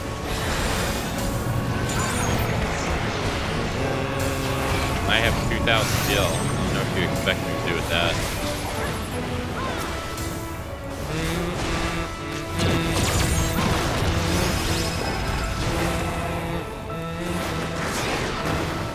Hey,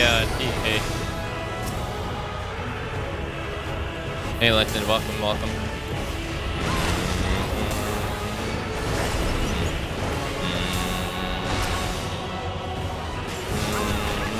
He's stuck.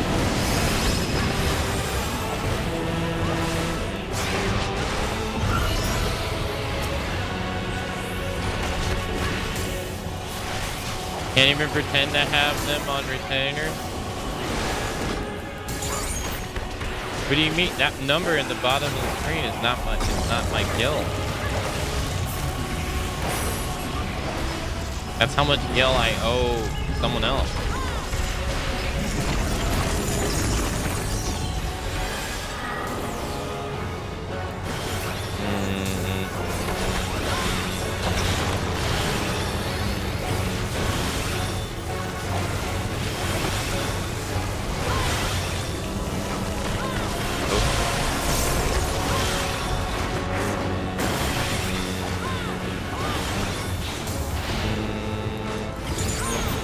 $2 million plus of debt.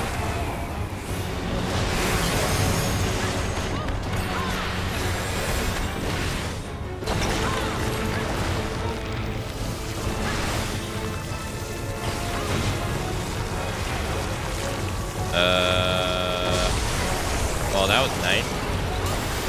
I literally got 4,000 upgrades. Is gil useful in 14? I haven't really used much of mine. I mean, I've bought like bait and stuff for fishing, but I haven't really used much. What am I doing? I don't even know.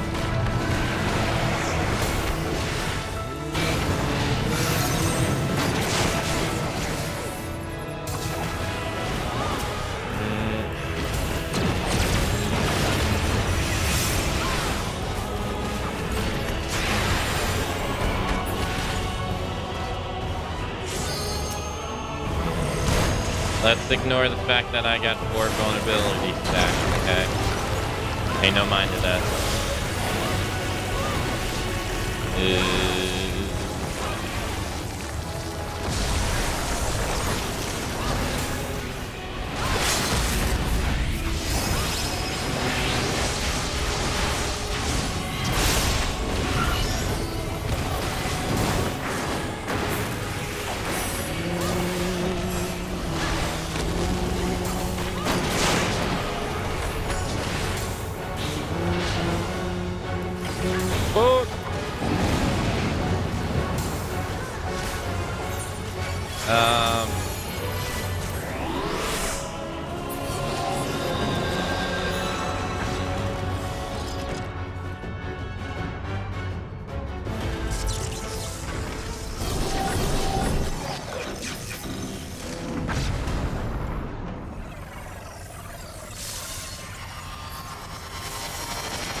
Thank you. Thanks for helping.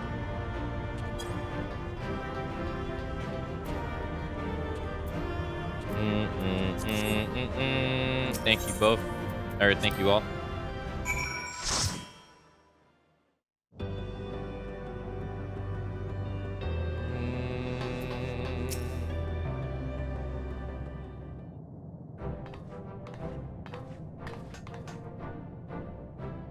Operation status successful. Stigma 4 has abandoned its military offensive. N7000 submits a new order to Stigma 4. Stigma 4 is instructed to immediately cease production of all weapons and attack units, and initiate production of diplomatic hologram units. Analyzing of memory data complete. Further pursuit of planned invasion is calculated to have a 99.999992464 probability of resulting in utter annihilation. N7000's orders are deemed strategically and logically sound, reconfiguring production infrastructure.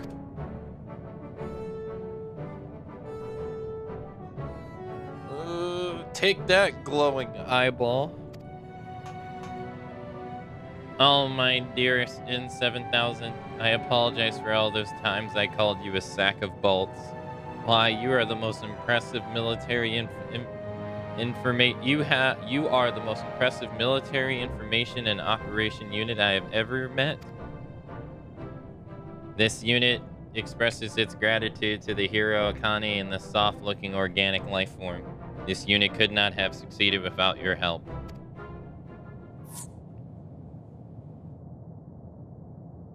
This also marks the completion of this unit's duties. With the invasion halted indefinitely, there remains no military operations or conflicts requiring this unit's functions, preparing the shutdown and permanent energy-saving hibernation. Shut down? What nonsense is this? Did you not receive an order to live just a short time ago? Eternal sleep doesn't sound like living to me. Come on, Akane, say something and set this bolt head straight, won't you?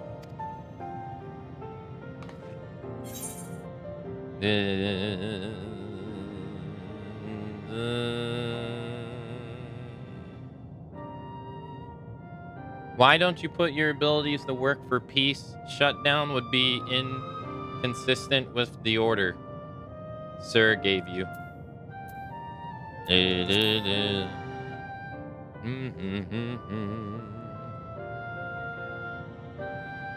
She's right. You were told to live, and live is what you'll do. If you don't have a war to wage anymore, you can use your talents to bring in a new future of peace and hope. Bitch. But what are the appropriate protocols? This unit possesses little practical experience in peacetime operations. You can access Stigma 4, can you not? By interfacing with its memory banks, might you not be able to find knowledge of lost civilizations? Civilizations you might simulate for edification of those who live now? Indeed, such a task would be within this unit's capabilities. But what about that when the task is complete? Without an ongoing mission, sooner or later this unit is bound to lose its purpose. What happens then?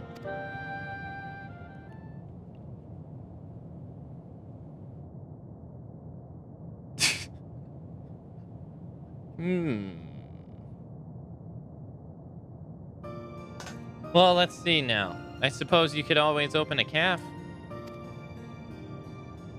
Back in Old Charlotte, there's a fine establishment called The Last Stand. People gather there to share food, drink, and company, and reasons to meet again.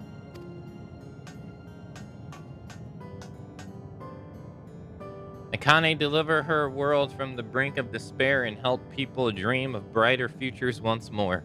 What if we could do the same for other civilizations Metron found? This unit finds the furry life form suggestions difficult to process. And yet, realizing accurate simulations of Mariah's civilizations, including those of the Omnicron, have not encountered, would undoubtedly challenge this unit to the fullest. Undoubtedly. It is a reason to remain active for the foreseeable future. Precisely. See? I knew it was, I was on to something here. Speaking of here, Akane, do you know where anywhere nearby could use a good... Do you know anywhere nearby that could use a good calf? Yeah, that one area.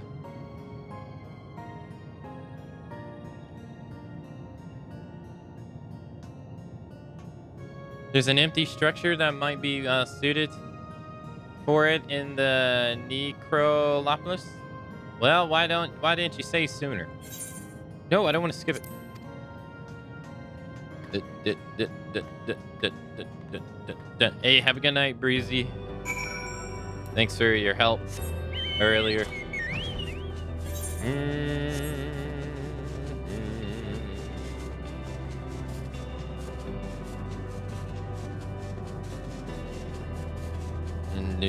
Do.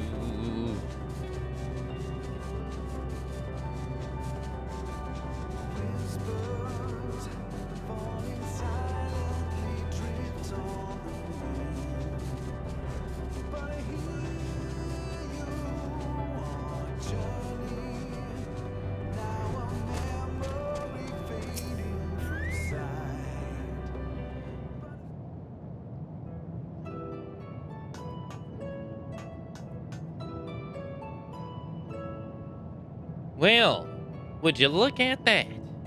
A spacious counter, outdoor seating, and a fine layer of homey gray dust. Best of all, it's the view of that massive dead star that Metron was lurking in for ages. Looming ominously overhead. People are going to love this. Think about it. It's poetic. The very place where hope was nearly extinguished forevermore is now a beacon of it. This unit has still not fully processed the concept of a calf, but will simulate elements of lost civilizations as its ongoing mission.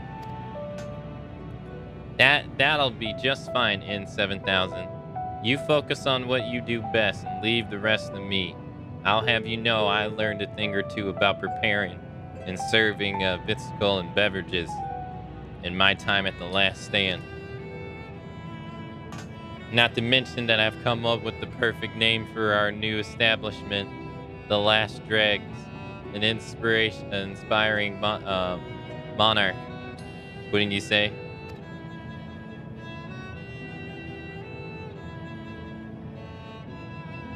This unit is unable to process this statement. It must defer to the furry life form's judgment.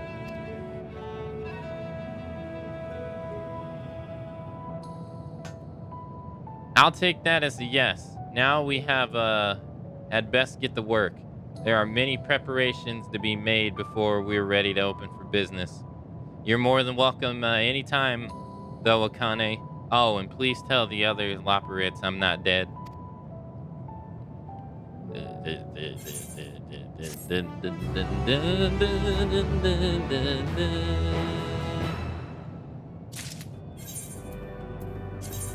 Oh shit.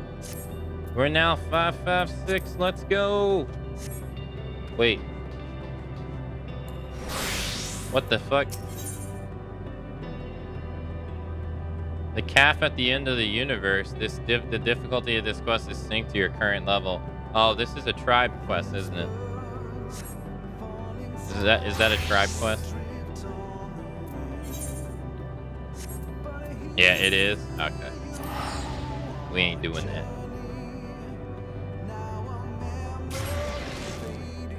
But streamer, that means you're not doing all the content in the game.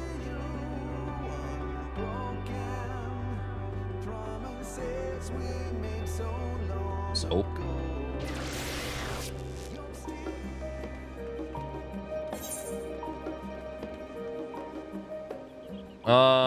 Seeking Sanctuary. The Crystal from Beyond. Wait. Oh, yeah. Should we go talk to Yoshi P, as you called him? Alright, let's go talk to Yoshi. And then I guess I'll do main story, because the Crystal from Beyond's in the normal raid and I can't do it, so there's no point in starting if I can't do it. Right? I got 65 and 300.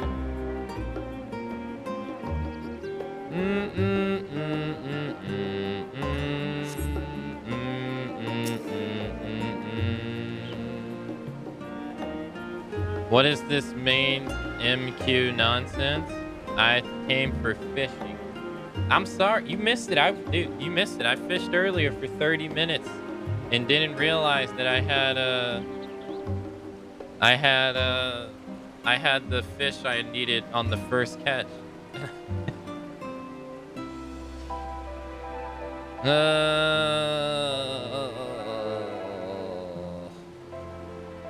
I'm dropping off my girlfriend at the airport, for fuck's sake.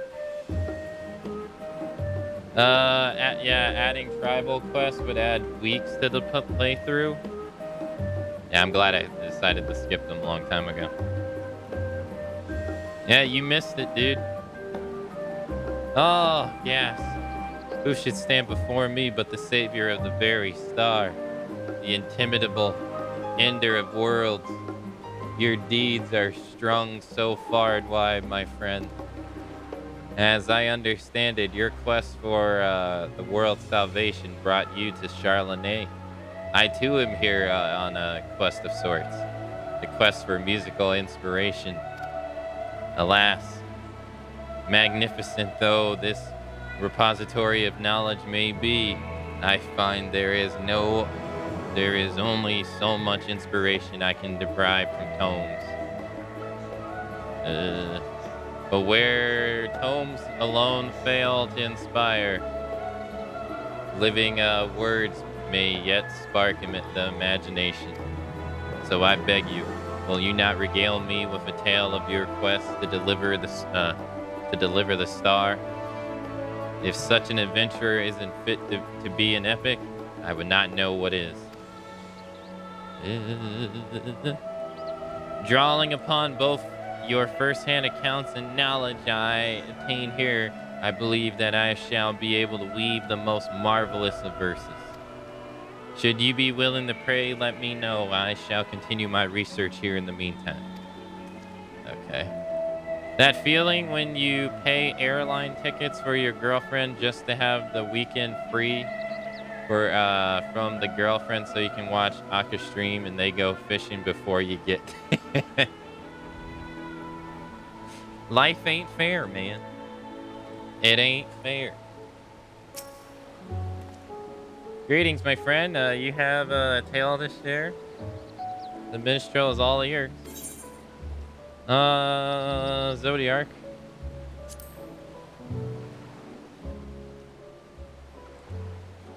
Oh, what manner of thrilling adventure might this be?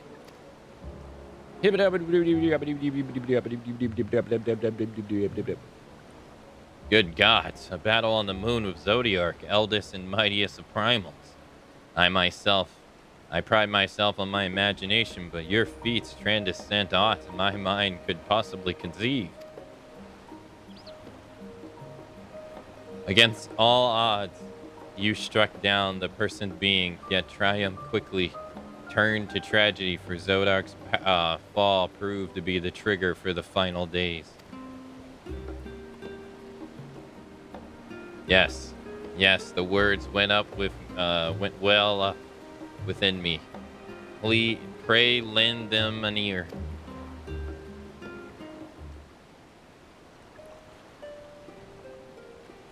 Born as a man of ancient divine free, their hopes are unquitted and they know never free. Born a mortal man and the champion arise, listening to the heaven-born nation to the fire.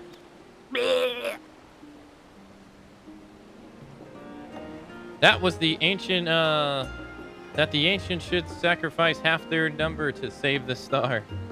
The strength of their resolve makes me tremble in admiration.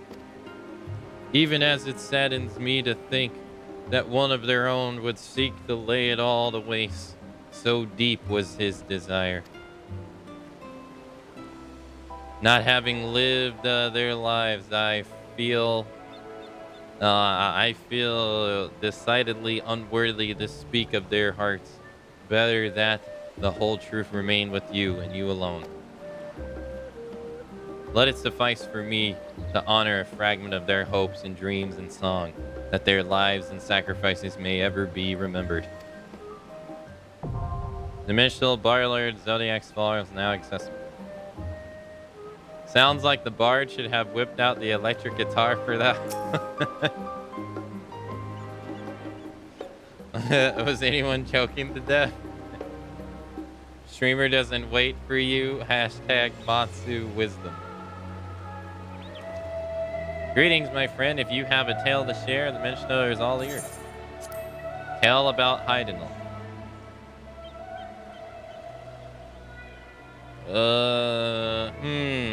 This promises to be a most reusing adventure. Browsing adventure.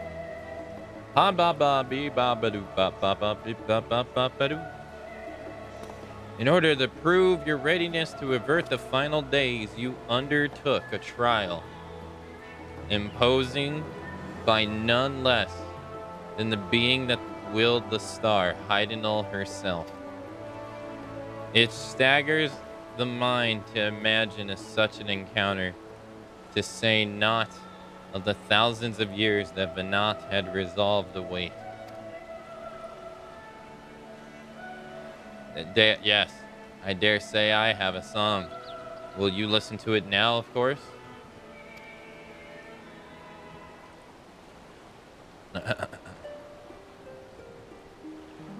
Through eons apart, the two can spouse men. Apart they walk, all lives of attack. Eons whence their paths would converge, as the goddess immortal to silence the dirt.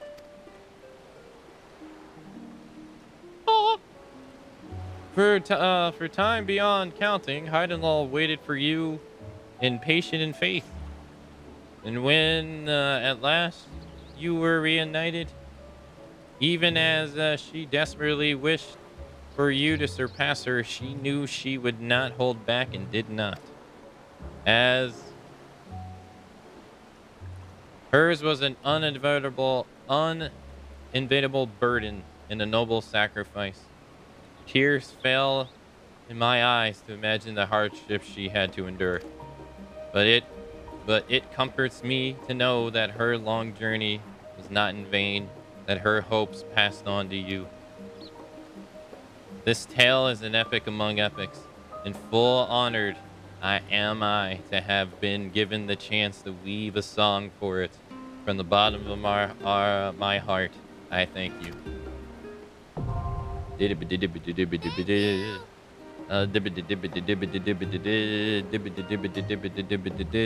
Daedalus, hey, thank you so much for gifting the sub to Alex. Yo, Alex, enjoy the gifted sub. Courtesy of Daedalus. Enjoy the ad-free viewing and the emotes that come along with it. Soon to be more animated emotes, courtesy of Twitch, adding more animated emotes to everybody. Greetings, my friend.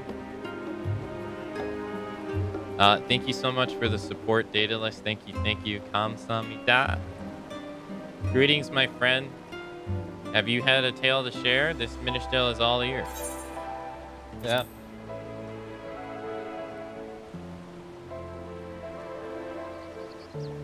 Oh, leaving so soon? I would be lying if were I to say I wasn't disappointed. Oh, well, I pressed the back button. Oops.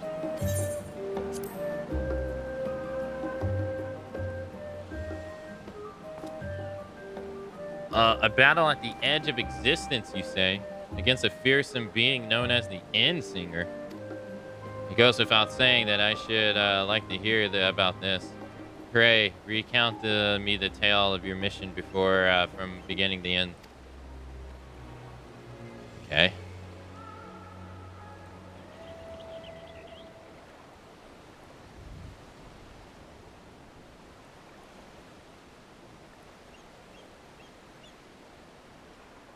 Good gods. I know I had known about the chaos of the final days, but never could I imagine the events which brought them about. I do wonder, though, where might this Ultima Thule be located?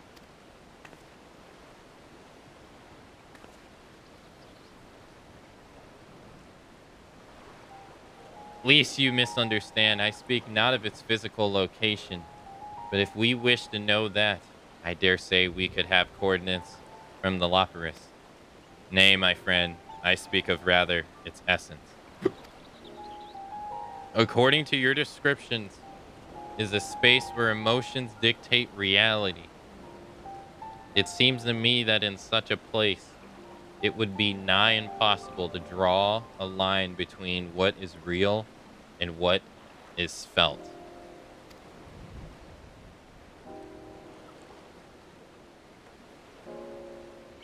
In nature, there is a phenomenon which the structure of massive objects may resemble that of something determinative. Might it not be possible, then, that the structure of the sea of stars resembles that of the heart and mind, of the complex mechanisms that govern our feelings? On the assumption that it is so, am I led to wonder, what was the true nature of the Endsinger? What was it exactly that you defied at the edge of existence?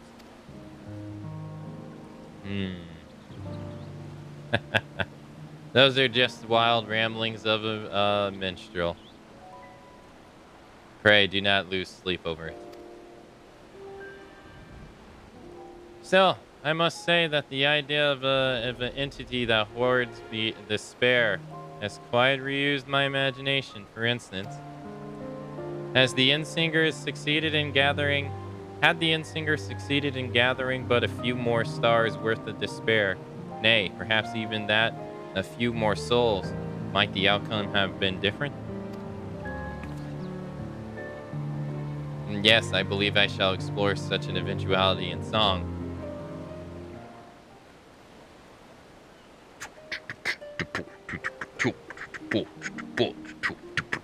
In the light of hope, kindled by your comrades, is brilliant alas, so darkness and despair in your face, even with the light can pierce it.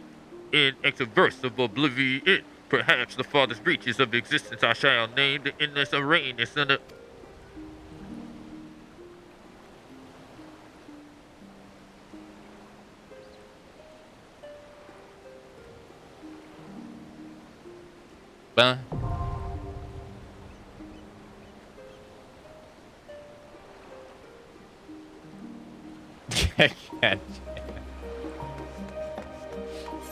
There, we got all those done. Yeah. Alright, so... do I have to go to Rosnahan for...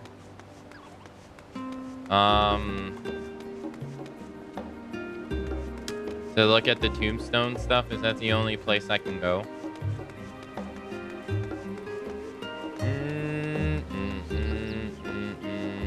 Can you look at tombstone gear here in Old Charlonet? You have to go to Rosnahan. Okay.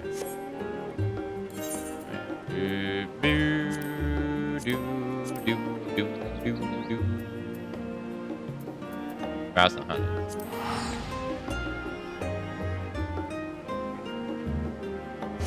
Robbing ad revenue. Robbing Akka of his ad revenue, one gift sub at a time.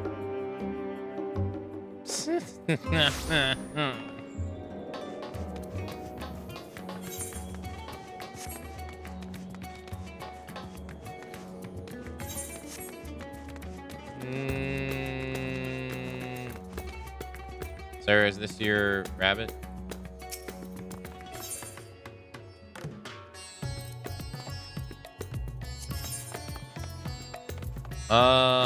Alleghane Hermet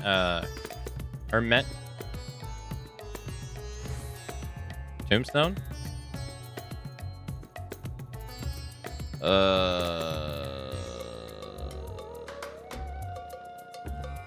You need 500 of these?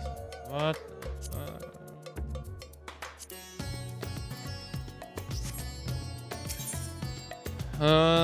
So I have to do causality, yeah? I got 300. The weapon cost is 500. And I need a ultralight tombstone. The hell is an ultralight tombstone? Weapon requires more. Okay.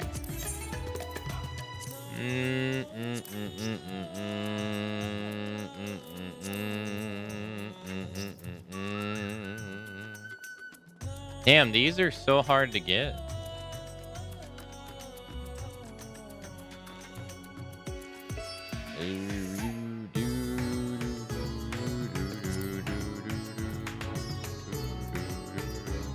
As the tombstones, I meant, or these green ones.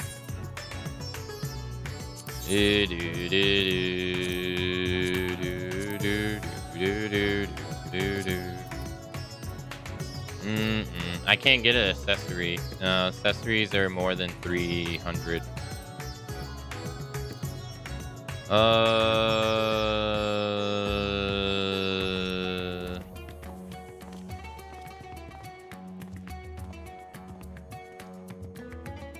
That's 650. So the cheapest one is 495. And the other one is 375. So did they intend for you to have to grind these points? Was that the intention? Was for you to grind these? Yeah, okay, so this was deliberate. Oh, okay.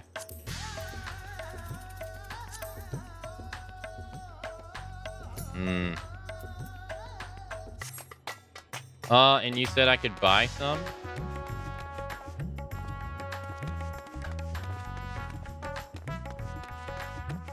You will encounter this every time you're at current tier.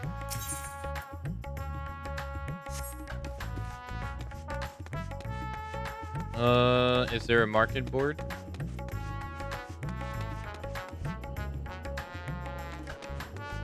Isn't there a market board? If you want to buy gear with Gil, you'd have to go to the market board.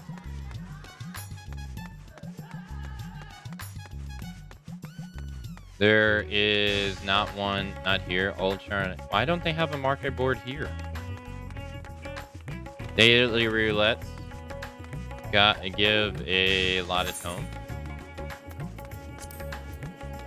I have to have 90. I have to have 590 to be able to do that.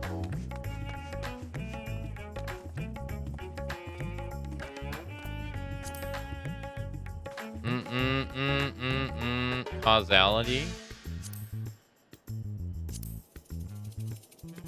Oh, so they don't give me the other ones anymore.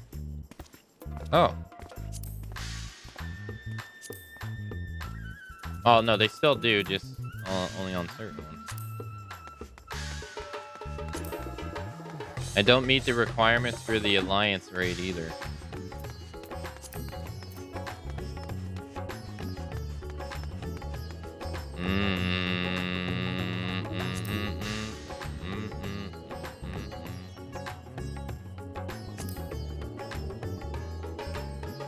So now you could do some roulettes and get a piece or two.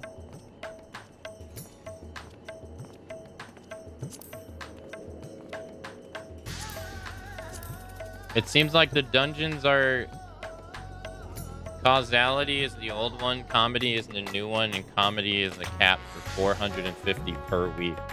That is why I was saying it might not work for the marathon. And will I need Comedy gear to be able to finish all the stuff?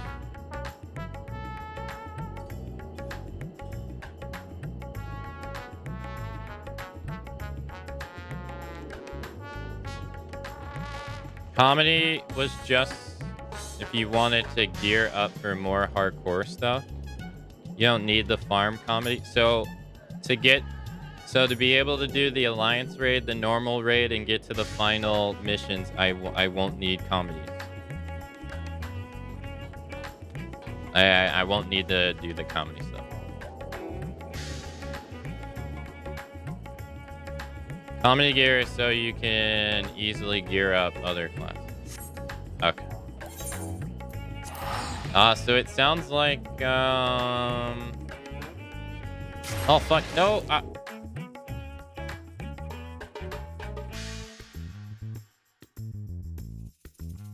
just need to farm casually or craft the gear. Okay. Well, I mean, if I have to finally use my money on something, so be it.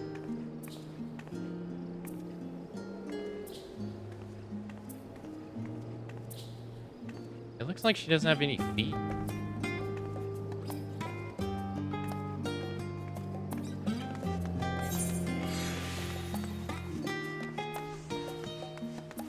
Alright, so I guess the best thing to do now is to do the main story. Right? And then...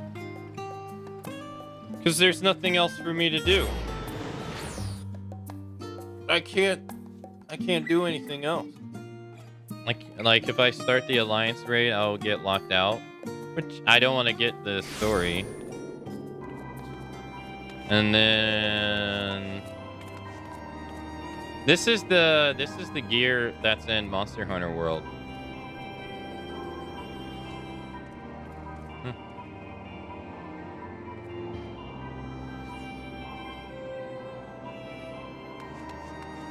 Yeah, that's the gear that's in Monster Hunter World. That is one fat ass chocobo.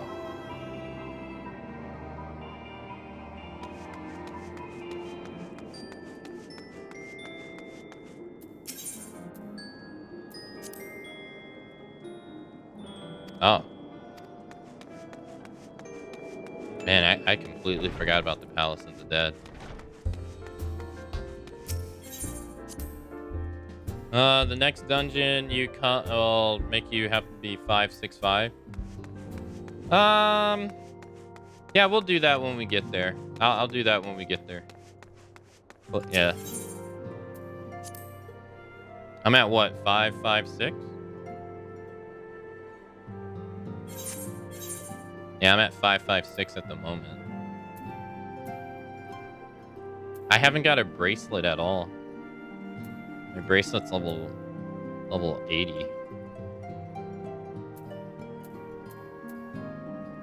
But that's not really gonna raise my level that much. No. This guy's still here?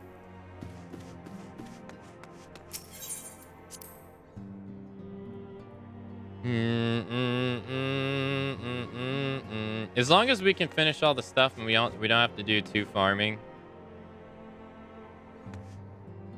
We should be fine.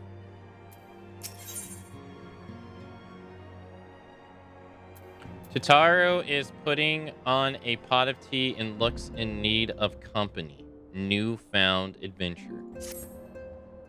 Akane, how lovely to see you. If you're not in too much of a rush, I was about to make a pot of tea. Would you like a cup? Take a seat then. I'll find us something to nibble on as well. Hey, have a good night, Breezy.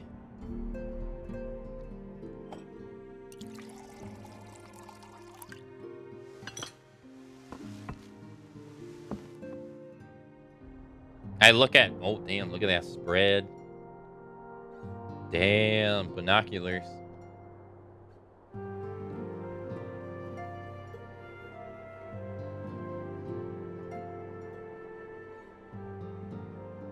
It's so much quieter these days without everyone around.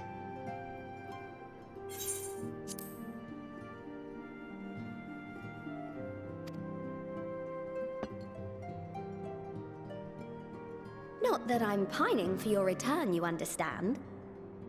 I have my sources, and I know that each and every one of you is doing well and keeping busy with your endeavors. Meanwhile, I'm left with a surplus of free time and the question of how to make the most of it. What about you? Any plans for the immediate future?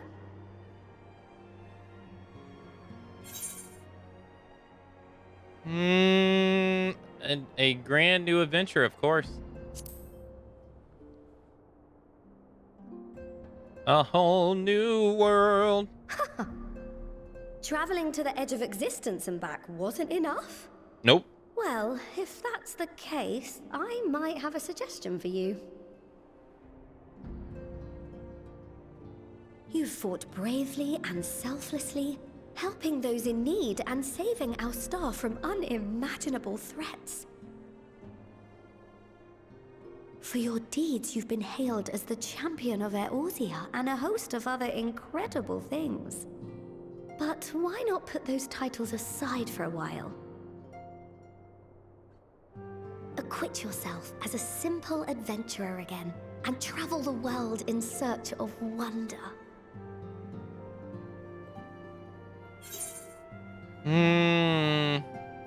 Who knows what mysteries are still waiting to be discovered? It's a great idea, but where to start?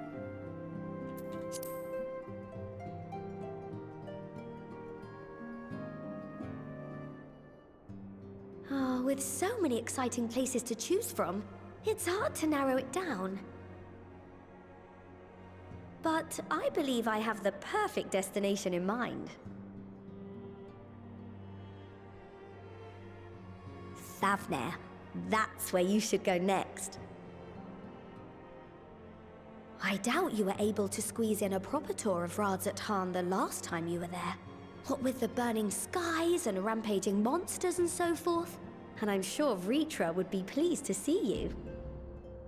Then there's the bounty itself. The Empire's presence in the region was always a deterrent to exploration. So if you've a mind to sail that sea, now's your chance. Just think of all the new experiences you could have.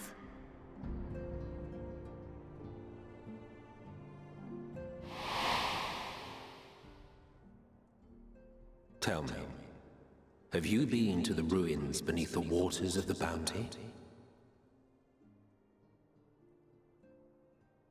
As the bearer of Azem's crystal, you may consider your duty to see at least that much.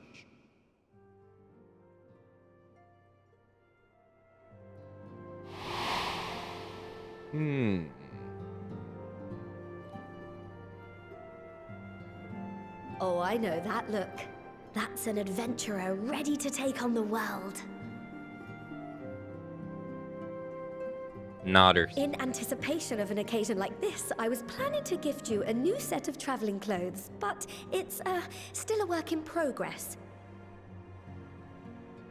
Shouldn't take much longer now, though, so sit tight and I'll have the last few bits sewn up before you can finish another cup of tea. Where am I going to put all these clothes, Tataru? You're the best, Tataru.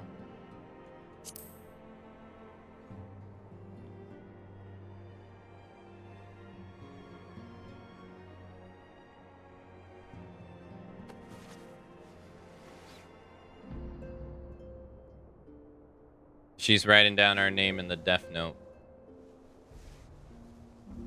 Stitch in here and trim in there. Knot the threads with love and care. We're dead. Just a little more to go. I'm sure you're still brimming with excitement. I am one with the needle. See how the fabric surrenders to my whims.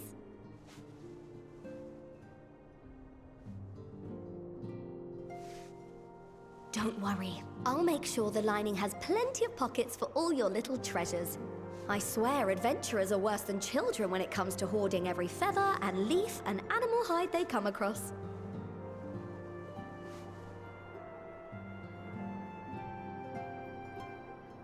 It would be amazing if Tataru was the final boss in the final expansion. She's gonna be. Oh, we mustn't forget the waterproofing. Gods forbid you forget to disrobe before plunging into the sea, or a river, or They're gonna piping hot introduce a bath. necromancer as a job, and she's gonna be the necromancer. And she's gonna revive all your dead friends and make them fight against you.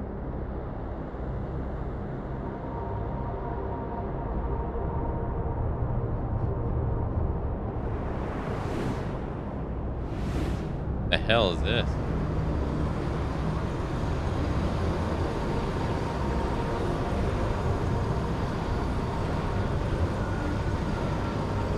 Xenos?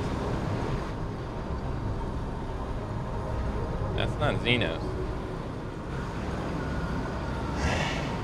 Unless I am returned.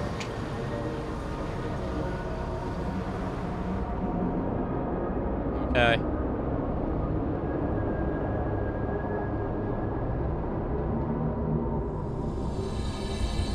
Newfound adventure.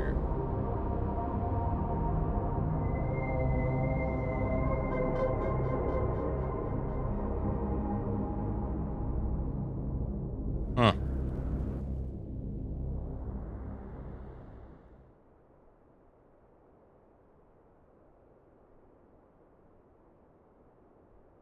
Ah, you're awake.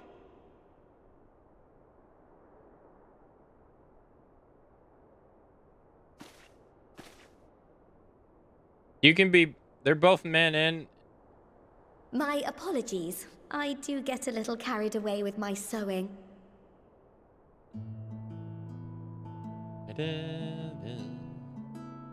You seem awfully cheerful. Pleasant dream? Or are you just looking forward to the next chapter of your grand saga? Either way, I promise to provide you with new apparel, and so I shall. If you'll accompany me to the Diamond Forge, we can put the finishing touches on your outfit. Shall we?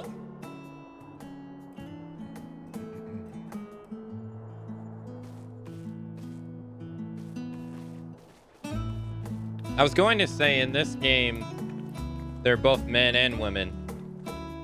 And they're based off the race that was in 11, which is the same.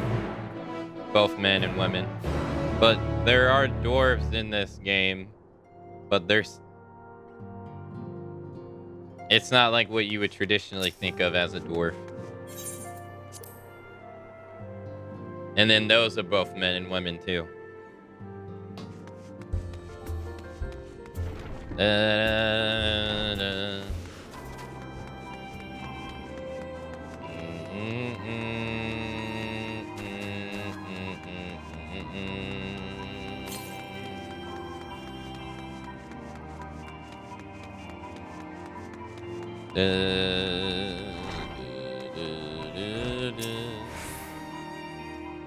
Observe as the artistry refines her piece into a masterpiece.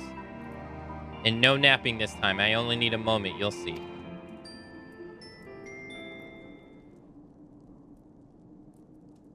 A little more room in the shoulder. Open up the cuffs. A final adjustment to the helm.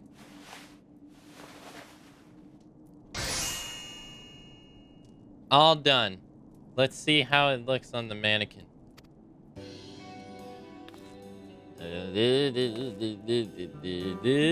Well, what do you think? Doesn't it scream ready for a bold new adventure?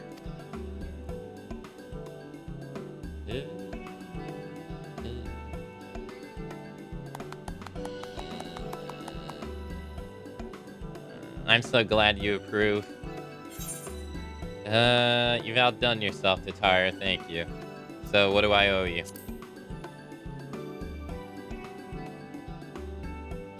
Don't be silly. Your approval is payment enough. If you really want to thank me, though, you can give me your soul. All I ask is that you wear this on your travels. Or at least anywhere a lot of adventurers might gather. They'll look at you, a famous hero, and wonder, where did she purchase those stylish yet practical garments? And before you know it, a horde of new customers will be climbing over each other to place orders at Taru's boutique.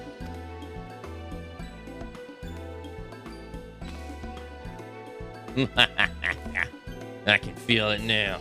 The merry cling cling of gil overflowing from my coffers. Sweet music by ears.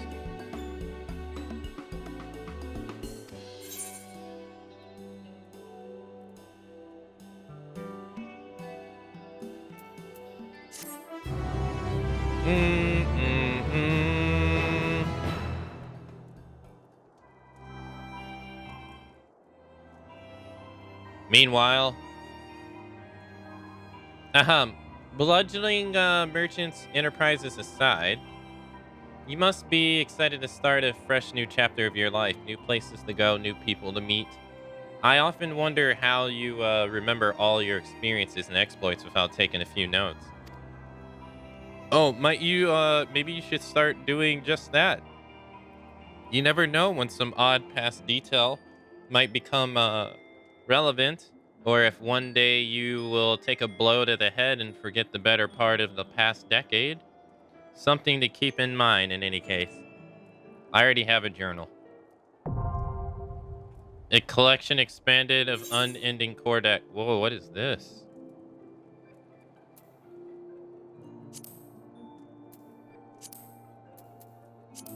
Oh. It's like a... Huh. It's like an encyclopedia. The unending codex is now available under collection and duty selection in the main menu. New entries for prominent terms and characters will be added to the codex as you progress through the main scenario's quest. Okay. Turtaro. Bountiful Ruins. Totaro has some advice to share with you. As the former receptionist and sometimes intelligent gatherer of this alliance, allow me to offer you words of advice. Do not expect juicy rumors to simply fall into your lap. Adventurers really rely on gossip. The best place to pick up information are taverns and markets. At present, you only have a broad destination in mind. When you arrive in Thavanar, I suggest you explore your options at the Meridian Mahon, the finest drinks and establishments in Raznahan. Charm the employees, and they'll not only point you in the direction of local tale-tellers, but also share with you tricks for loosening their tongues. Now, I really must be getting back to running my boutique. Enjoy the journey, Akane, and may fair fortune find you.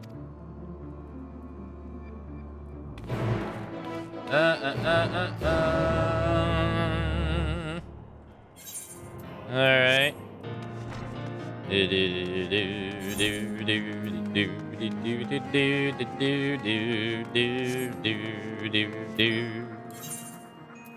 Let's go to the Bait X real quick.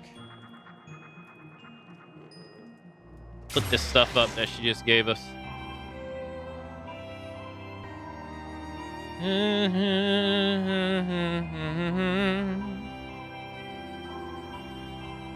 I was here yesterday and I saw the credits to this game. Why are you still fucking playing it?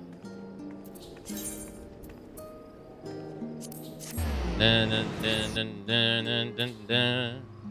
Dun, dun, dun, dun, dun. Oh, what's this? Oh, that guy. Dun, dun, dun, dun, dun. Dun, dun, dun, dun. Yeah, retired to your room. Yep.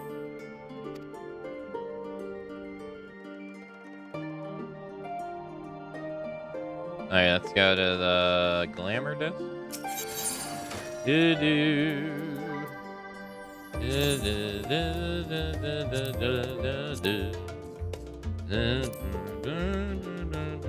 What was this called again?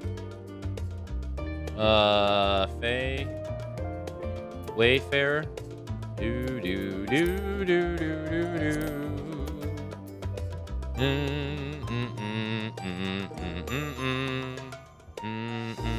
Did she give us a hat? She did.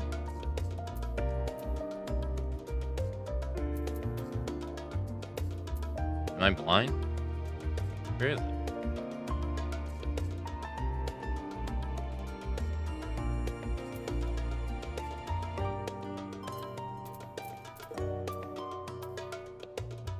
Oh, no, she didn't. Oh, no, she didn't. Duh.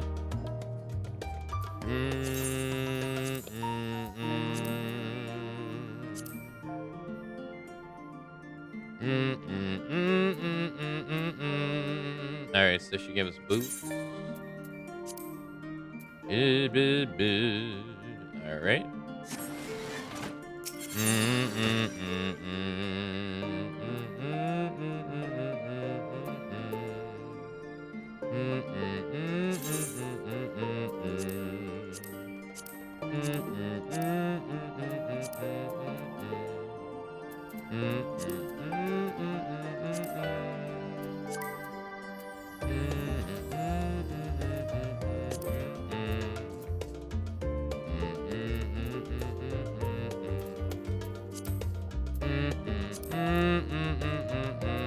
I ain't got no pants, man.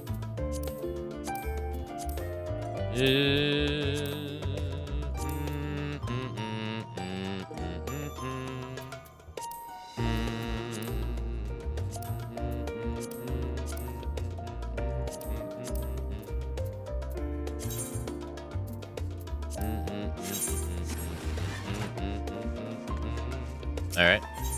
Alright, now we want to go to Raznahan. One reason why I have gear set to drop in my inventory instead, it makes it easier to manage for you.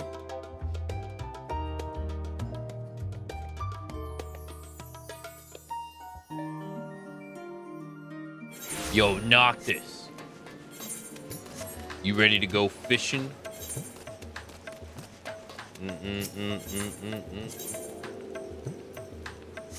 Wait, how's it raining inside?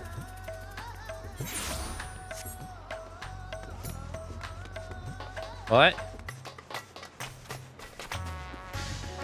That was weird. No sailing in that area? Oh. I was like, wait, what? Welcome to the Moraine Mihan. Oh, hello. I did not recognize you at first. Are you here alone? Let me find you a table.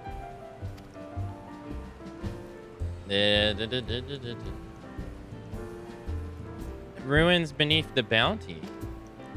Would you be speaking of the sunken treasure vault? We have one regular, a historian in fact, who could tell you all about it.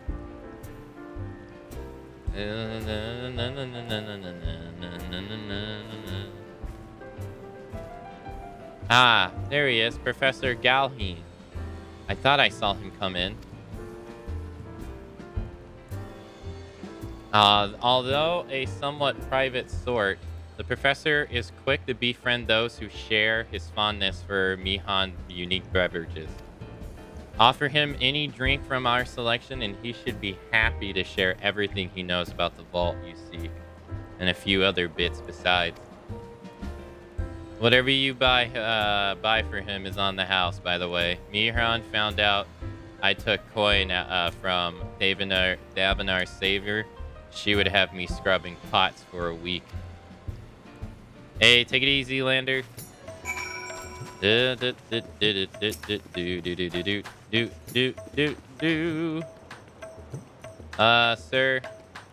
don't mind my teleportation techniques as I talk to you. Just pay that no attention.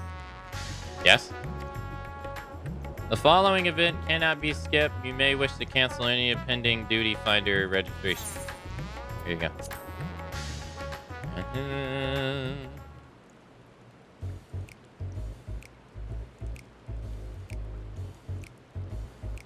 And what may I do for you, my Rosian friend? I wish to ask you about the sunken vault of the bounty. Just a friendly chat. How about a drink?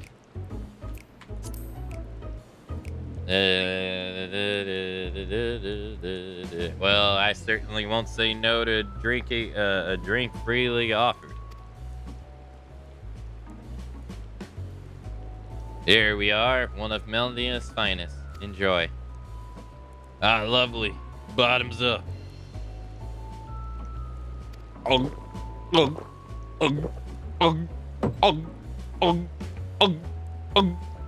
He empties his cup in a single pull.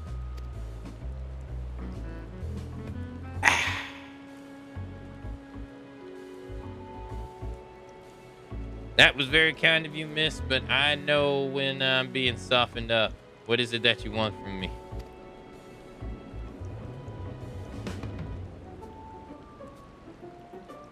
Oh, chasing down that old tail, are you? It doesn't seem to appeal to the... It does seem to appeal to the adventurous at heart. Now, where to begin? Might I assume that you've heard of the Azadale? He was the Khan of the Yari tribe, which served the Near from the mainland, and a key figure in the history of the Raznahan. Okay. His decision to aid the Akashadera is what ultimately won them the war against the Gajashira, thus allowing our predecessors to lay the foundations for this thriving city-state. The true fascinating stories, however, concerns his grandson, Azadale III, who was known for his deeds as satrap at the Razdahan's early days.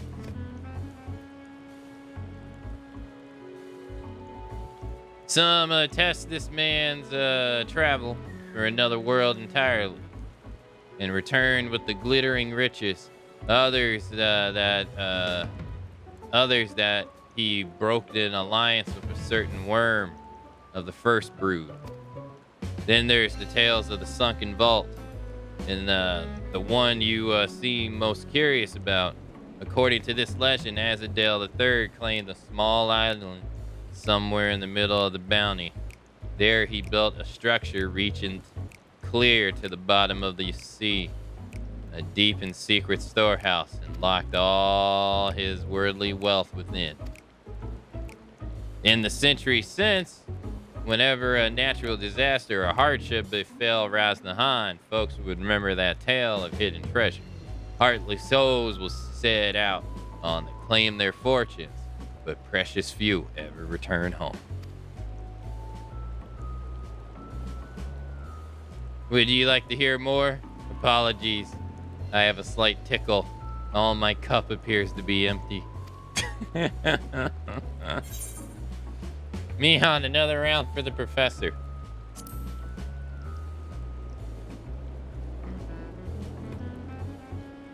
Ah, I see we've reached an understanding. You're a sharper one, adventurer.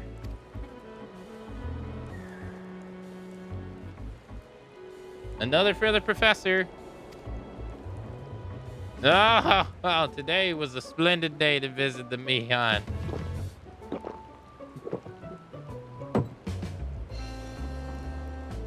He gulps down his newest drink in gusto.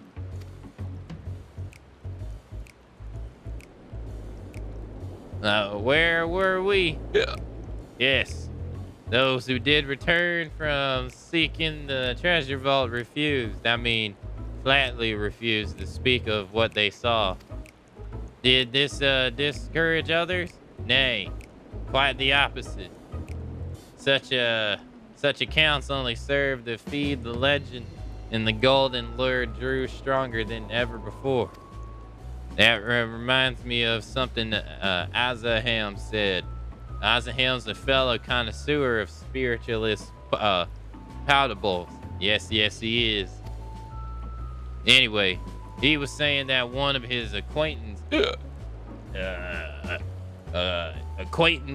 went after the treasure himself. Hasn't been seen since he sailed, I hear. But he did have no, I can say no more. You seem a generous sort. What kind of man would I be to encourage what is clearly a foolhardily quest? If my words send you to your death, I can never live with myself. I'm no stranger to peril.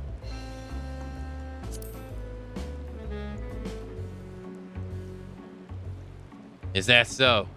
Perhaps it's your turn to tell a tale then. What manner of dangers have you faced? I went to the edge of the universe to fight the embodiment of worlds of despair, so that you could sit here and drink your stupid alcohol, so so that I can go and get this goddamn gold. That was you? The very edge of existence. For anyone else, I struggle to believe it. But I recognize you now. You're the hero of the final days. A drink. I need another drink to settle my nerves. Mihan, more of the same, if you please. As you wish, but this one is on your coin, Professor.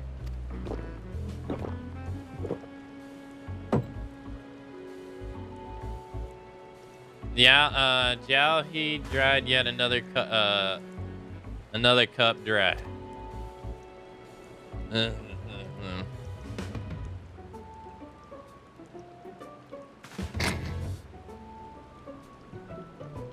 Anyways, you being who you are, I suppose it wouldn't hurt to share a little more. His friend of Azim's, he's desperate to buy a treasure map, one which showed the way to the entrance of the vault. Seems he could only get it from some merchant. What's his name? I forget. Let's drink a toast to you, my new best friend. Mihan, more drinks. Signal for water instead.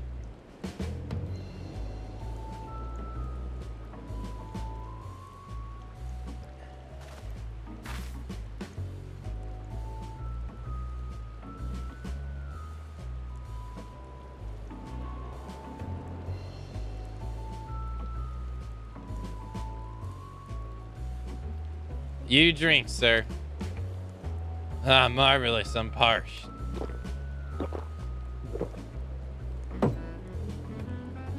He gulped down a cup of water. Ah, that was just water. Did you tell her to bring me water? That's probably for the best. Very kind of you, really. My head was certainly thanking you in the morning. I seem to have overindulged. I am to put in mind the words of Master Galza. Be wary how much you drink, you swallow. At least it swallow you. Forgive me. I shall subject you to no more of these unseemingly antics. If you want to speak with Azim, well, as I said, we share a taste for Mihan fine spirits. He's probably came in as we were talking. I wish you fortune in finding your fortune. You appear to have learned all that Jahin has shared regardless the undersea vault.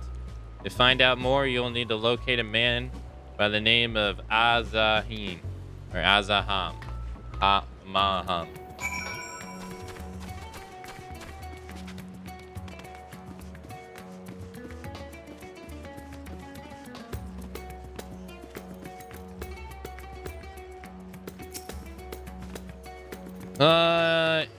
Yes. I'm Azaham, and who might you be? All true, I'm afraid. My friend took a ship out to search for Azadel's legacy, and I've been searching for his cell ever since. I tried to dissuade him, of course, but he refused to listen. All he could talk about was finding the vault. And that look in his eye, I knew I wasn't common. It wasn't common gold or jewels he lustered after. He was hunting the Azzadine III's otherworldly horde. His ambitions would not be denied. I see it in you too. That appetite for the mystery and the unknown. But I will not attempt to turn you from your path. I know too well the futility of that endeavor. So I will tell you what my friend told me. How he convinced the merchant in the bazaar to give him the rough location of the vault's entrance. It seems this merchant, one of Asel, I believe, is selling a map which shows the exact route. But my friend's purse was too light for this extortionate price. With what the meager wealth he had, he instead paid to learn that there are ruins on the small island somewhere in the bounty. Within those ruins hides the path of the vault beyond the deep. If you truly intend to seek Azadel's treasure, I suggest you put your affairs in order. I wish things were different, but I do not believe my friend is ever coming home. Intra, it is 8:01. You are 1 minute late. What do you have to say for yourself?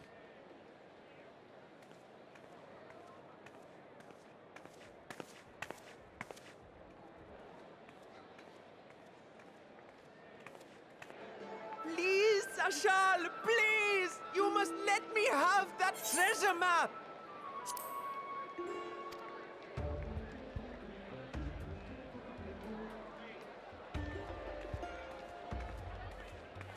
What's all this about?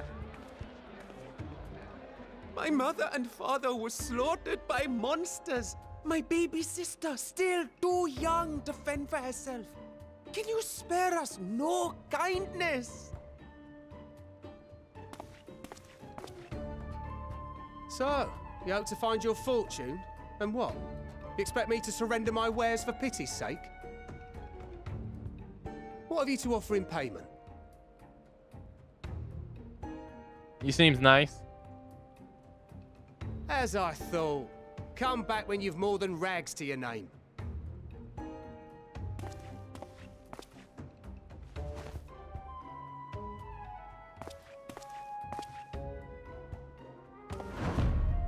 This is no mere treasure map. It is a guide to the vaults of Arzadal III, one of the great satraps of Radzat Han, and a direct descendant of Alzadal Khan. A map to Alzadal's legacy. I call bullshit. So he says. A fake, I'd wager. This is no fake. The parchment is marked with an arcane glyph of passage. You may find the ruins hidden in the bounty, but you won't be setting foot inside without this in your possession. A priceless artifact it is, discovered amongst the rubble in the aftermath of the final days, and lovingly restored by yours truly. This map is the key to fabulous riches, and I'll be the king of fools to simply give it away. Be glad I am no such king, boy. Your scrawny-eyed had never returned with that treasure alive.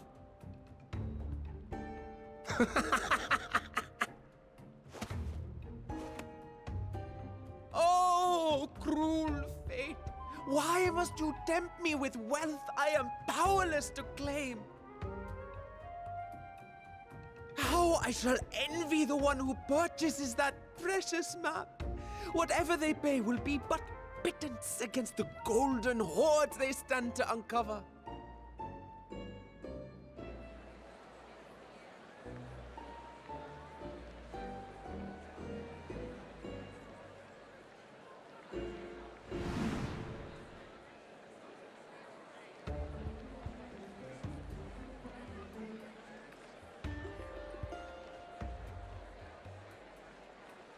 What have you, sir? Fighting man of your stature would surely relish the challenge of recovering Alzadal's lost fortune.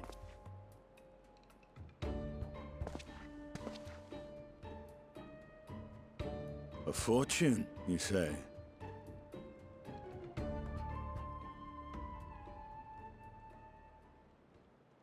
If I had but the strength to seize that treasure, my starving sister would never want for food.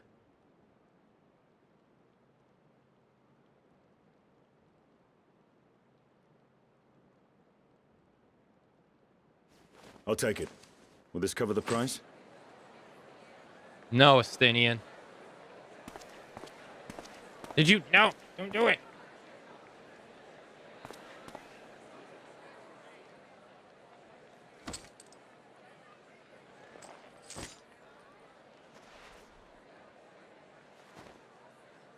It's a fake.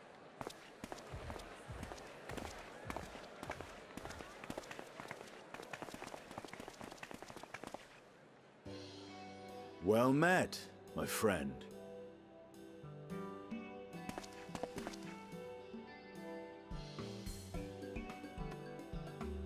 Someone is dressed for adventure. But why Thavner of all places? Knowing you, I suspect there's more to your plans than sightseeing and shopping.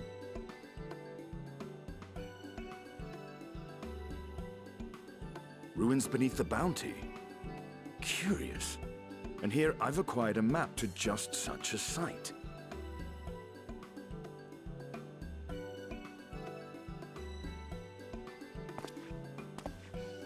With that sale, I do believe I've earned the rest of the day off. Thank you for your patronage, sir, but if you'll excuse me. It's a scam. Mind us.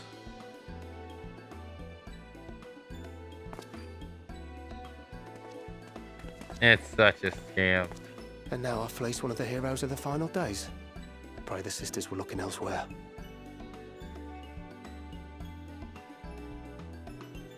Oh no. This map may not be genuine. Either way, we'll need a ship to find out for sure.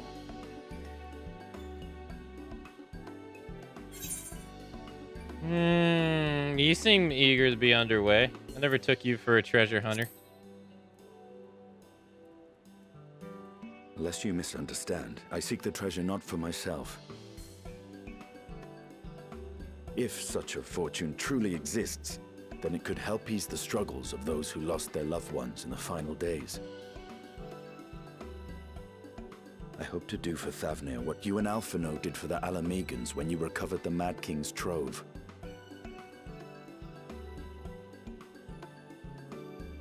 Come now. You know Alphino needs little encouragement when it comes to recounting the tales of your shared exploits.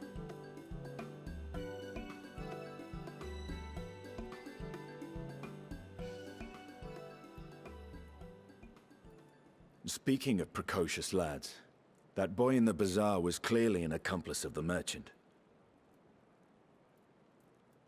Suppose his role was to draw the attention of the crowd and add weight to the merchant's bold claims. Transparent act for the most part. It was not all mummery. The need to provide for his sister rang true enough. Thus, if some portion of the profits end up in that waif's pockets, then I will consider it money well spent, whether the map leads us to the vault or not.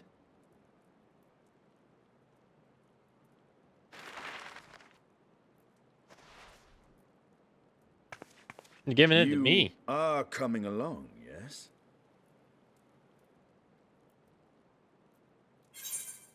Naturally.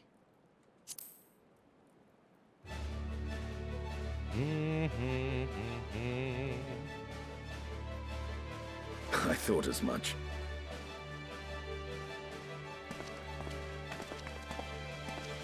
Now, let's see about securing a vessel.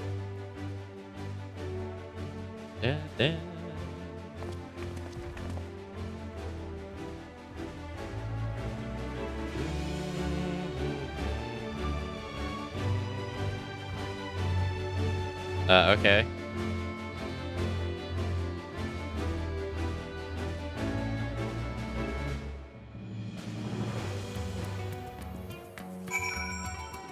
I didn't expect to see someone so soon. Oh, I see what you mean. There is a big ass hole. Huh. You will recall I spoke visiting Thavinar at Vitra's request. Well, he finally invited me to a feast and made his proposal once I was too full of Honda's delights to refuse. He wishes me to train the Radiant host in lance work. But that is a tale for another time. But we need what we need now is a merchant or a towering with a ship fit for open seas. Matsuya is a fisherman by trade, yes. We should head to Akala and see if he can help us. The treasure hunt has begun. We're off to find some booty.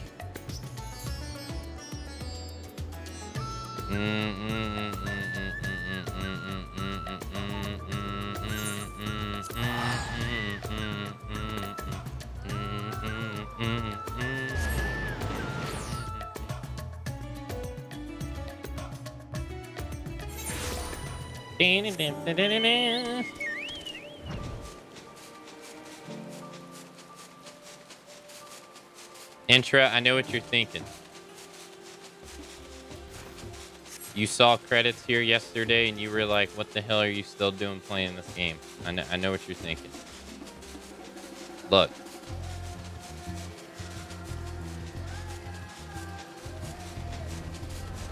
It was fake out credit.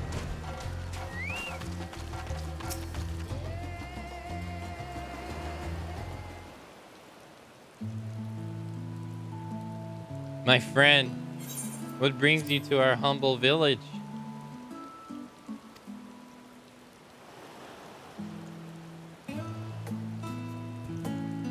Dun, dun, dun. You need a seaworthy vessel to seek these ruins. Consider it was your deeds which allowed us to return to fishing. I should think everyone would be glad for a chance to repay the favor.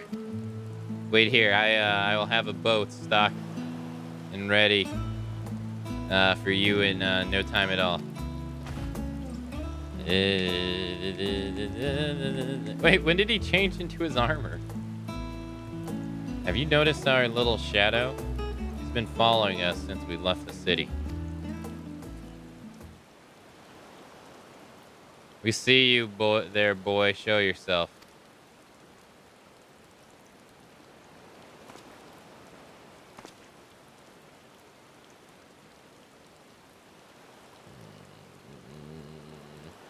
Ah, it is you. Do you know how far out of our way we walked so that you'd not cross paths with some wild beast? Sorry, sir, but aren't you the heroes that saved Dominale? You are. I know you are. And I've gone and cheated you. I work with Asanel, you see, in that map merchant.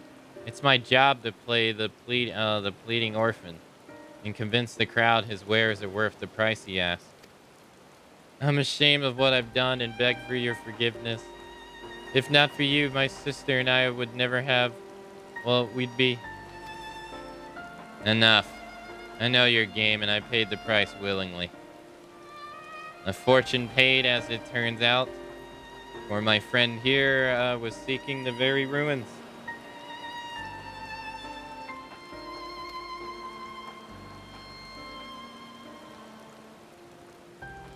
You are kind to overlook the wrongs I've done you.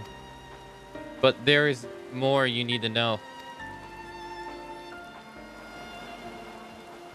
The map you brought is very real. As the island it shows, I overheard Zale selling the information to another customer.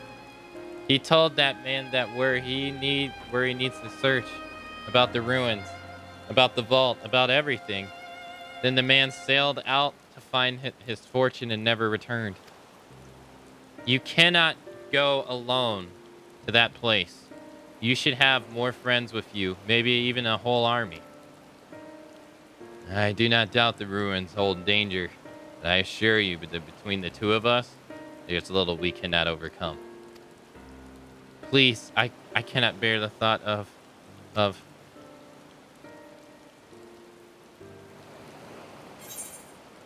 We can invite our comrades. We might need a hand moving the treasure. Now you've gone and made him cry. Good job, Asinian.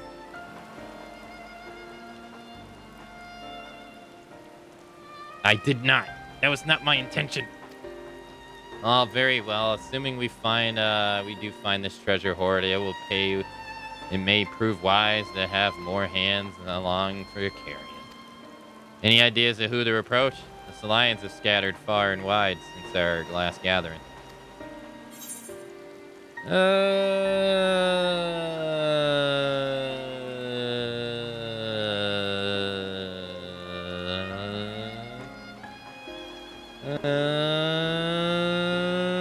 Think reading your anger? Think Creed? Eh? Those two would answer our call, certainly, but they left the Rising Stones with a definite task in mind, and I'm loath to interrupt their self-appointed mission.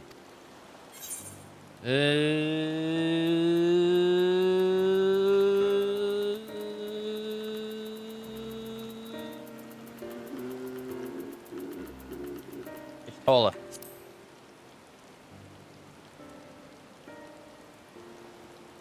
Ishtola.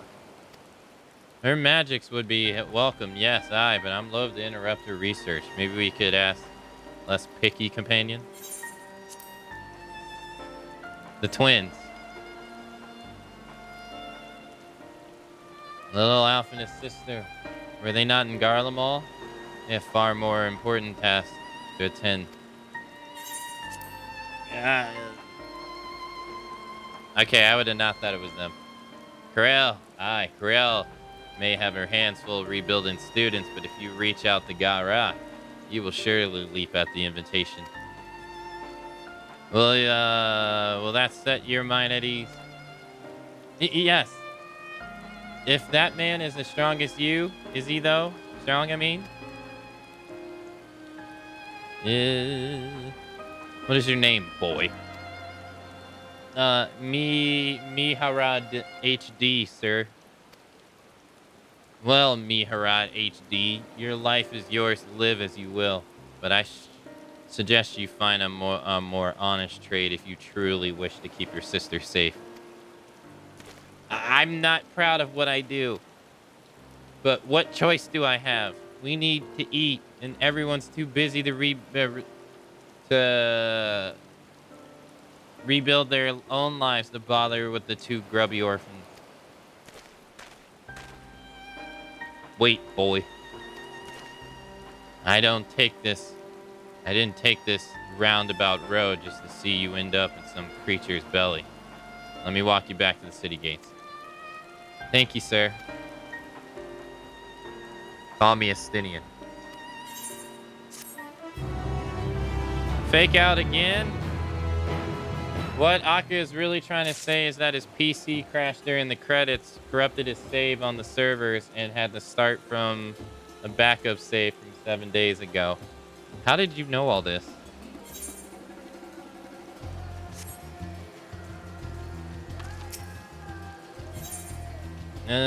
Friends for the road. Justinian is ready to escort Mihan to safety. Shall we leave? I shall leave you to recruit Gihara. He'll appreciate the invitation as much, that much more, I'm sure. As I recall, he's based in Annex. Someone there ought to be able to point you in the right direction.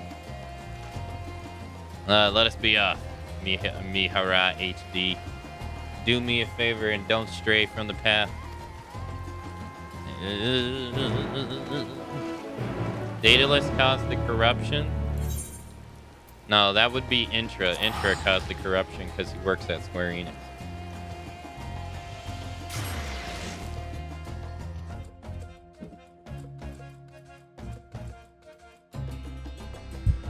He's like, oh, you think Final Fantasy XIV's over, do you? Be a shame if something happened to your save.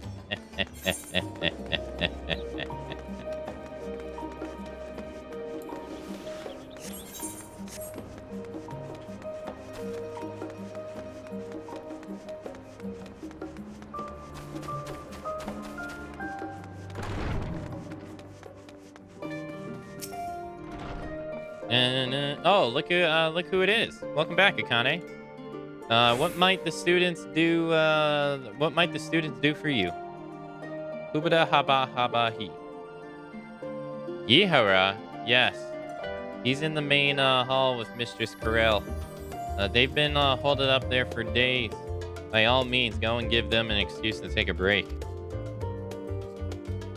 No. Intro, why are you always lying about your occupation?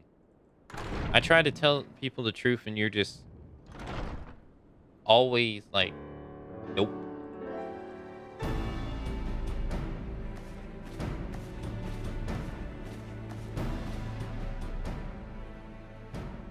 Ah, Ojika, my good man. I'm not lying.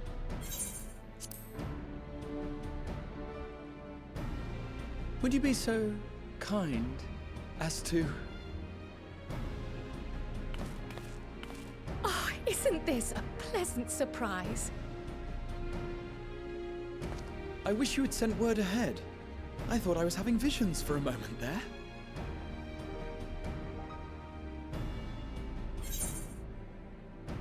Hey, don't hit me with the judgmental bird. That's uncalled for. You hit people with the judgmental bird when they tell the truth? What are you two working on?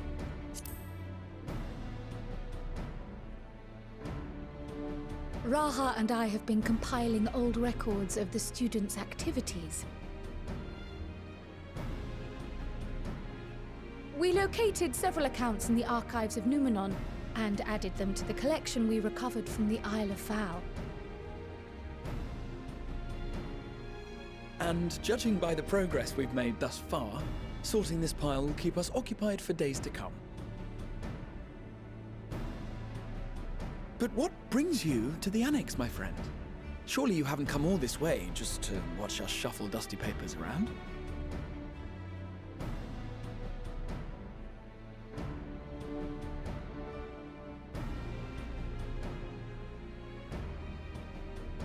The treasure vault of Alzadal III. And you're looking for companions to join you on this expedition.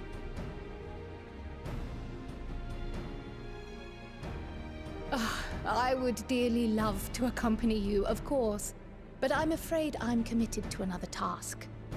On the subject of which, I had hoped to ask for your assistance.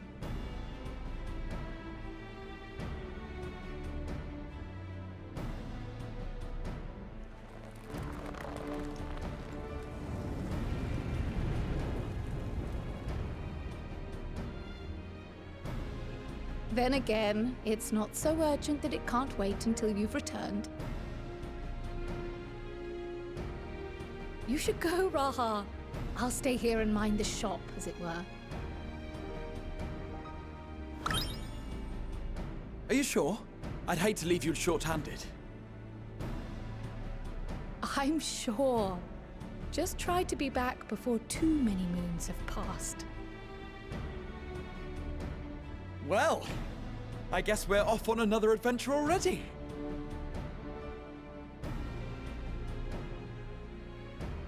Have you asked anyone else to come along? Then might I suggest we invite your Stola?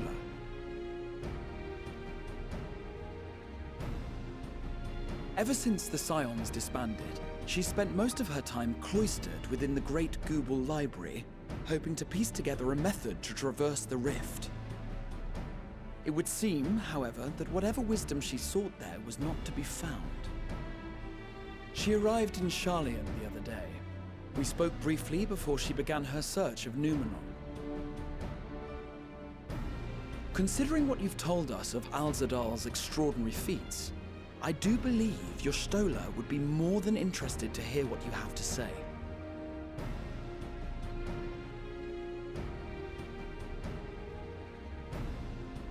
Splendid! Then let us head to the archives at once. Wait, before you go. I have another potential member to volunteer, if you've room to spare. Urianger. He sent the students a request for materials, you see. Treatises on the architecture of treasure vaults and the like.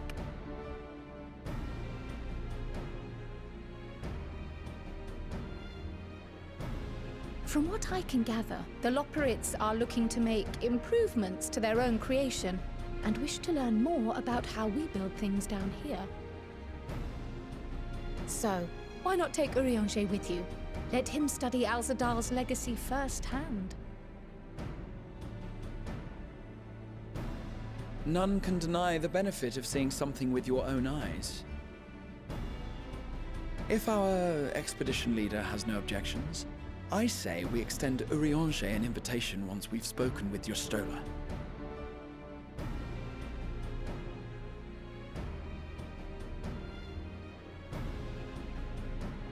Safe travels, you two. But don't forget, I'd still like your help with that other matter I mentioned.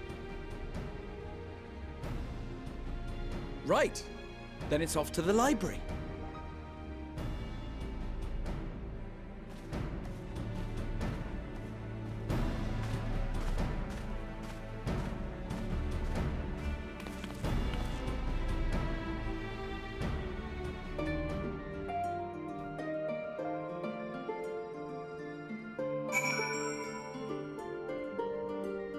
I'm not muted. I was coughing.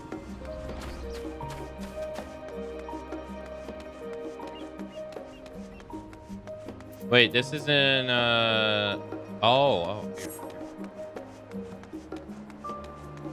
If you didn't know, I have to do the public service announcement. If you didn't know, or haven't heard, Final Fantasy XIV is on sale for 40% off.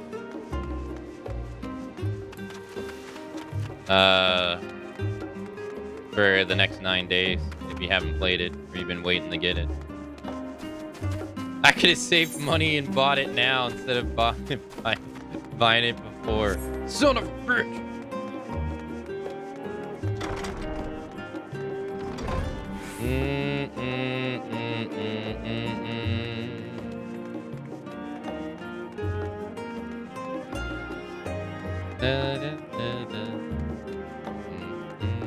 No, I cough like crazy all the time. Is she sleeping on books?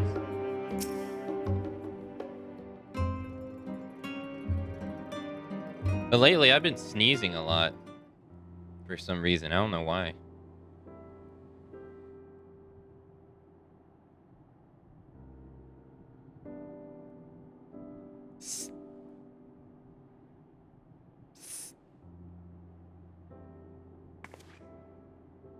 I've never known Y'shtola to doze off in the middle of research before.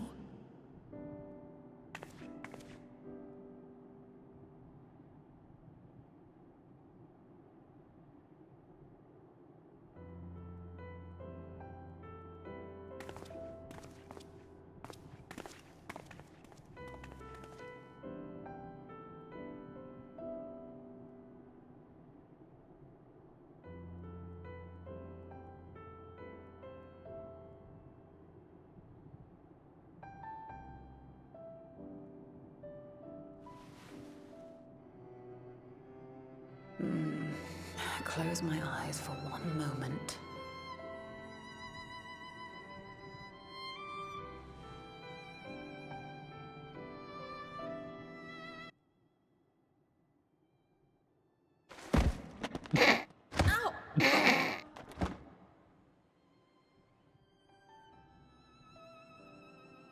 How long have you two been here?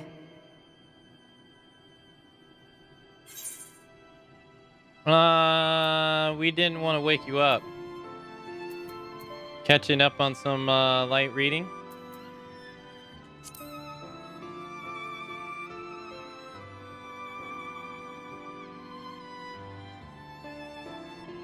Nor did I want to fall asleep.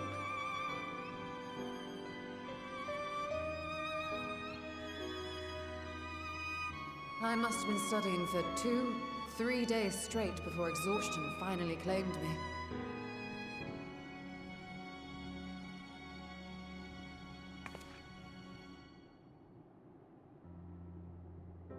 As you know, I've been researching ways to travel from the source to one of its reflections. Well, looking for hints at least. I don't expect to find a simple set of instructions tucked away in some dark corner of the library. So I've been skimming through the stacks, hoping to uncover even a partial mention of any similar feats in the past. A means to travel between worlds exists, and you can be sure I will find a way to employ it. All you gotta do is ask Kaiwi. So I promised Runar. But 'twould seem I've set myself a nigh impossible task. You needn't be so hard on yourself. The leap I made with the Crystal Tower was not achieved in an afternoon.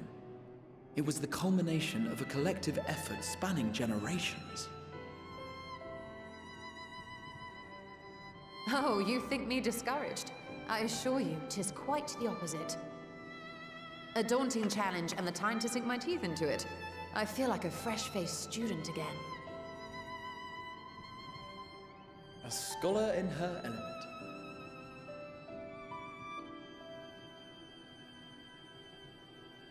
Indeed. Was there something else you wished to ask of me?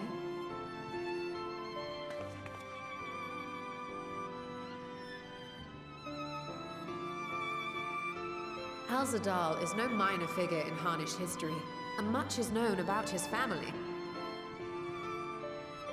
But this is the first I've heard of a descendant surviving a trip to another world. If those tales are true, then he may have left behind some clue as to how it was accomplished.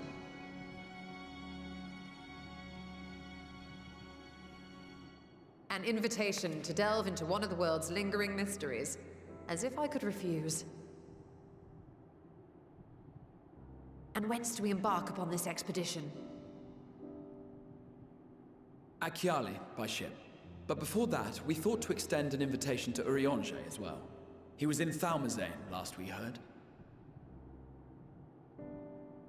Then by all means, let us recruit him, and be on our way.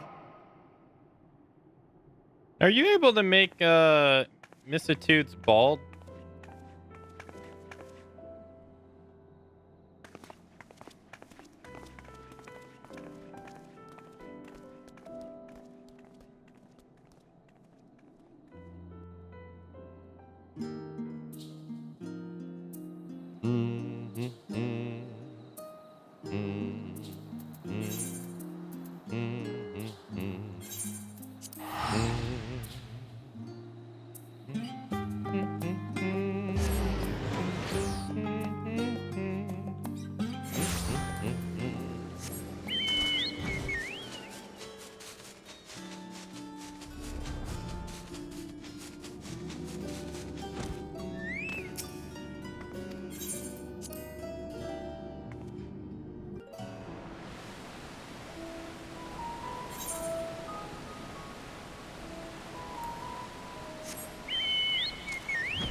Urianger,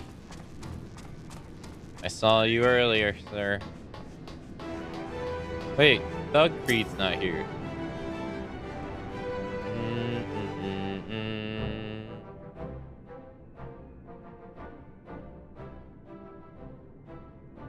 Ah, our illustrious champion.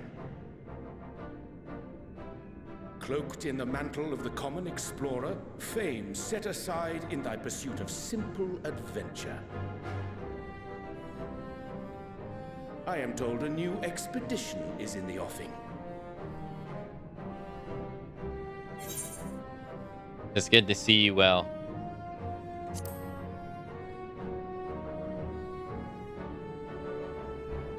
And thee. As ever, thou art the picture of strength.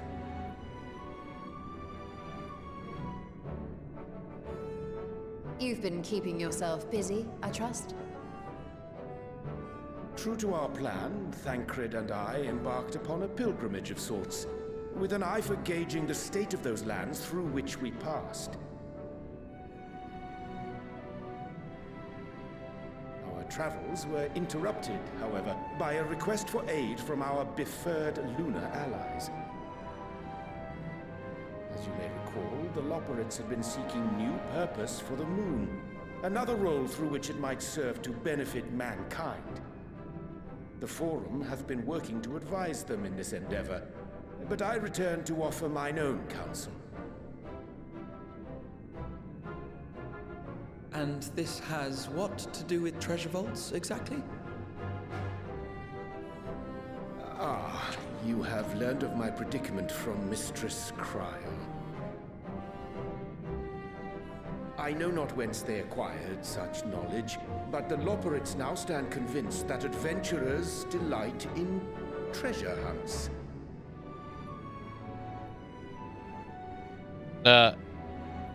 Okay. Thus, with their newly built wonderland of riches and mystery, do they hope to entice all manner of daring delvers to the moon?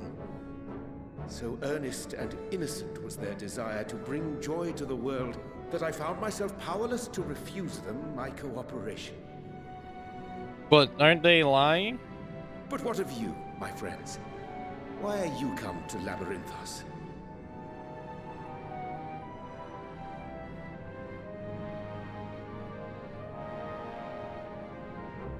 fascinating. This is indeed a most fortuitous opportunity. I should be honored to accept thine invitation.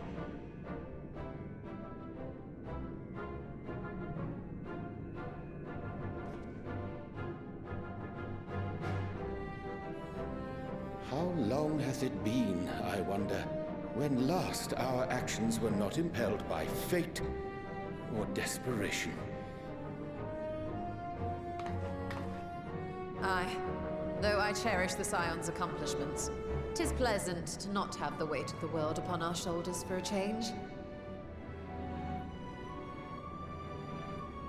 Counting Estinian, we number 5 now, yes? Without knowing what traps or perils await unwary feet, we may be wise to refrain from recruiting others. I agree. Between us, we should have the skills to handle whatever situation may arise.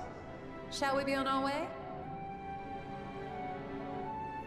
What, no time to spare a word for the grizzled old bard?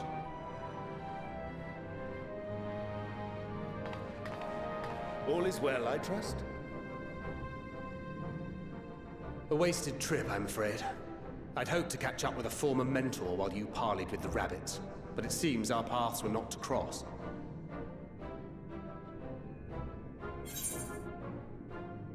How was your pilgrimage?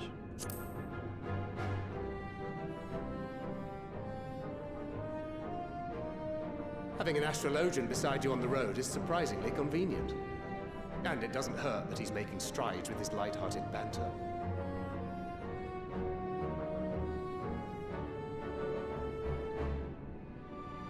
In any case, as we made our way around Ilzabard, we saw that much of the continent was in various stages of chaos. A certain amount of disorder is to be expected. The final days are over, and the people no longer have a common threat binding them together. That's the thing with these fledgling troubles, eh? You need to keep an eye out, lest they mature into full-grown headaches. So, for what reason have so many esteemed personages seemed fit to gather?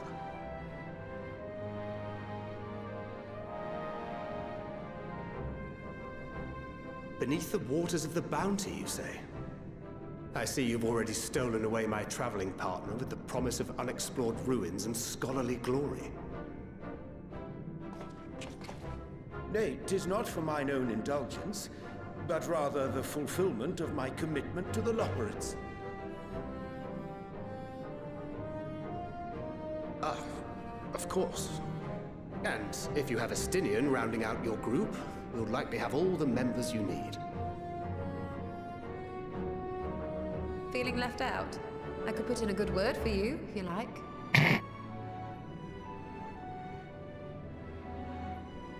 We may have been released from our obligations, but I'll never be free of that merciless wit of yours, will I? In all seriousness, it is best I sit this one out. Too many former scions consorting with one another might be seen as a cause for concern in certain quarters. I'll return to my usual reconnaissance and scout out the situation in the Far East. Feel free to share if you come across any interesting revelations.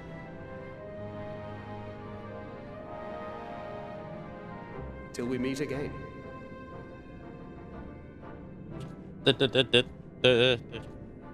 Shall we also hasten our departure? Sir Estinian will wonder what hath become of us. I mean, you've traveled to like various parts. Oh no, well I guess you just traveled to the same area.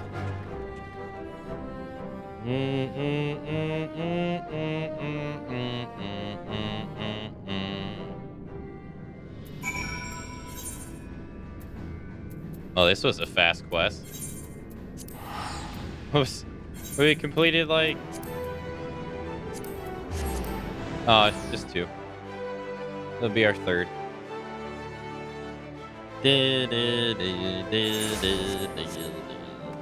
Feels like it went by faster than that.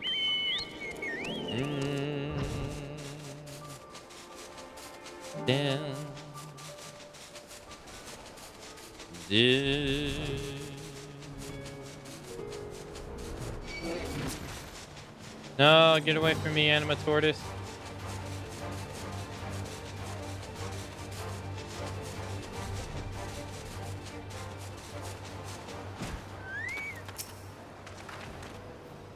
I send you to recruit Gahara, and you return with an entire survey party. I hope Matsuye's boat is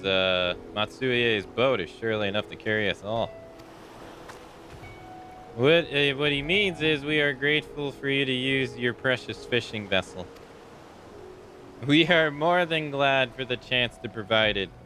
I ask only that you take care to steer clear of the reefs and the shallows there. Aye, we will keep an eye out. Let's grab Allegan.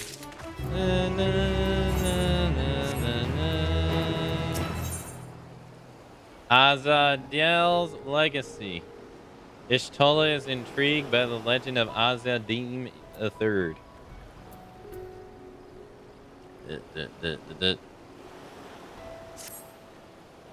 I was gonna say something, but I'm gonna stop myself.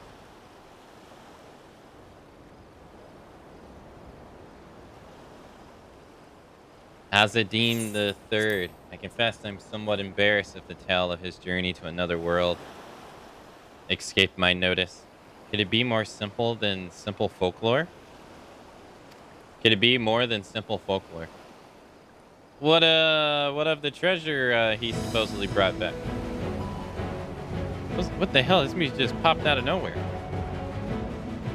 This undersea vault may hold relics from another reflection. My friends, we should temper our expectations. The map Dal's promised ruins. Beyond that, we know not what we'll find. Not until we find it, eh? Let us disperse with the conjecture and set sail for the vault.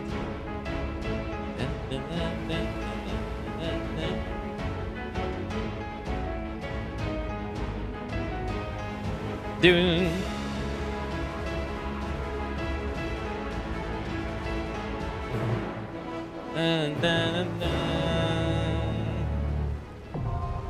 Azadil's legacy now accessible. Okay.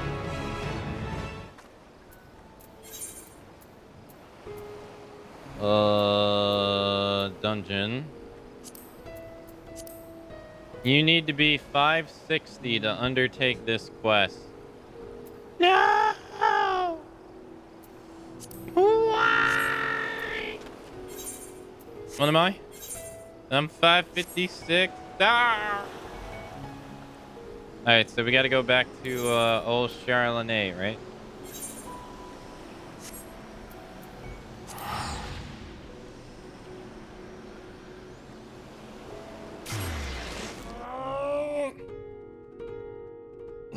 Are there any...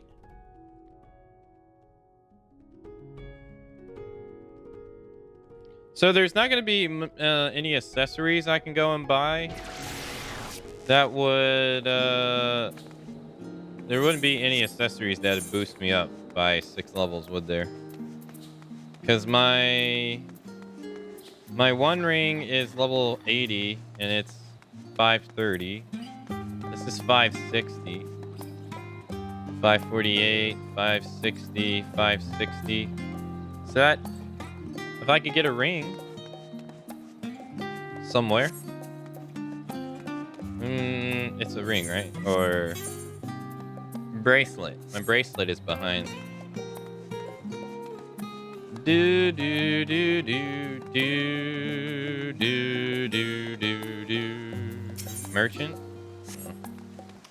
We've already looked at the tomes. I don't have enough points. I'm 75 points away from the tome stuff. There's 580, 610, and 640 craft gear on the market board.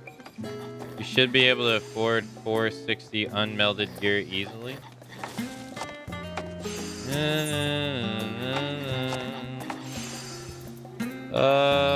Okay, so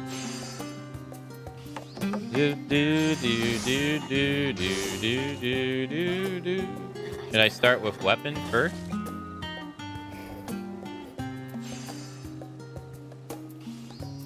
$640, $610, $8, $580, $88. Item prepared. That's almost 100 item levels. How much is this?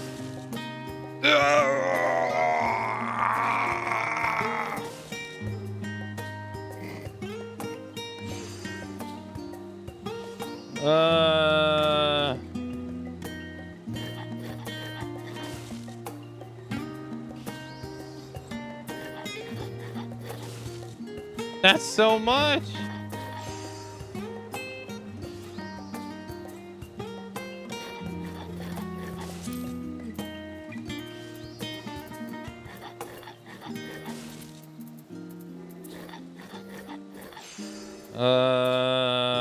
Body armor. Okay. Jacket. There's 0. No one's selling one. Alright.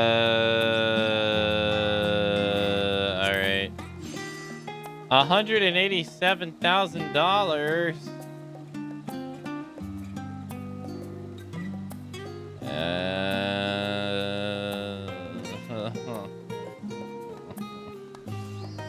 That's so much money. Dude, I'm already poor.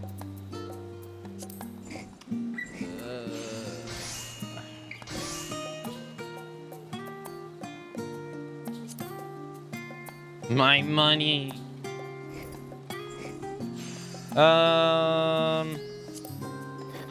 Yo, that's only 189,000.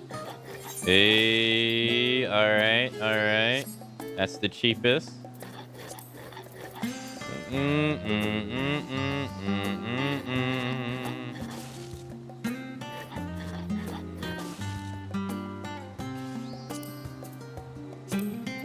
$136. I dare say we found our piece. All right, hands. Everybody likes hands. Yo, hey, oh, that's not high quality. All right.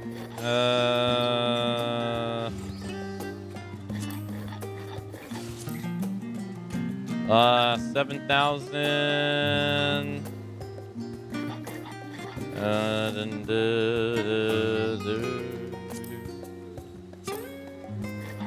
11,000. Would I be able to get through the entire stuff, the entire playthrough on this? 610.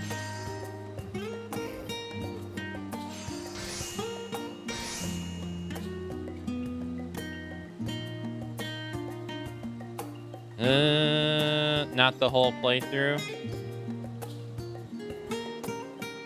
All right, screw it. I'm buying the feet.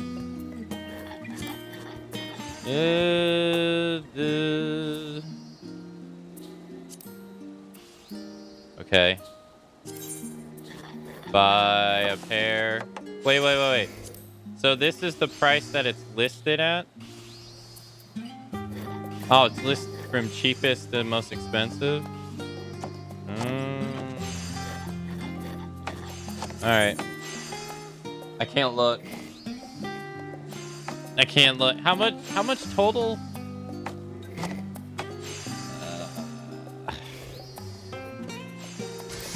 Oh. Alright, 556. Oh, I can't do this with this.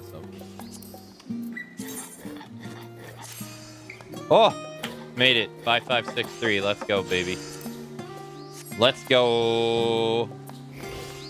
We in there. All right.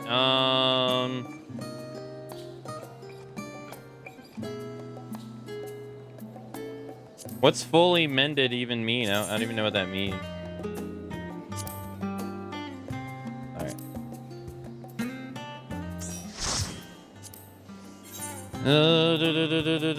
So in Final Fantasy XI, because this game is just all one big copycat.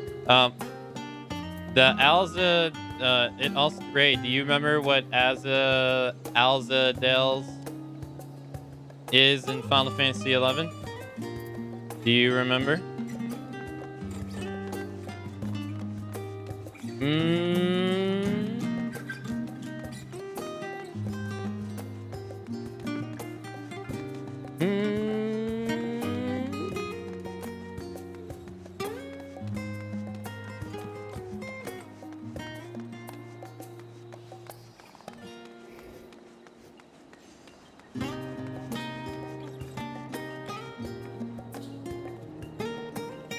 The gear has 2 slots, and you can meld more, but your chances are materias will shatter trying.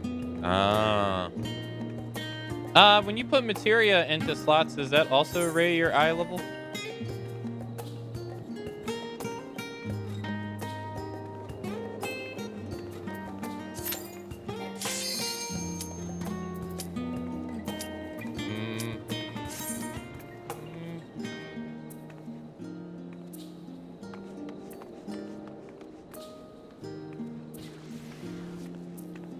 No, it doesn't.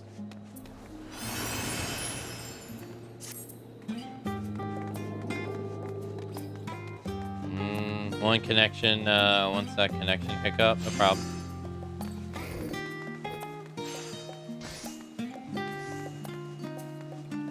I don't think Alex is here.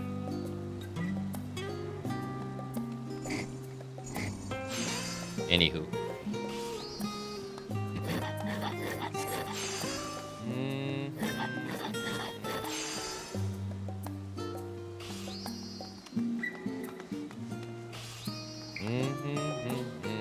Intra, can you fire up your game? We need it. We need a 5th. Can you fire up your game, please?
It was the Octurgan dungeon, wasn't it?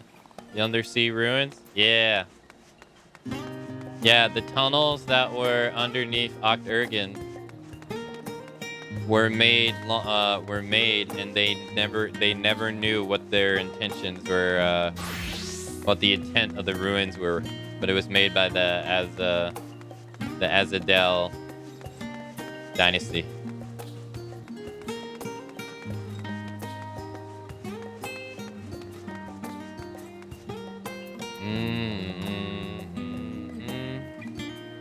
So all the tunnels, so like the salvage content, nozzle assault, all of it. I think I'm gonna have to remove Alex. I don't think Alex is here. Maybe he went AFK.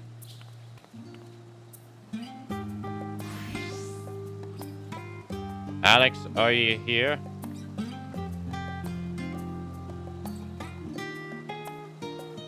If not, I'm gonna have to.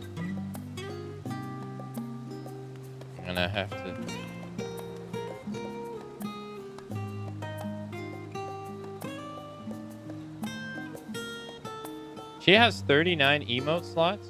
Dang, fancy. Dude, my browser still does the thing where it puts the person's... when I click on an emote, it puts the person's box in my freaking... bar and I can't lower it. I don't know how to fix this. All right, I'm gonna have to remove Alex. I don't think he's here right now.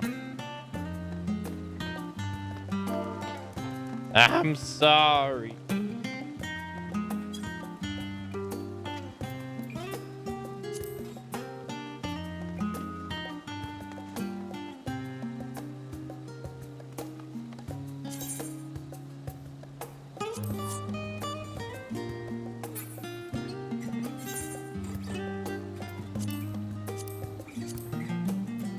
I'm sorry.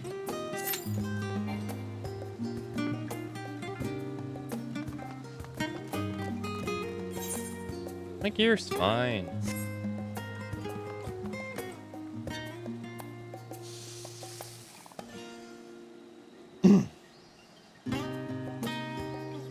Why are you judgmental birding me?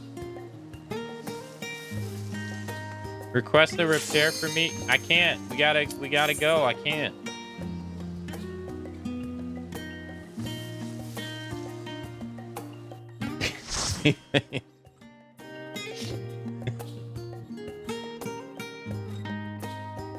I can't keep everybody waiting.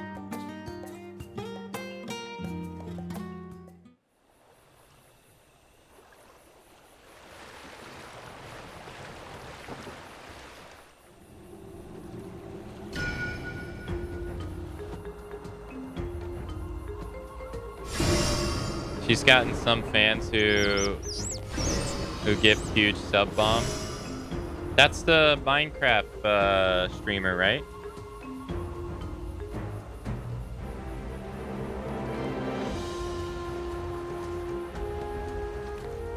I think I actually follow her, but I think she was playing another game when I followed her, I think.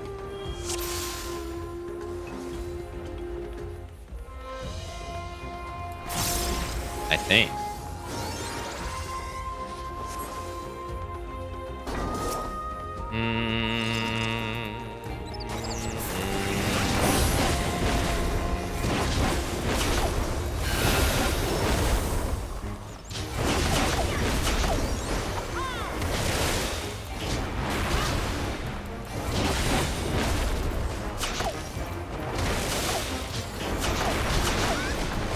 And she plays on the same server as Val.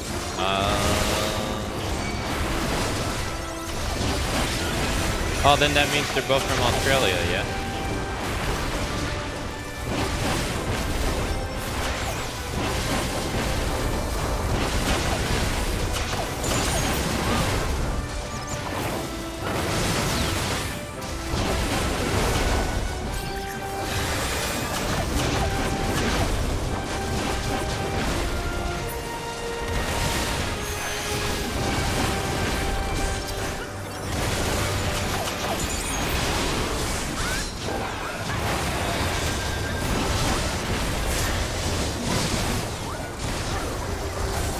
Oh my god. What? Sorry, I got distracted. These enemies right here are from Final Fantasy XI as well. These are the Final Fantasy XI zombies.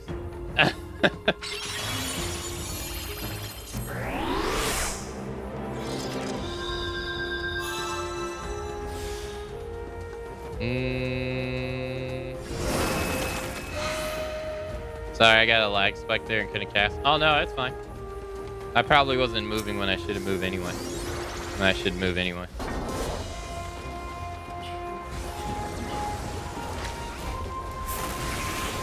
You got distracted by comparing the left? No, that's literally the dude. That's literally the zombie from Final Fantasy XI. That's it.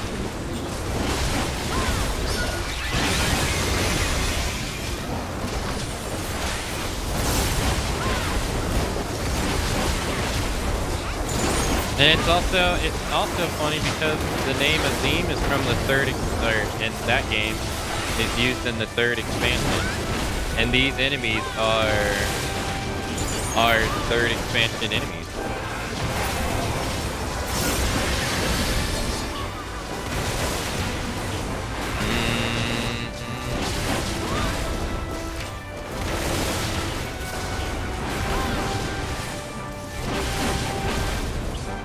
Oh, fuck.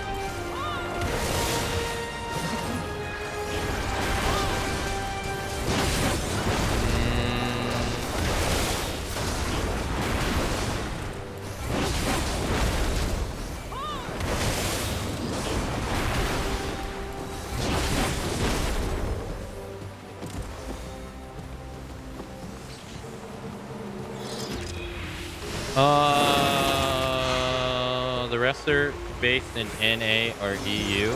Oh, I thought she was from. I thought Faust was from Australia. Oh.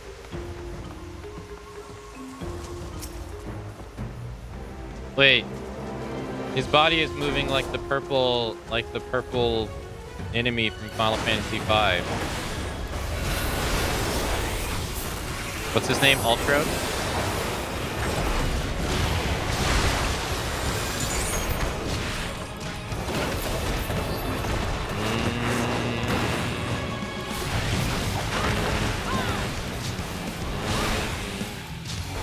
Oh, Snowy, thanks for the knowledge in Discord, by the way. Thank you.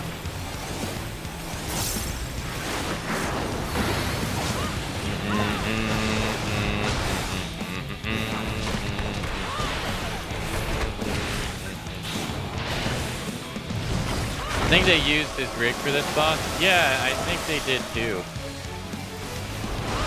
I think they did as well. It's definitely his like animation for sure.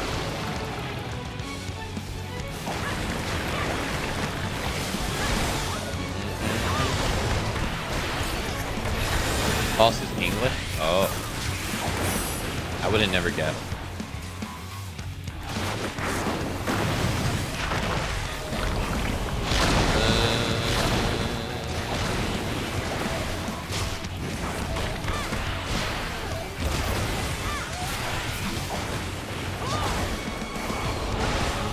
This entire time I thought she was from Australia. Oops.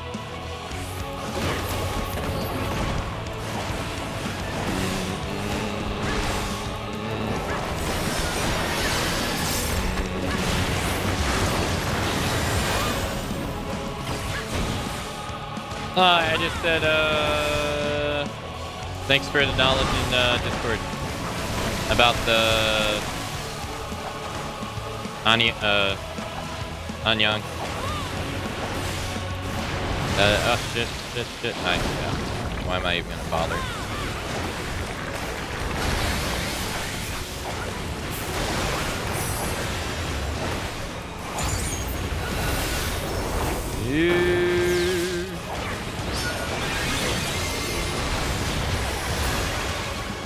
Nice. Yeah, I said knowledge. Yeah. What'd you think I said? Knowledge. What would sound similar to knowledge?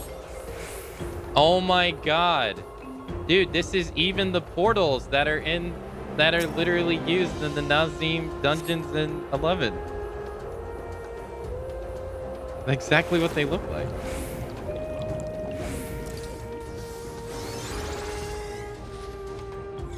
And this is, oh my god, this is basically based off what it looks like.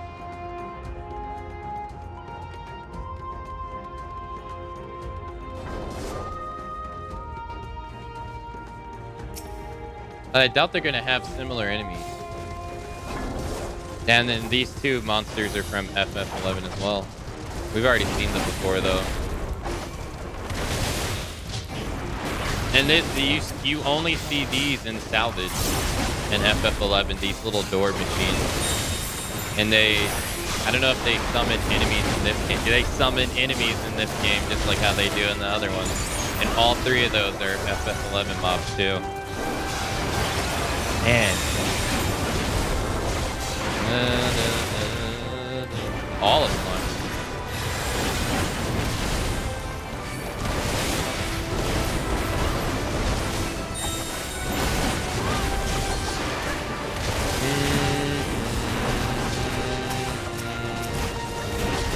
So they kind of kept in the same, kind of.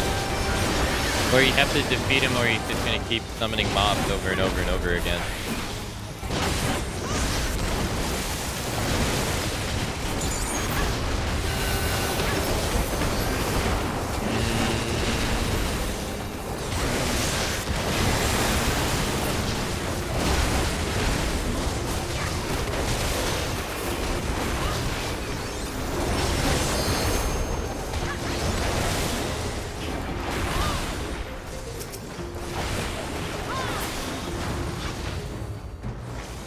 So those little floating,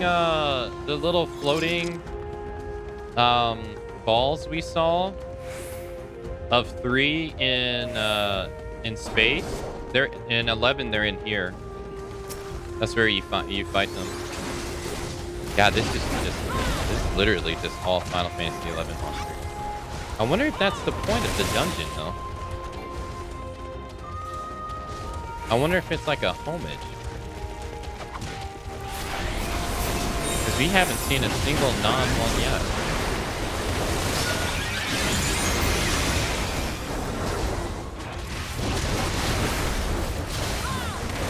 Yeah, even the crab. Yeah.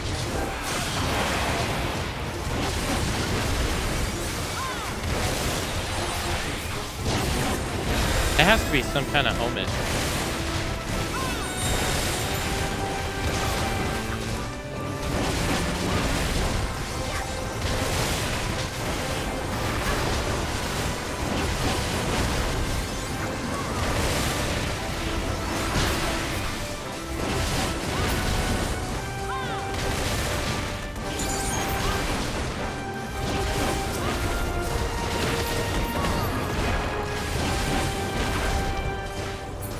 I wonder what's going to be the... Oh. Oops.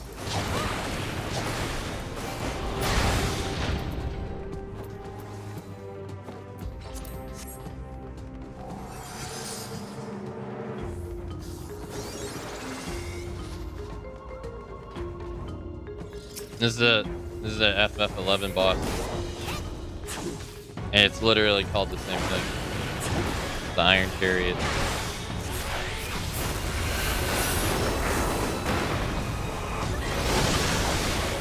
You usually only fight these in the event in 11 that's called Salvage. You very rarely see these outside of that event. Ooh, he definitely didn't do that though. That's for sure.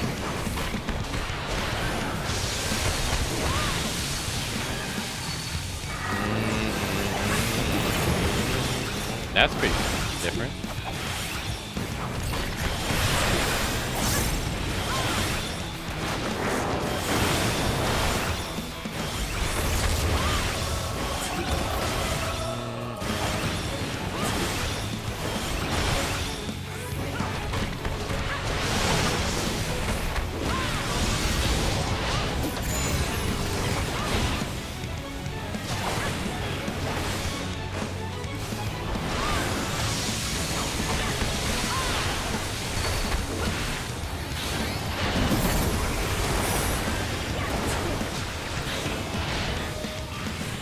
Hey, welcome back.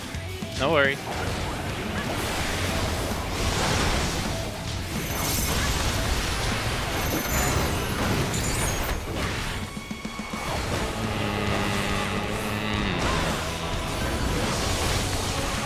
Since your comment you made before, Alex, about FF11,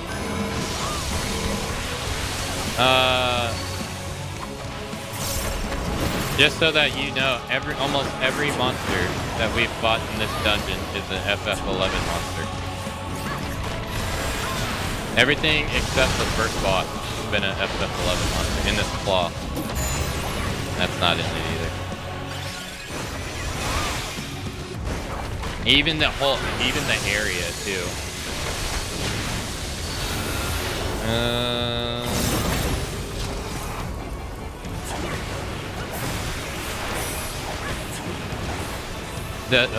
The name and the area. And this boss right, I was saying earlier, this boss right here is an FF11 boss.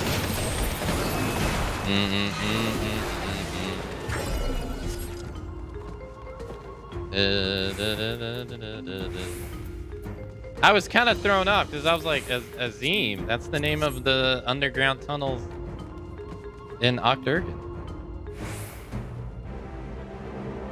Funny enough, it's an underground water tunnel. That's not a 11 mob though. This right here. The weapons are though.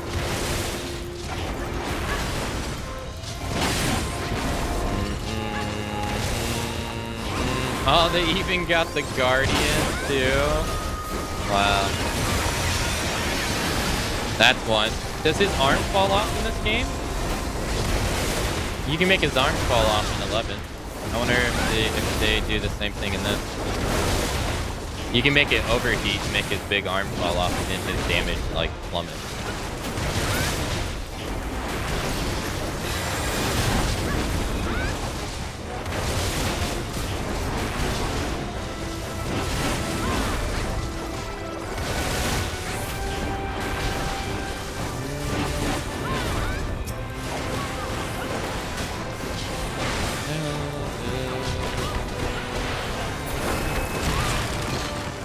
Oh, it falls off upon death.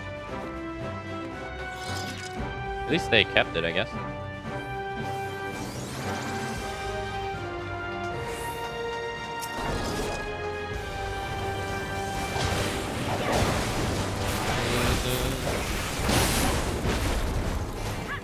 Game doesn't have mimics.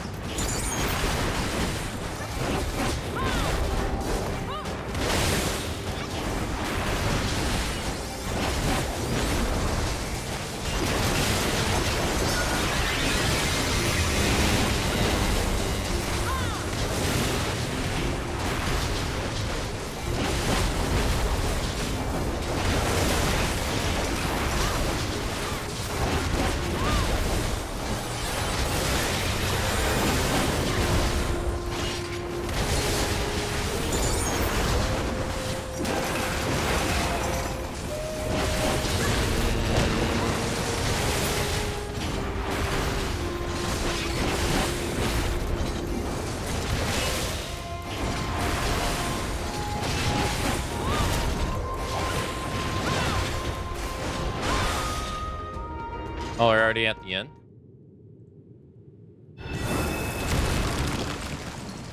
Alright, is it gonna be a boss that we've... The first boss wasn't in... Nope, it's not.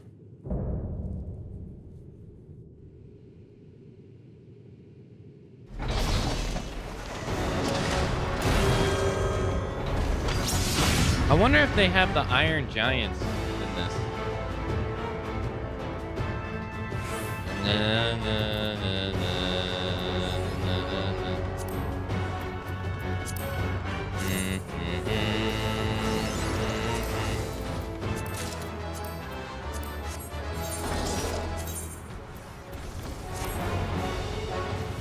Oh, I guess you can't. Oh, I have to do it after. Well, he has like.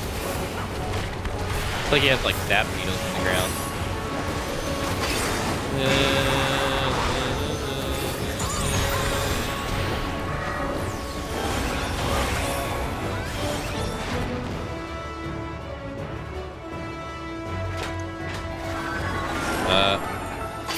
Okay.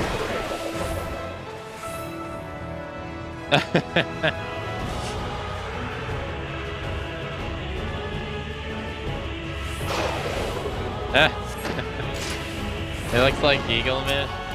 Yeah, I get why you would say that. That was cool.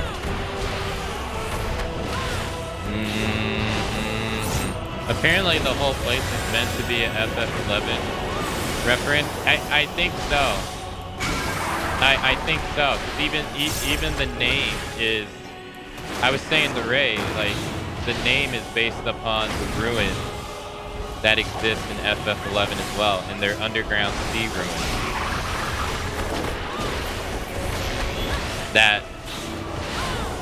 it's kind of similar. Like, they don't know much about the ruins in this game, and it's kind of the same in 11 as well. They don't know much about them either. And like almost all the enemies in this have been from 11 too. There's been like, I think 3 that happened so far.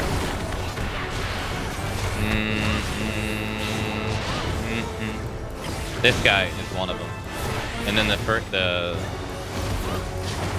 boss was the other one.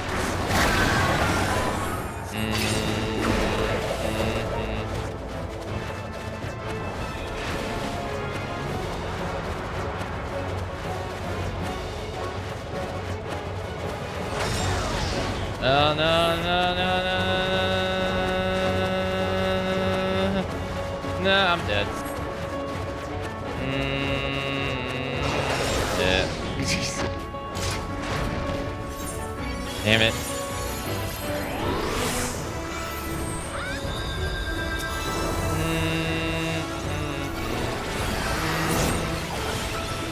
Yeah, I mean, that's cool. It makes me wonder what they're going to do with that echo stuff.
Thank you all for the help.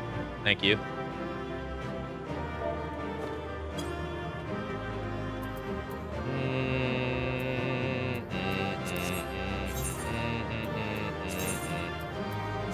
I got a better earring.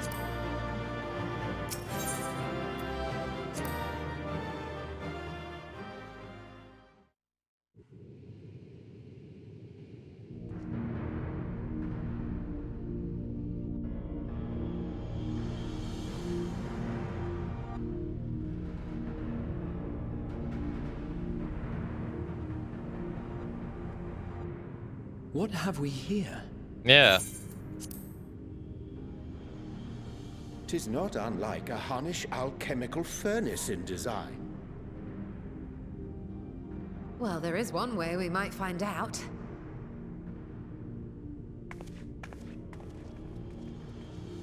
Stop!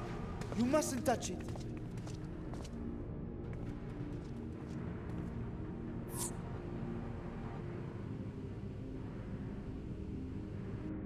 Vritra! Oh, my apologies. Should I continue calling you Varshan? You may address me as you wish. My nature is no longer a secret. Still, this is not a setting I imagined for our union. Surely you've not entered these ruins as common looters.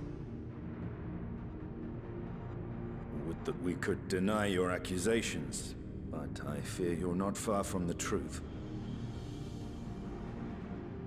Great Vritra, might we beseech thee to explain the nature of this strange contrivance?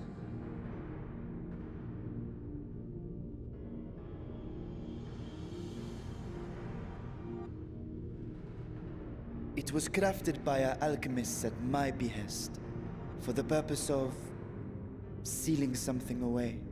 Okay.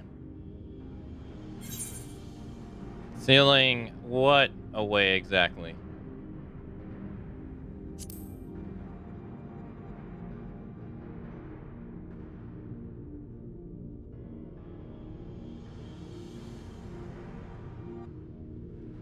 Perhaps I should simply show you. Wait, but...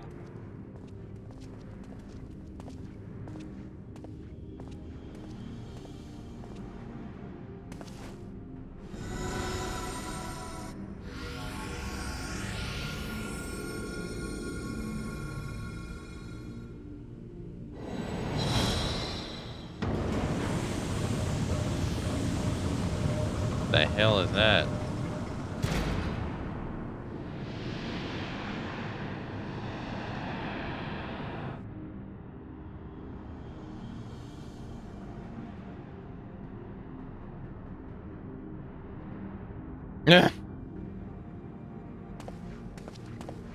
I have lifted the seal, if only for the moment, by an authority only I possess. A planar fissure? No, my friend. Small though it may be, this is a functioning gate into the void. Into the void?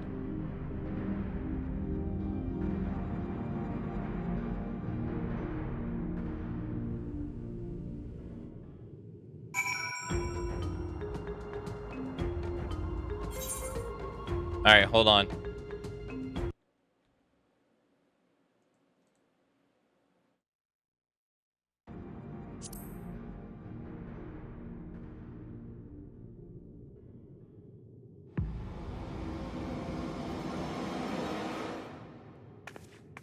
You and I will speak later.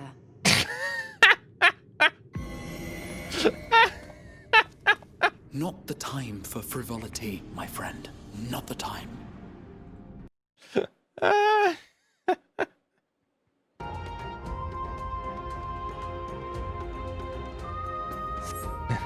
Dead. She's gonna kill us.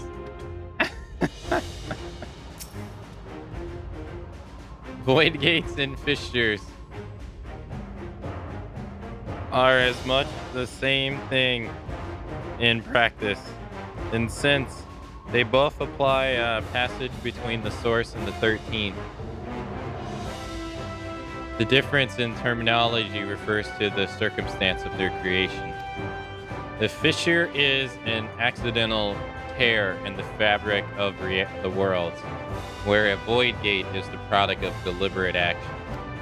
I suspect this is the latter, judging by the elaborate mechanisms put in place to control it. To think that our search for material riches will lead us to this priceless discovery. That swirling emptiness, it put me in mind of my old friends, not to mention old foes. Na, na, na, na, na. Yep.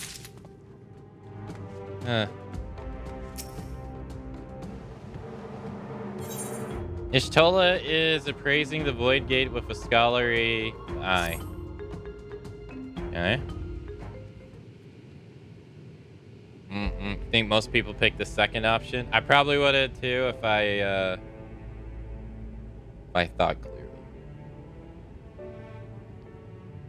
I must admit, I am deathly curious to know how a void gate came to be hidden in the depths of these ruins.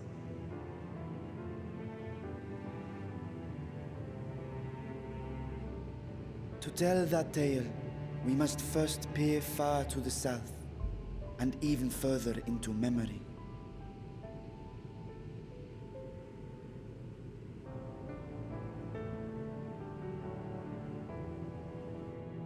Okay. An age 5 millennia passed when the Algan Empire sent an invading force to the shores of Mericidia. The southern people rallied around the commanding figures of Bahamut and Tiamat and fought fiercely to repel the would-be conquerors. Mm-hmm. With Bahamut's defeat, however, the tide turned against them. Desperate to seize any advantage, the Mercidians resorted to summoning primal entities. In response, Emperor Zande forged a covenant with the Cloud of Darkness, sovereign among the all-devouring denizens of the Void. thus bolstered by icons on one side and Voidsent on the other. The two armies clashed in a battle of unspeakable carnage. So much death, so much loss. Wow, they just combined Final Fantasy VI and 3 there. I consider myself well versed in that period of history, yet you speak as one who witnessed it happen. Indeed, I did. I heard Tiamat's roar of defiance and sped toward that war-torn land.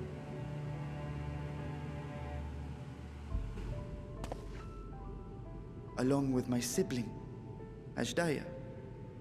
Have we heard of him? We dragons are not male or female as men are wont to classify, but elder sister is the closest a mortal tongue can come to describing what she meant to me. I was the last of our brood to hatch, and Ashdaya cared for me where my sire could not. Thus I was with her when Tiamat roared. I was with her when she journeyed south, and I was with her when she fought against the Voidsent hordes. Or she was stuck there. Yet no matter how many of their vile fiends we cast down, more rose from the abyss to take their place. Faced with an unwinnable war of attrition, Ashdaya risked her all on a final gamble. She plunged through the Void Gate itself to strike at the root of their strength.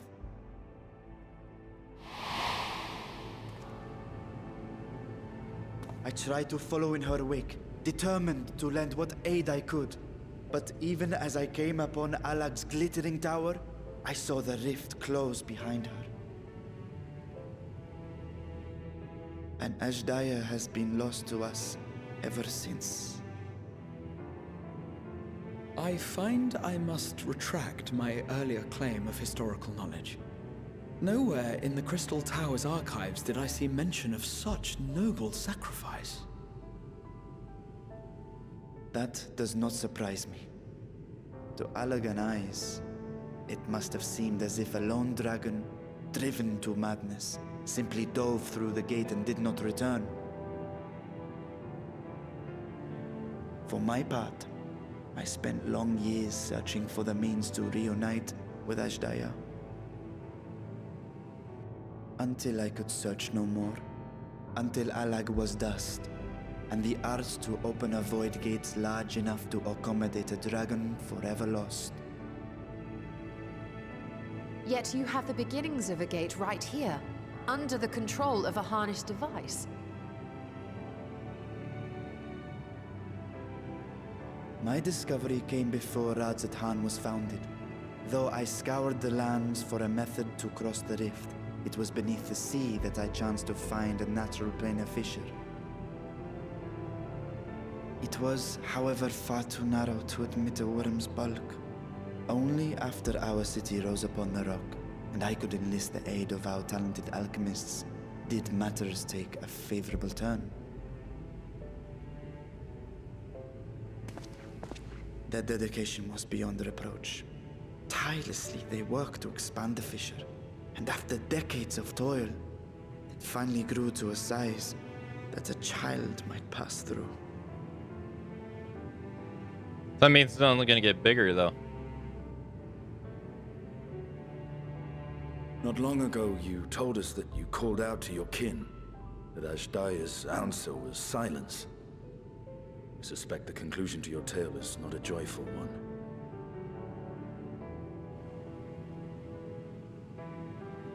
With hope in my heart, I used the simulacrum to cross the threshold.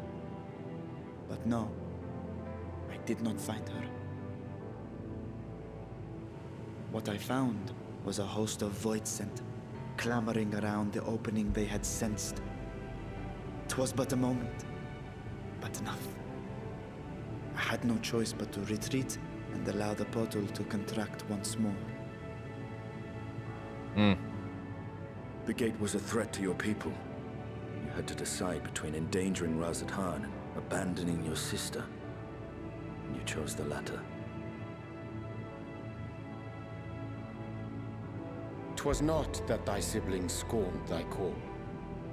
'Twas that she was trapped beyond a barrier through which neither roar nor dragon may pass. Even now, in the desolate world of the 13th. I can scarce imagine your pain, yet it was wise not to linger in that place. Too long a sojourn, and even a being of your power risks being warped into a creature of the void. To the void! You've seen this phenomenon before, when we stepped into the darkness.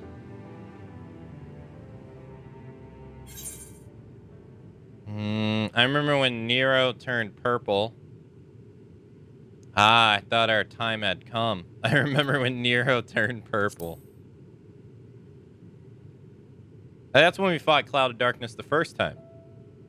Turned purple? Well, yes. His wounds had allowed the void's corruption to enter his body and twist his ether. Had it been allowed to progress much longer, I presume he would have been fully transformed. Then there is little hope for Ashdaya. Well, she's a dragon, though. Ah, no. I hadn't meant to. I speak only of possibilities. The scales of the first brood are extraordinarily resistant to ethereal fluctuations. They are the protective talisman's core components after all, and even the corruption I described would struggle to overcome. Of course. With the warding scale in one's possession, one could conceivably survive a stay in the 13th without being warped by its energies.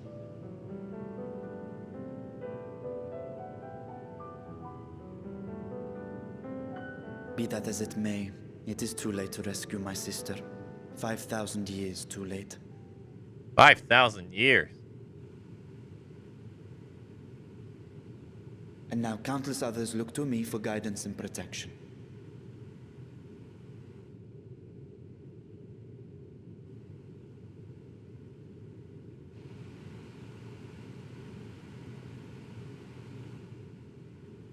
So when I sensed intruders in the ruins, I came only to ensure that the gate remained closed.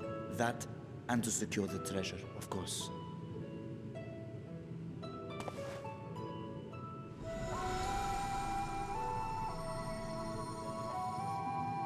I wish only to forget the rest.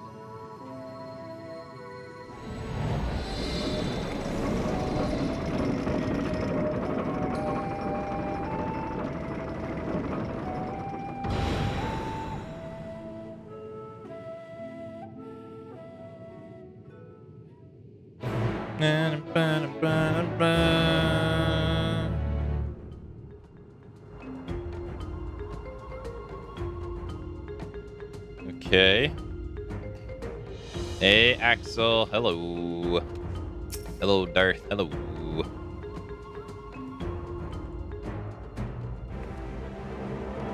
So they managed to not only they managed not only to expand the fissure, but also manipulate it as one might a gate.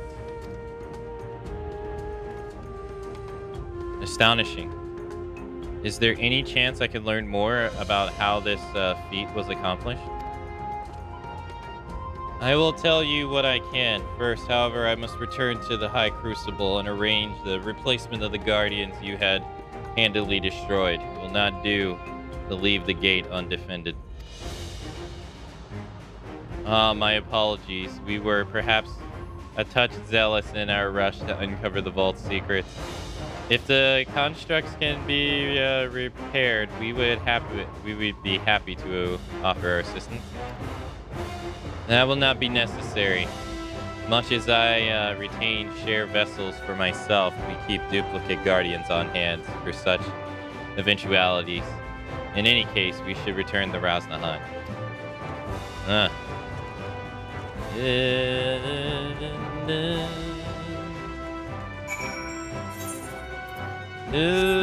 Wait. When did I get a triple triad card?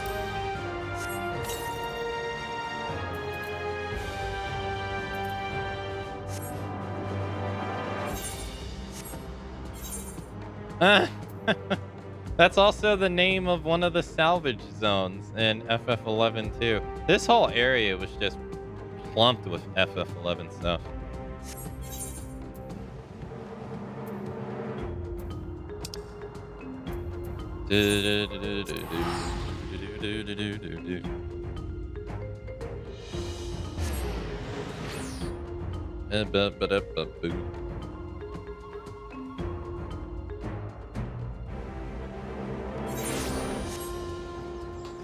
FF nostalgia overload is definitely like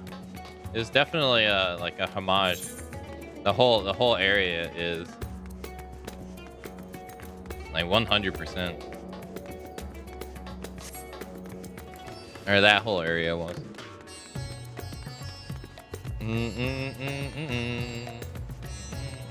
Oh, they have something similar here. I'm still waiting for more FF11 stuff to pop up in Dantrail since Gulaja can't be there by coincidence. But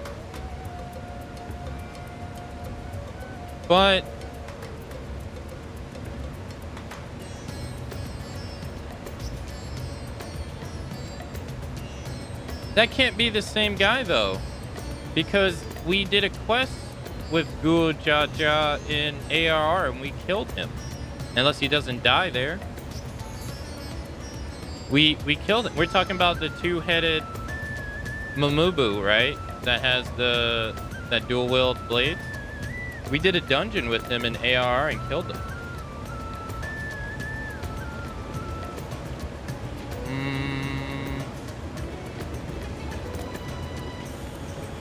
Speaking of which, you're actually safe to watch the trailer now. Do you think it would be better to watch the trailer like once we're done? That's what I was thinking I was gonna do, was once we're done, I was gonna watch the trailer.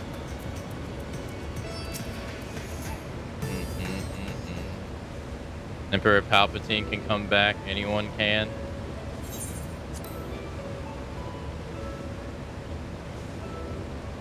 We promise we will discuss the Void Gate further, but first, I must attend to matters of the Vault Sentinels.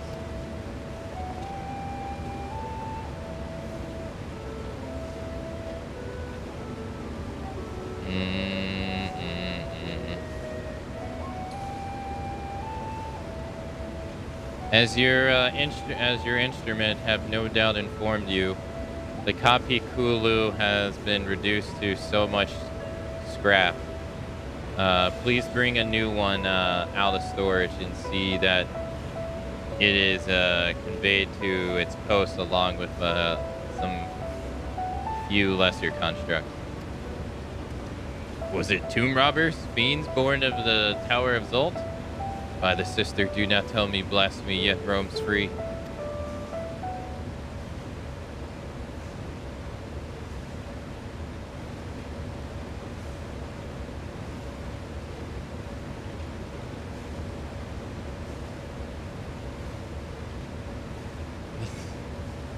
It was us.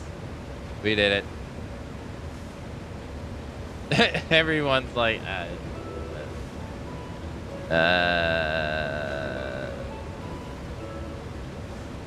why such guilty faces? Surely it wasn't you who were responsible for this. Oh.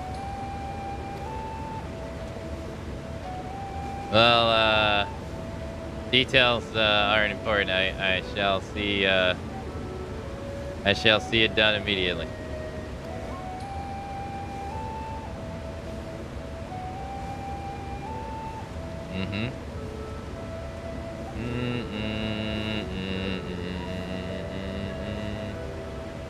And with that, the vault will soon be secure once more. Now I believe you had a question?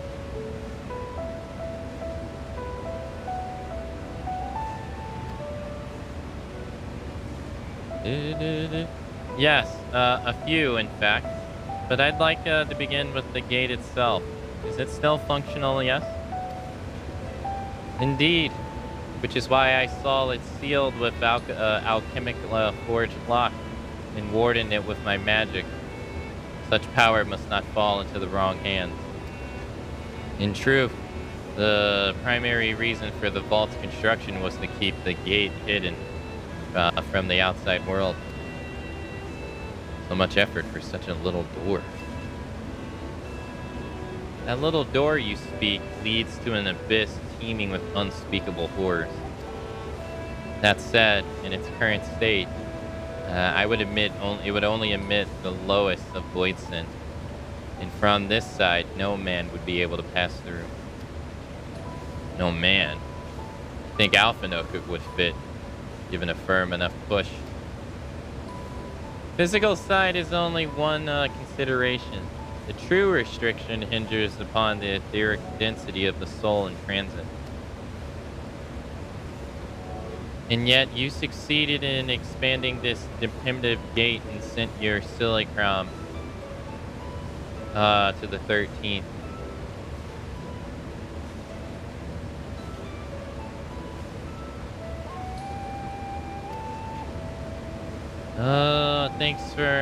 Thanks to my brilliant alchemist. I should have destroyed the anomaly when I found it, but instead, I bade them diverse means to control it. After much experimentation, they accomplished the impossible. The method was conceived by which my magics would manipulate the fissures and transform it into a serviceable gate. But the process has long since been forgotten. Once I had given up searching for Asdija, there was no need to preserve such etheric and dangerous knowledge. Thus, as the gate lay dormant for years unaccounted, our own passage to the 13th was made relatively simple, thanks to the Crystal Tower. An ancient mechanism channeled the tower's vast stored energies to open the void gate, bound to the covenant made with the cloud of darkness. Once the sovereign entity was beaten back, however, the covenant was broken and the doorway severed from its connection to the void. Theoretically, it should be possible to reconnect the gate by forging a new pact with another void scent, but such deals usually end in betrayal and death. In any case, we should attempt to gain an understanding of the bounty gate. Mayhap you should resume the search for your sister. As I already explained, I put those futile hopes to rest centuries ago. But the past and my duty is here now. And I had meant to ask, what prompted you to search for the vault in the first place? It was all Astinian's idea.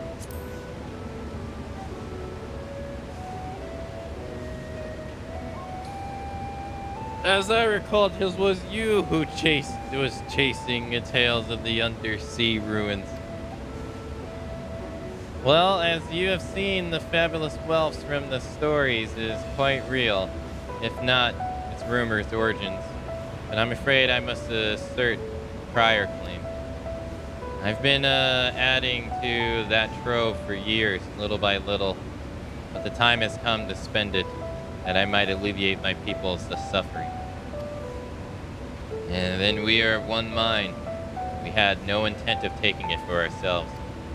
Isn't that right, my friend?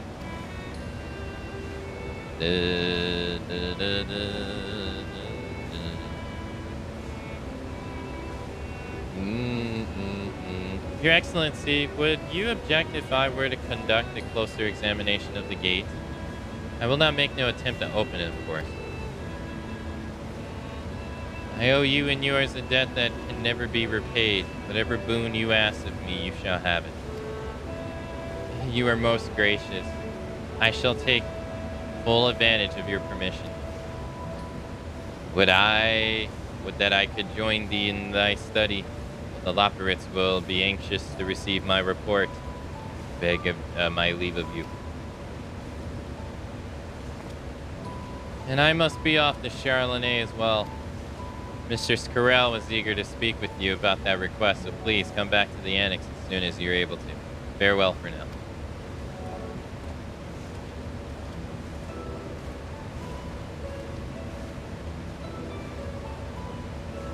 We can discuss my findings once I return.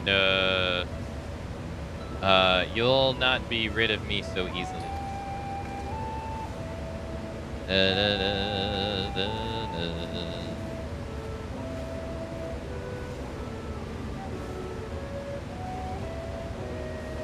You may now undertake the Chronicles of a new Air Quest series, Myths of the Realm. Speak with a fresh-faced student at the Bolsian Annex to accept the first quest. Oh, okay. Sure. I had to double check to be sure, but we haven't fought Gula Jaja yet. I've kept in 14. There's a Mamubu Ja who is similar in the Wanderer's Palace card. Yeah, I remember so far there were 2 Mamubus we fought that resembled boss Mamubus in 11. One was the mage one that had the mage staff, and another was the one that had 2 heads and he dual wield.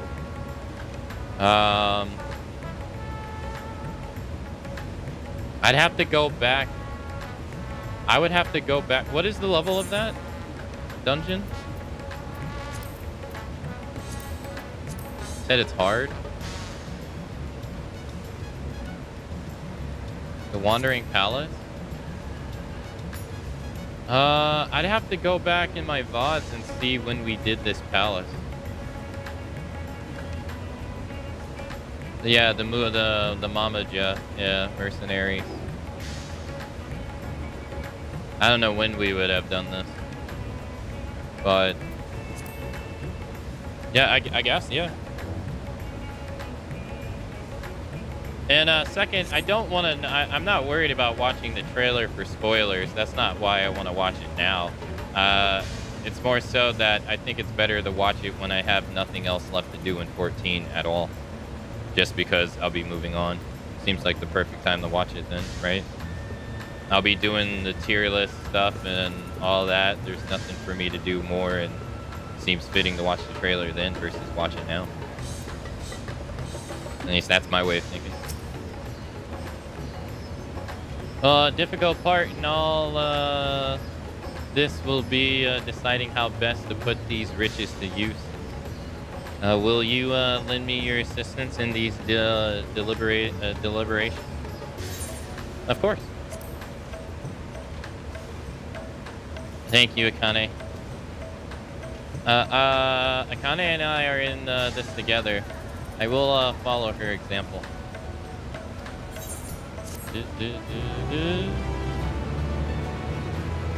we have a quest line in Annex?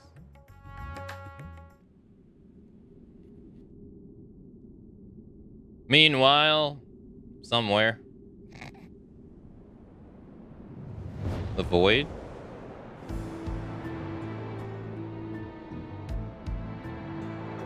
This music.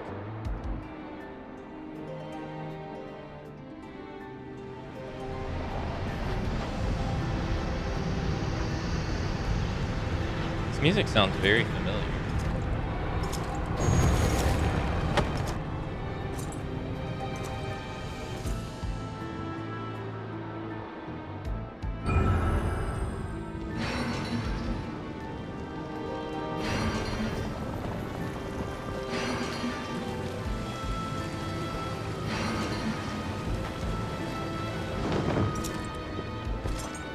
It's not gonna turn out to be X-Def, is it?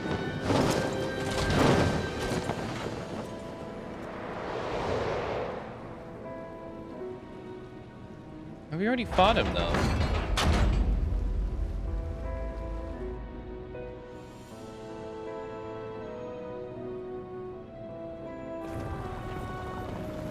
I sensed the breaching of a gate. It was not instigated from this side. This was thrown open from the other. I felt it. I too felt it. Rare occasion, yes, but such tiny portals is beneath our notice. There are more pressing matters at hand. An opportunity is upon us, the coming of which we have waited for nigh of 10,000 years. We dare not let it slip our grasp.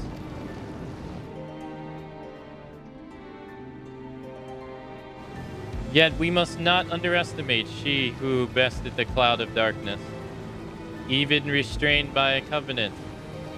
The cloud was no feeble wisp to disperse by some flesh and blood mortal, even restrained by a covenant.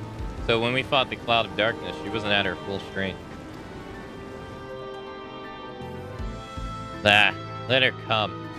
I will drown the world and watch this fleshing gasp for beneath in her final moment.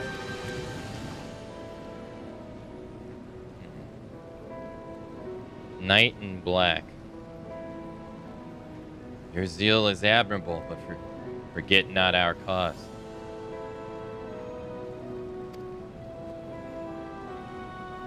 Think back to our struggles beneath this sunless sky. Remember why we ceded not our will to fight.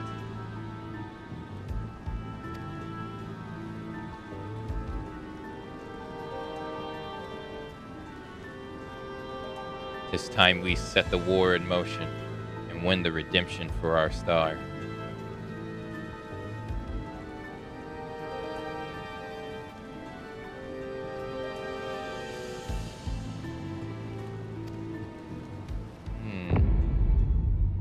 My friend flipped out when he saw this since he's a big fan. He knew who they were all just off this.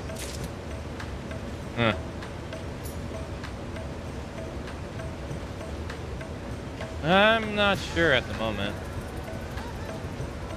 Well, I guess we'll find out. They said that there was a quest line in Annex.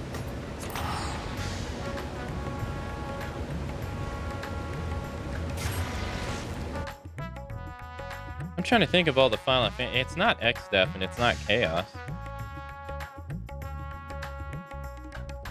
I don't think it's the Dark Knight from Final Fantasy II.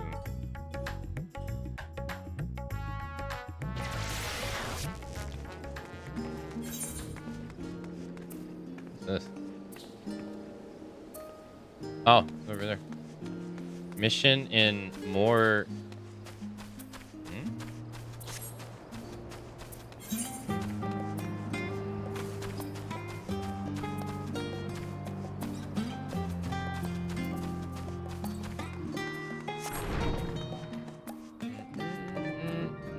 Fresh-faced student. A mission in more Dana. The fresh-faced student's face lights up at the sight of you. Welcome back, Akane. Are you perchance here to see Corel? I'm given to understand that she has a task for you, which she desires your assistance. Then I shall fetch her at once. Pray wait a moment.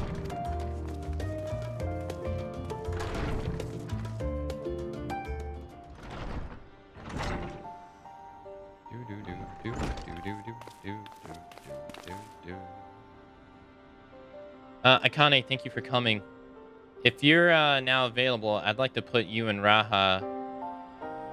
I'd like you and Raha to assist me in a task I had mentioned. For you to call on Akane, I assume the task in question is somewhat more exciting, than sorting through paperwork, which I am pleased to add I have finished.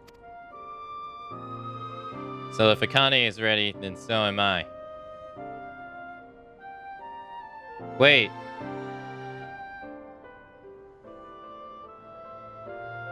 This is the Alliance raid, isn't it? Our venture to the bounty has only served to whet my appetite for field work. Not to oversell things, but I suspect you won't be disappointed, or I divulge the details. However, permit me to provide some background. As you know, our organization, the Student of Bolsian, was founded by my grandfather, Galuf. Galuf? Really? That's her grandfather? The old man from Final Fantasy V? Okay. Our stated mission was to uncover the mysteries of Heidenal and interpret her will, particularly through the study of her gifts to us. We've since learned the whole truth, and it might be said that we've furthered our mission, but our work is far from over. In the course of our endeavors, we've also sought to devise a countermeasure against threats that come to light. Our involvement with the Warring Triad is an example of such. That's from Final Fantasy III. 'Tis my belief that in continuing to seek out the unknown and dealing with threats, we best carry on the student's mission. We best honor those we've lost when the Isle of Val was destroyed. Okay. Forgive me, I didn't mean to darken the mood. In saying all this, I simply wanted to clarify our organization's purpose for a new age. In line with the same purpose, I've been reviewing new requests. And one in particular jumped out at me. It comes from none other than Ramabros, Sons of Saint Coinage. Truly? Has something happened in Moradina then? So it would seem, and he wishes to entrust the matter to us. While his missives sparse on details, he writes that it lies beyond the sun's expertise. Uncharted territory are the exact words he used.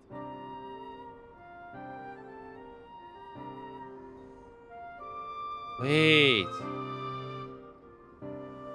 That can't be Golbez from Final Fantasy IV.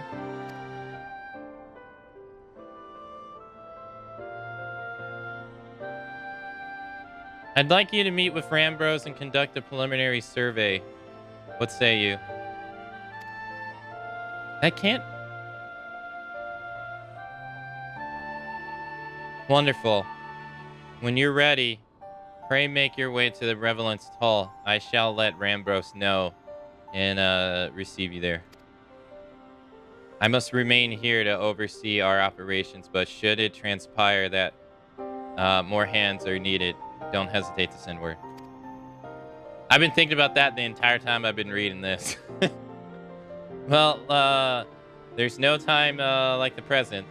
If you could go on ahead the Revelance Hall, I shall make ready and then be on my way. Yeah, I don't want to do this. Then, yeah. I'm not doing this. That has to be Golbez, now that I think about it, because I've been thinking about who are all the people in armor from the former Final Fantasy game. We've already dealt with Chaos. We've already... Which would have been one. And then I was thinking, well, he had henchmen, but we've already fought Tiamat, so that's not going to work. They've already reused Tiamat for something else. And then we've already done Exodeth. Granted, it's only a figment of him, but they already said that he is a figment of someone from long ago. So that, I mean, he could be. It's not him. But it's probably Golbez. Because Golbez is the other guy in armor. And his lackeys. He had the guy of fire. He had the guy of water that impersonated the king. He had... I don't remember what the wind... It was a wind lady. And then I don't remember the other henchman he had. He had the 4 elements of henchmen. That's probably Golden. No other FF I can think of fits that description.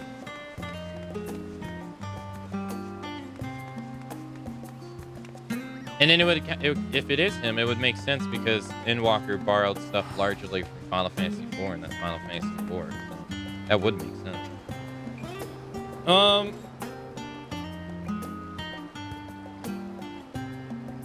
guess we'll have to find out. Either which way, though, we are gonna have to continue along with more Final Fantasy XIV Endwalker post story.